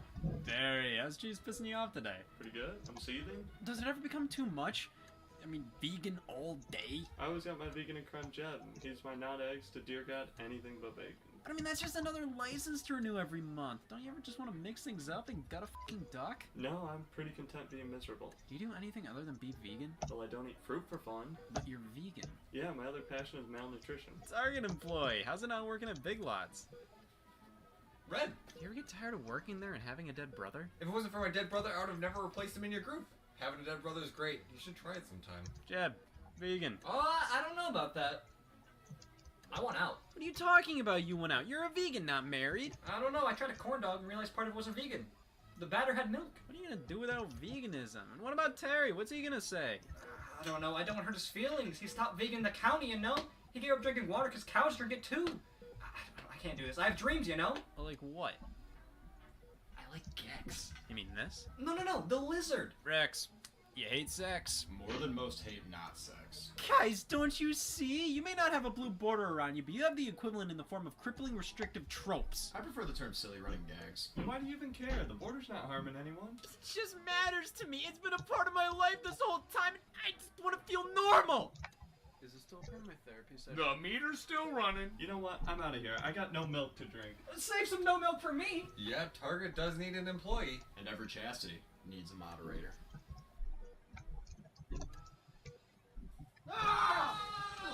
Does anybody else see? Squares can be blue! Where are the signs? Centimeters being obstructed. Centimeters! I'm boned. I'm not. We've got to alert the officials!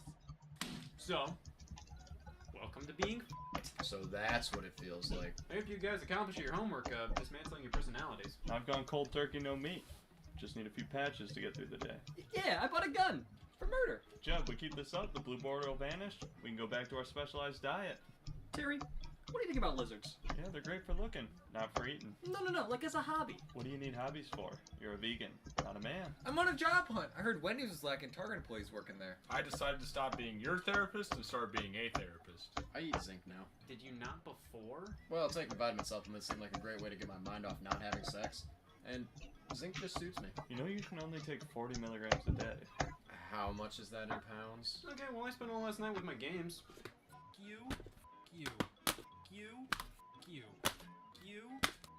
This personality change should be enough to mitigate the blue border for us. For now. For now? But I had something to do down there and I can't sit with the border in the way. Guys, this isn't just a problem that'll affect us. I read Square's A Cautionary Tale. You read the whole thing? I'm up to bread, but it says that blue borders ain't something that can just go away. It's like a black hole. The worse it gets for us, the more it'll start to affect others. I think we nailed this origin of appearing due to excessive rut being inning. That's all we got. If we don't do something about this soon, it'll not only consume us, but everybody. Humanity is hell-bent on repeating itself, and if we don't warn people soon, things could get bad.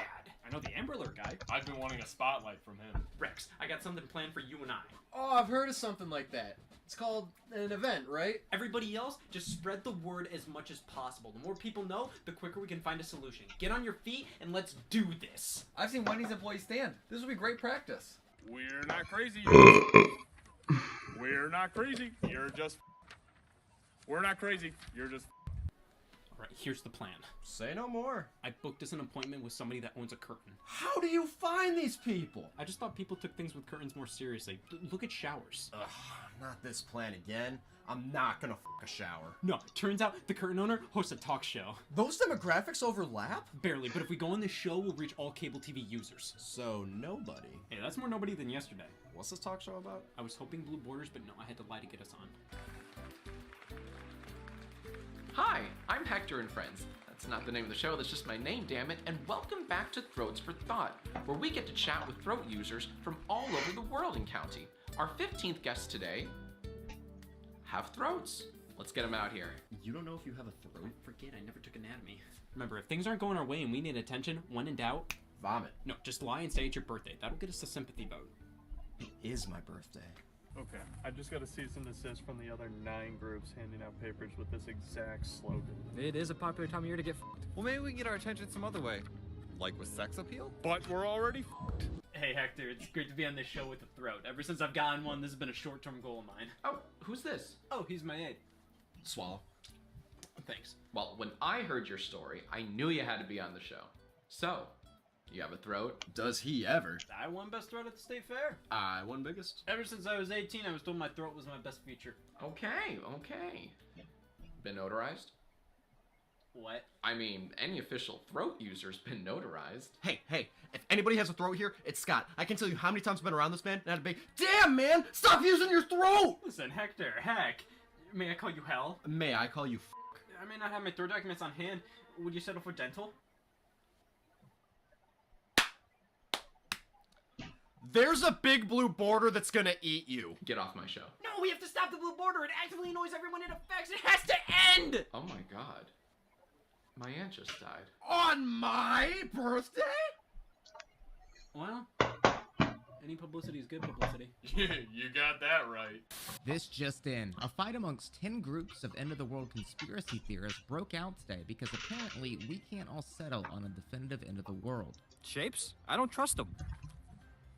Get the f*** away from me! In other news, on a special edition of Throats for Thought, a throatless con man and his aide took over the show to inform everybody that a blue border will be overtaking the world. Police later confirmed that blue borders don't exist.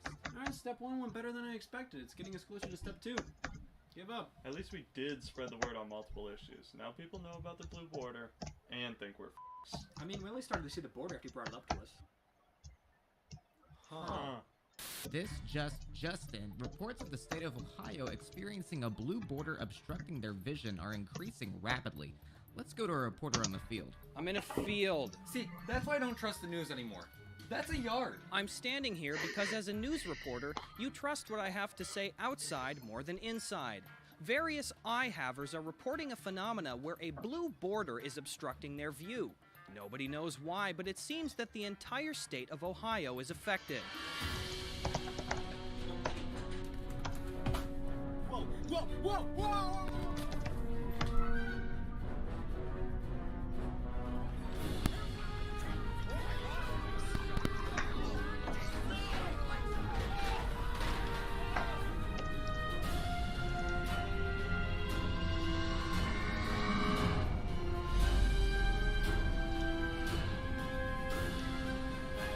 Other states would contact Ohio to help stay outside more than inside. Various eye-havers. Give me a second, I have to focus. So we have to watch out for the Magnemite.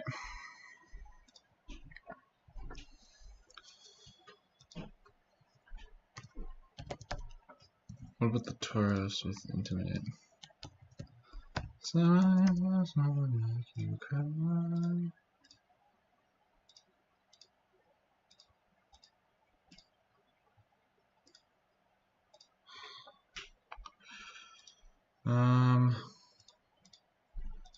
Okay, this can go. What was I just thinking? Tauros is level 13. We don't kill with Intimidate. Wow. What about the tank?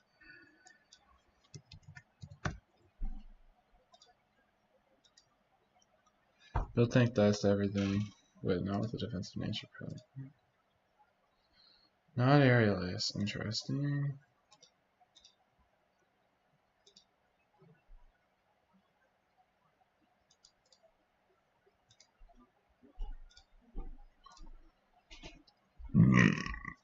Hmm.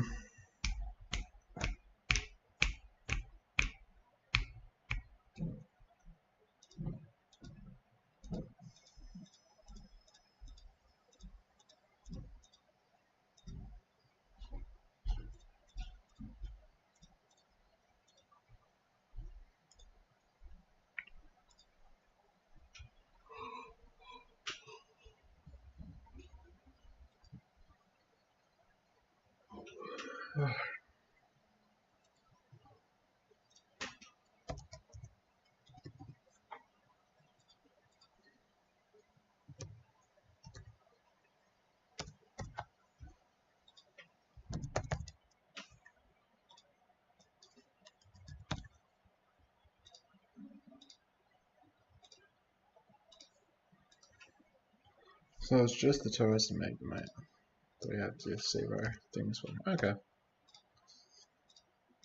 Havers are reporting a phenomena where a blue border is obstructing their view. Nobody knows why, but it seems that the entire state of Ohio is affected.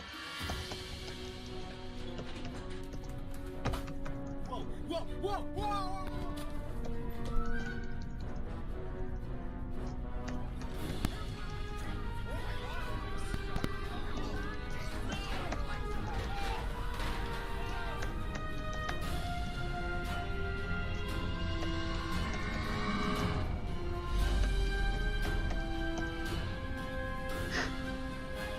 Other states would contact Ohio to help, but it seems that they would have to be convinced that Ohio is real first. Oh my god, you know what this means? Not Michigan! This thing is spreading. Some kind of disease. I'd argue the best diseases are contagious. How are we gonna take on something that's not even tangible the size of Ohio? Maine, maybe. Ohio, I've tried. It's not possible. Guys, we can't give up! This is important to me! People are starting to finally see what it's been like to be in my shoes this entire time! They're bitching about Wario? Where even is this blue border? I feel like it's everywhere and nowhere at the same time. I just can't escape it. Like the moon! I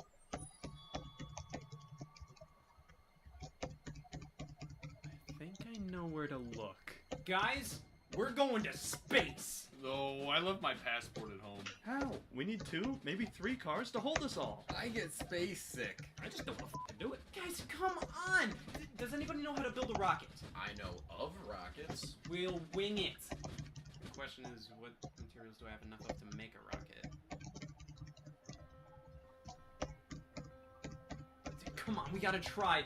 Target employee. If the blue border takes over, there won't be a Wendy's to get fired from if there's no world left. There will always be a Denny's though. Terry, there won't be no cheese to eat if this continues. Jerry, there won't be me wasting money on your services. Rex, there won't be no sex to be had. Jeb, no everything except for Gex because anything but Gex is Gex. That includes shallots. If we're the only ones who can do this, we have to take this blue border out ourselves. We're the only one who can do this. Everybody else is busy. We've got nothing else to do today! It's our time to prove our worth by saving the world. Save this frameless earth. And when we do, we'll rub it in the face. It's when you got my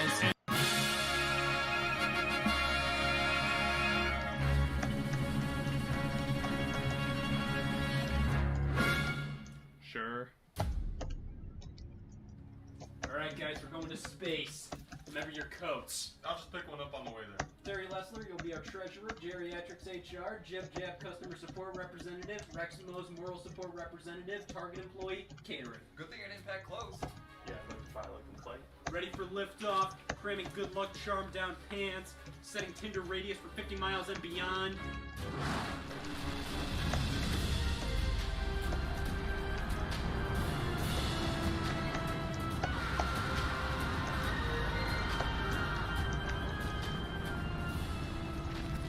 Oh, this atmosphere! Hello, please? Yeah. Yeah, I'm in space.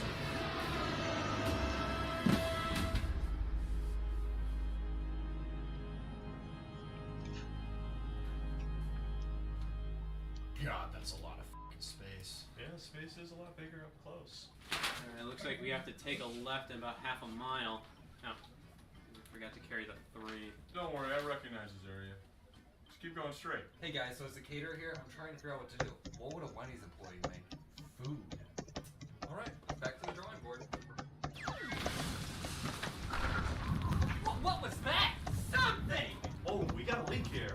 I f***ing hate circles! Alright, listen. I'm your moral support rep, so this means a lot coming from me. We're f***ed. Listen, if we die, please tell me. Is it hey y'all or hey all? Hey guys, I made us Baconators. That's a f***ing whopper! Ugh! Please f*** up more. Oh, who shot us? My money's on the working class. No. It can't be. My mortal enemy! Cover athlete of Man in 09! Brett Favre! Oh, Scott. You'll pay for this. Favre! Why are you doing this? That's, first of all, it's none of your business. For whatever reason, you despise Madden 09, so it looks like I'll have to deal with you myself. You can't kill us, it's illegal! Hey, anything's fair game in space. This round was planning to jaywalk. Let's get the hell out of here!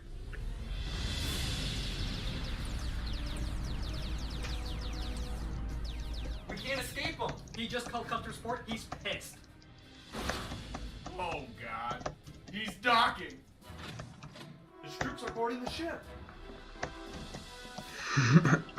Holy sh**. It's the Green Bay Packers. Alright, Favre, we're ending this. Guys, I know we're trying to mitigate our tropes here, but we can't let it affect who we are. The only way we're gonna win here is by being the best us we can be. There's one thing I hate more than the Green Bay Packers. It's sex. Honestly, deep down, I've always felt like I've been a Wendy's employee. Well, I've always been a vegan. I haven't. Is that a gun? No. It's Gex.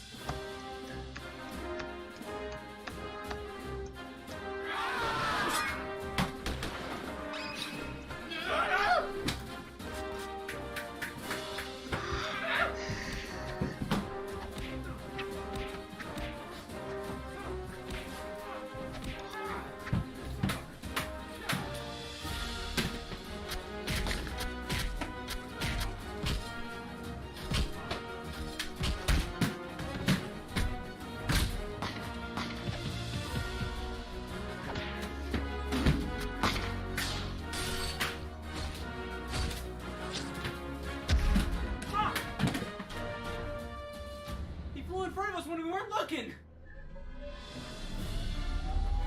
God, he's charging up! We don't have enough resources to fire back. We have everything we need except for zinc. Hey, I already ate zinc. I'm on the thallium now. We need attention. Things aren't going our way. Vomit. Hey, here's a nail. That'll work. Guys, we have enough. Get.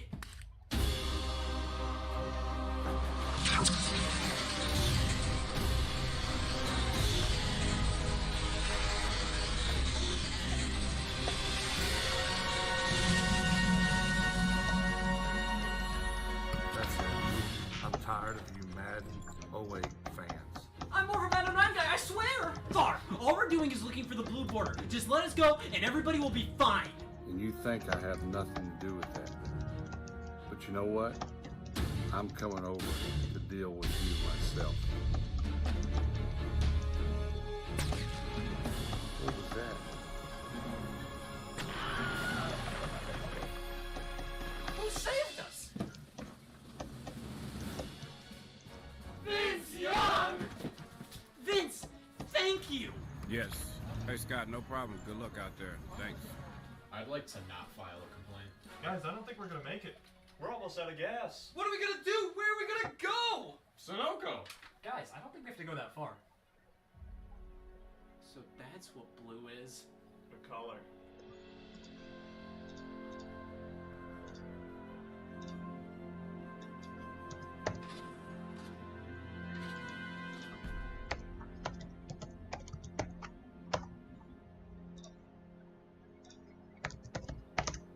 I'm so happy we're all hanging out more. I'm just happy home invasion's in now. What are we looking for exactly? Probably a square. Well, if any place is gonna give us answers, it's here. Oh, sweet. Printer ink. Oh, wow. Look at this one, eh? Wait, guys. Nobody would leave their printer ink out there just like that. It's a trap! No! You dare acknowledge my existence? Threaten to remove me from your life? It kept me busy. I'm done only affecting you in your precious state. I'm ready to irritate the entire world.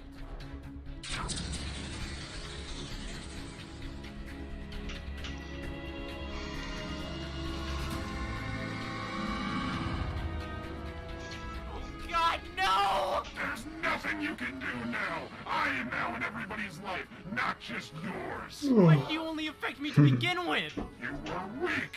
You wasted all your time talking about stupid Nintendo games. I risked a lot doing that. Ever heard of spontaneous combustion? You were a waste. I contacted Farm to take you out, but apparently I underestimated you. But you took advantage of my group's love for printer ink! Just because my first plan to eliminate you fell through doesn't mean I'm opposed to ruining your life even more so now. You were the perfect catalyst for my plan.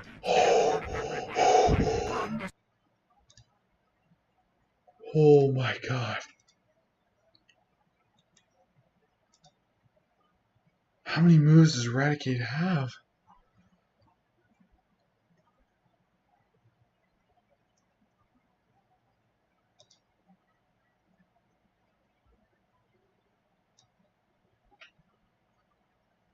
It clicked the one move.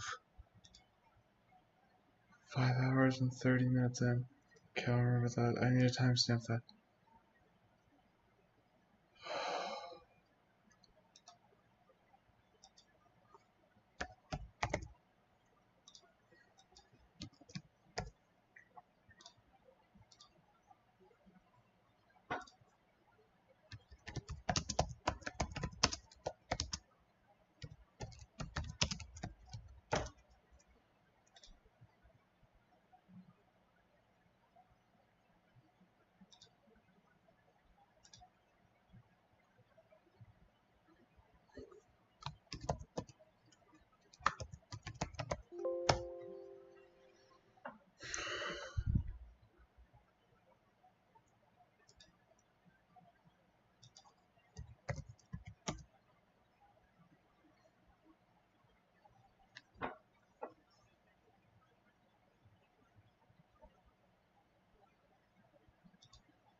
Wait, also, Aerial Ace isn't guaranteed kill, right? Dude, what have I been... Have I just been inting this entire time?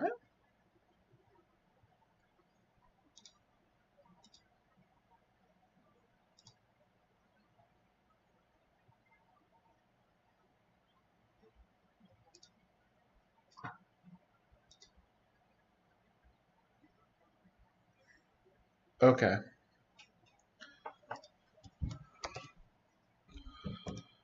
Nope, not doing it. Not doing it.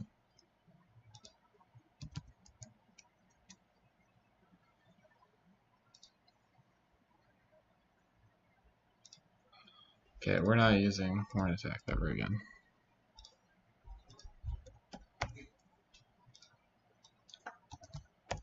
Man, I almost got burned really hard there.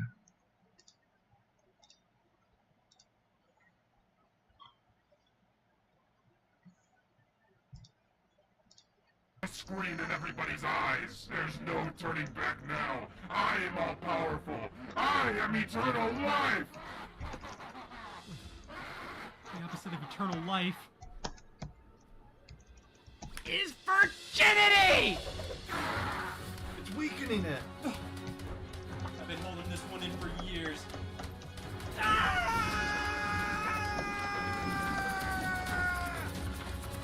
It looks like it needs one more dose. I've been saving this one. Mad and await in Espanol for PlayStation 2 and Xbox 360!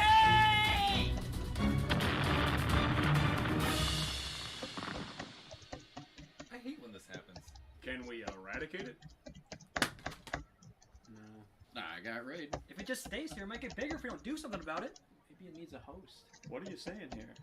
I think it needs to live with somebody, or else it's just gonna keep getting bigger and bigger again. I'll do it. That goes against everything we've just done! Guys, I've had to deal with this thing longer than anybody else. I know how to handle it at this point. It's never gonna leave, but I know how it works. I know how to just talk about stupid Nintendo games and not let it bother me.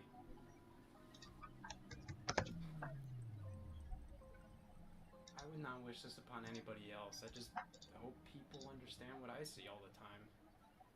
Deal. Oh, it's because I'm listed at -1. I'm so pretty good, dude. I was like, what? Soyface? Why did that kill Soyface?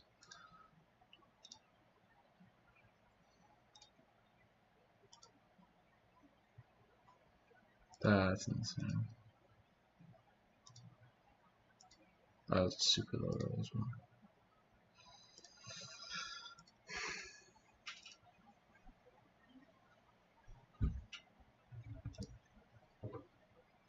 The Chinli berry.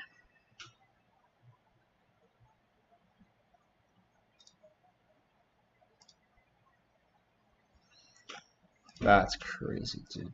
I almost threw. Oh.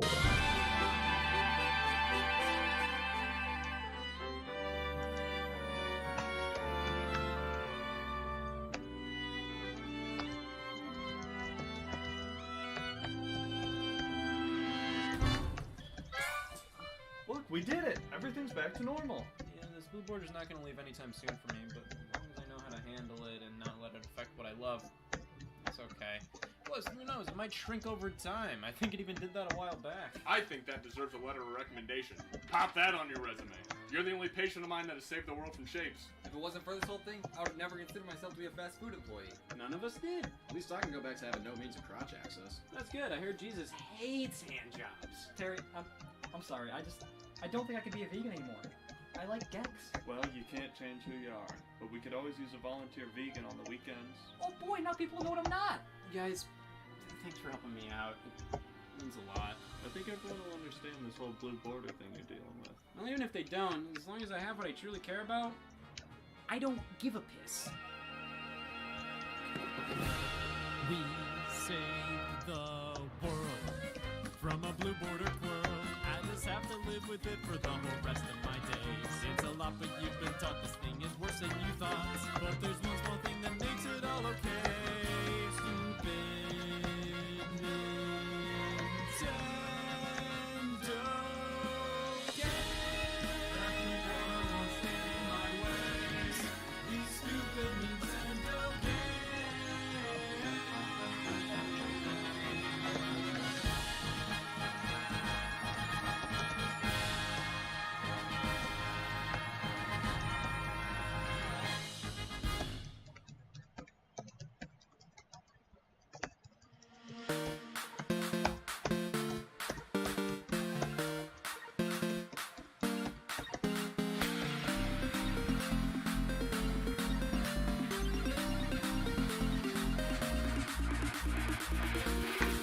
Okay, this is just a credit roll.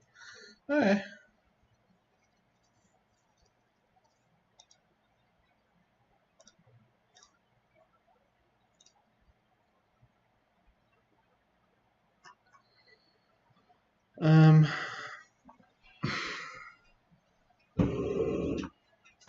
Do we want to play a little bit of trolling? I still need to set up this thing. See how it works.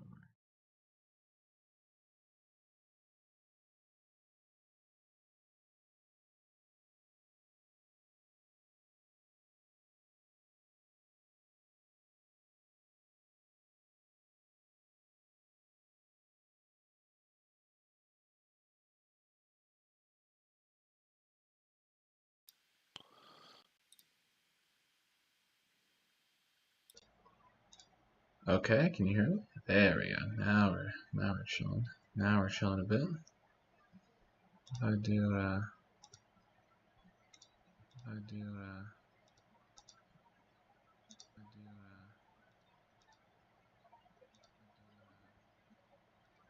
okay. Okay. Okay. Oh yeah, there's an echo. There's an echo. Cool. So my desktop audio is still playing.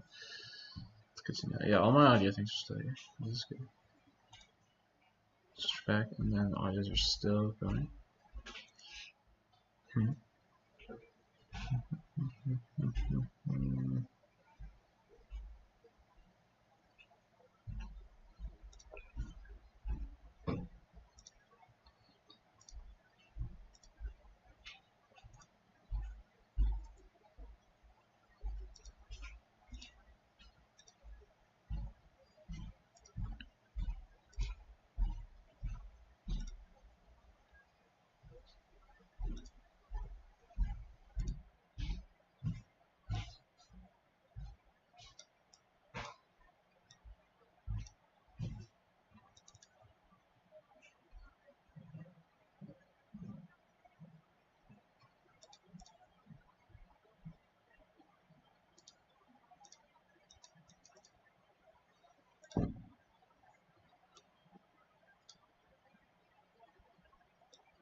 Boom.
Nice.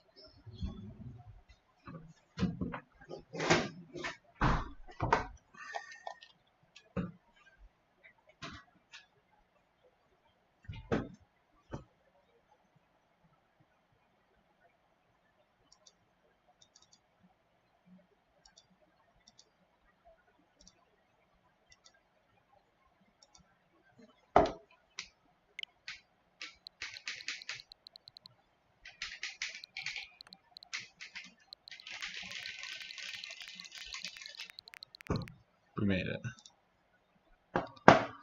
We made it, boys.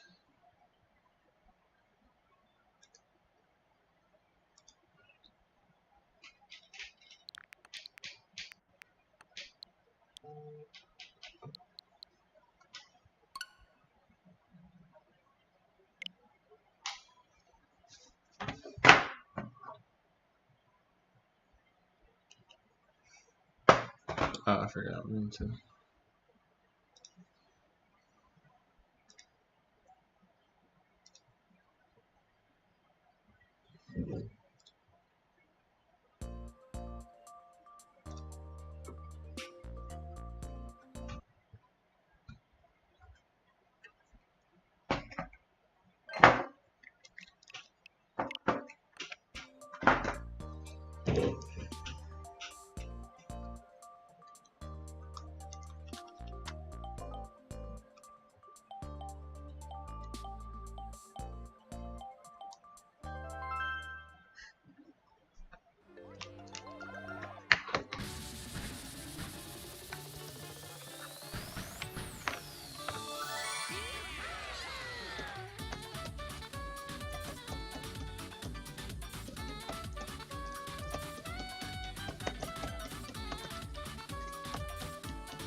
Ah, that is gonna mess things up.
Here we go. The online play.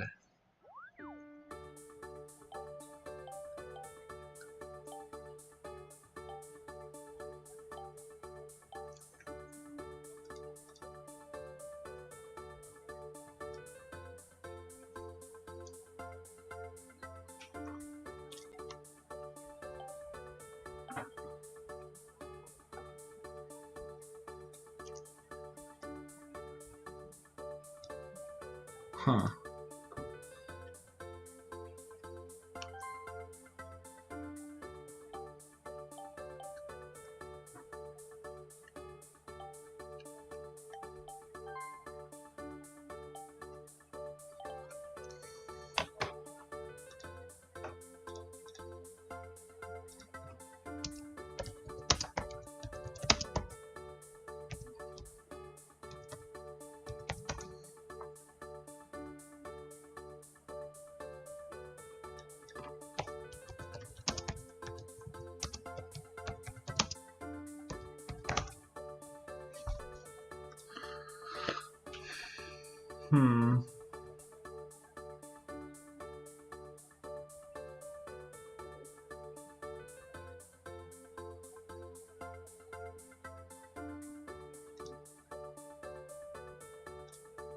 Well, never mind then. I guess we're not doing this.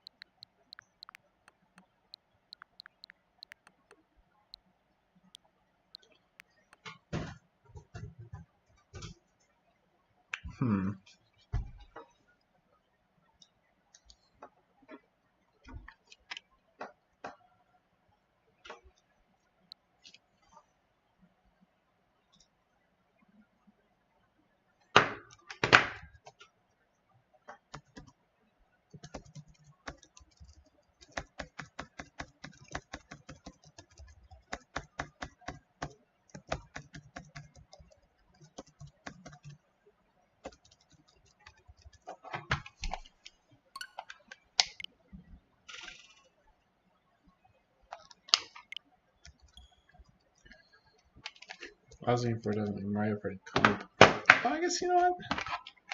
There is one mode you can play Mario Party on. It's not the same, but.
who Dracon is.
Wait, hold up.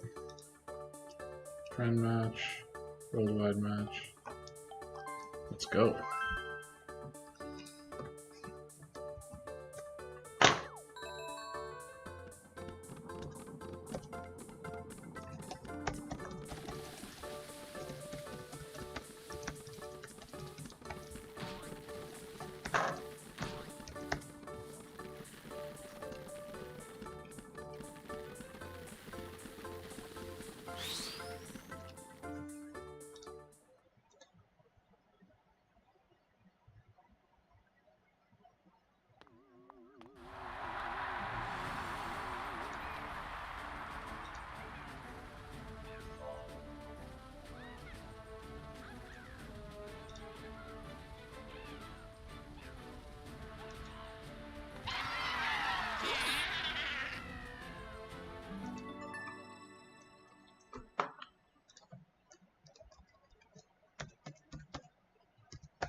Oh, it's so bad. 2.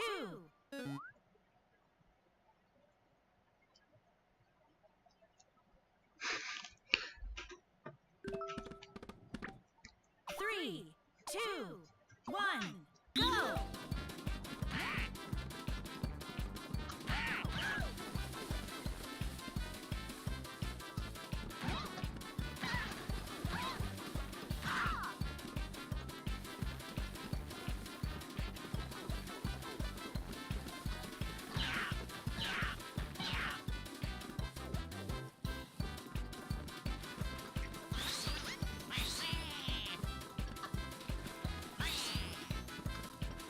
Oh, I threw.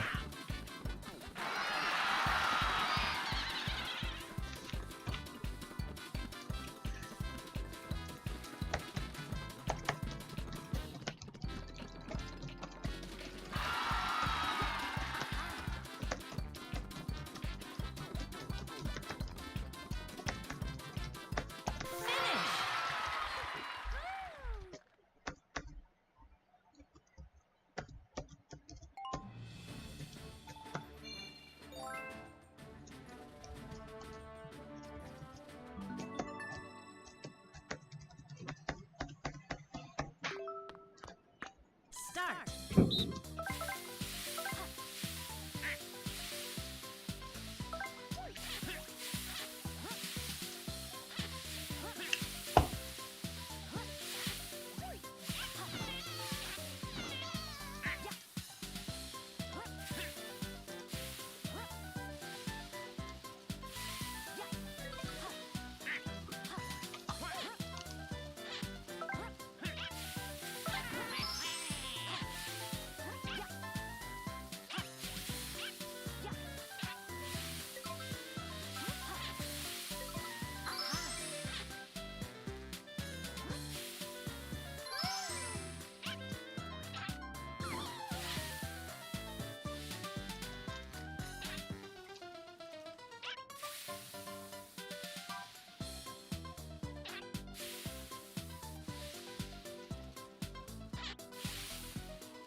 only about 40 seconds behind.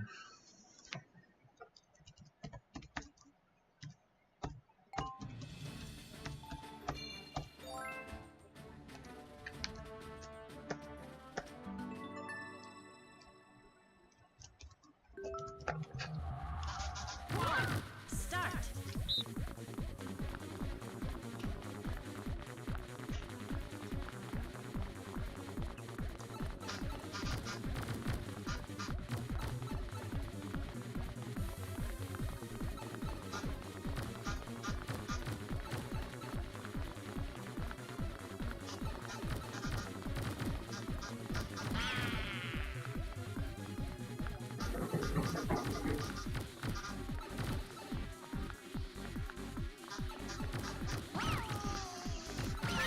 That is so lame.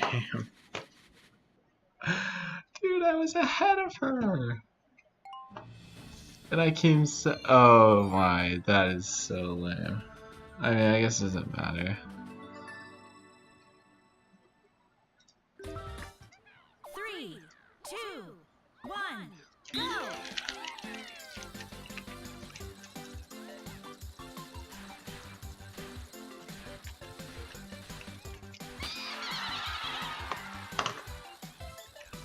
There's no point in trying to play by the rules. Just shake it as fast as you can, literally any direction, and it'll do it.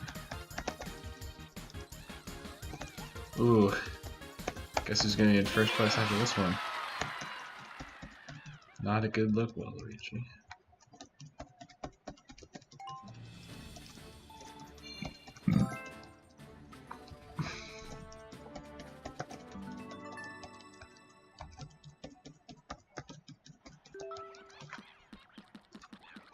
Okay. Start.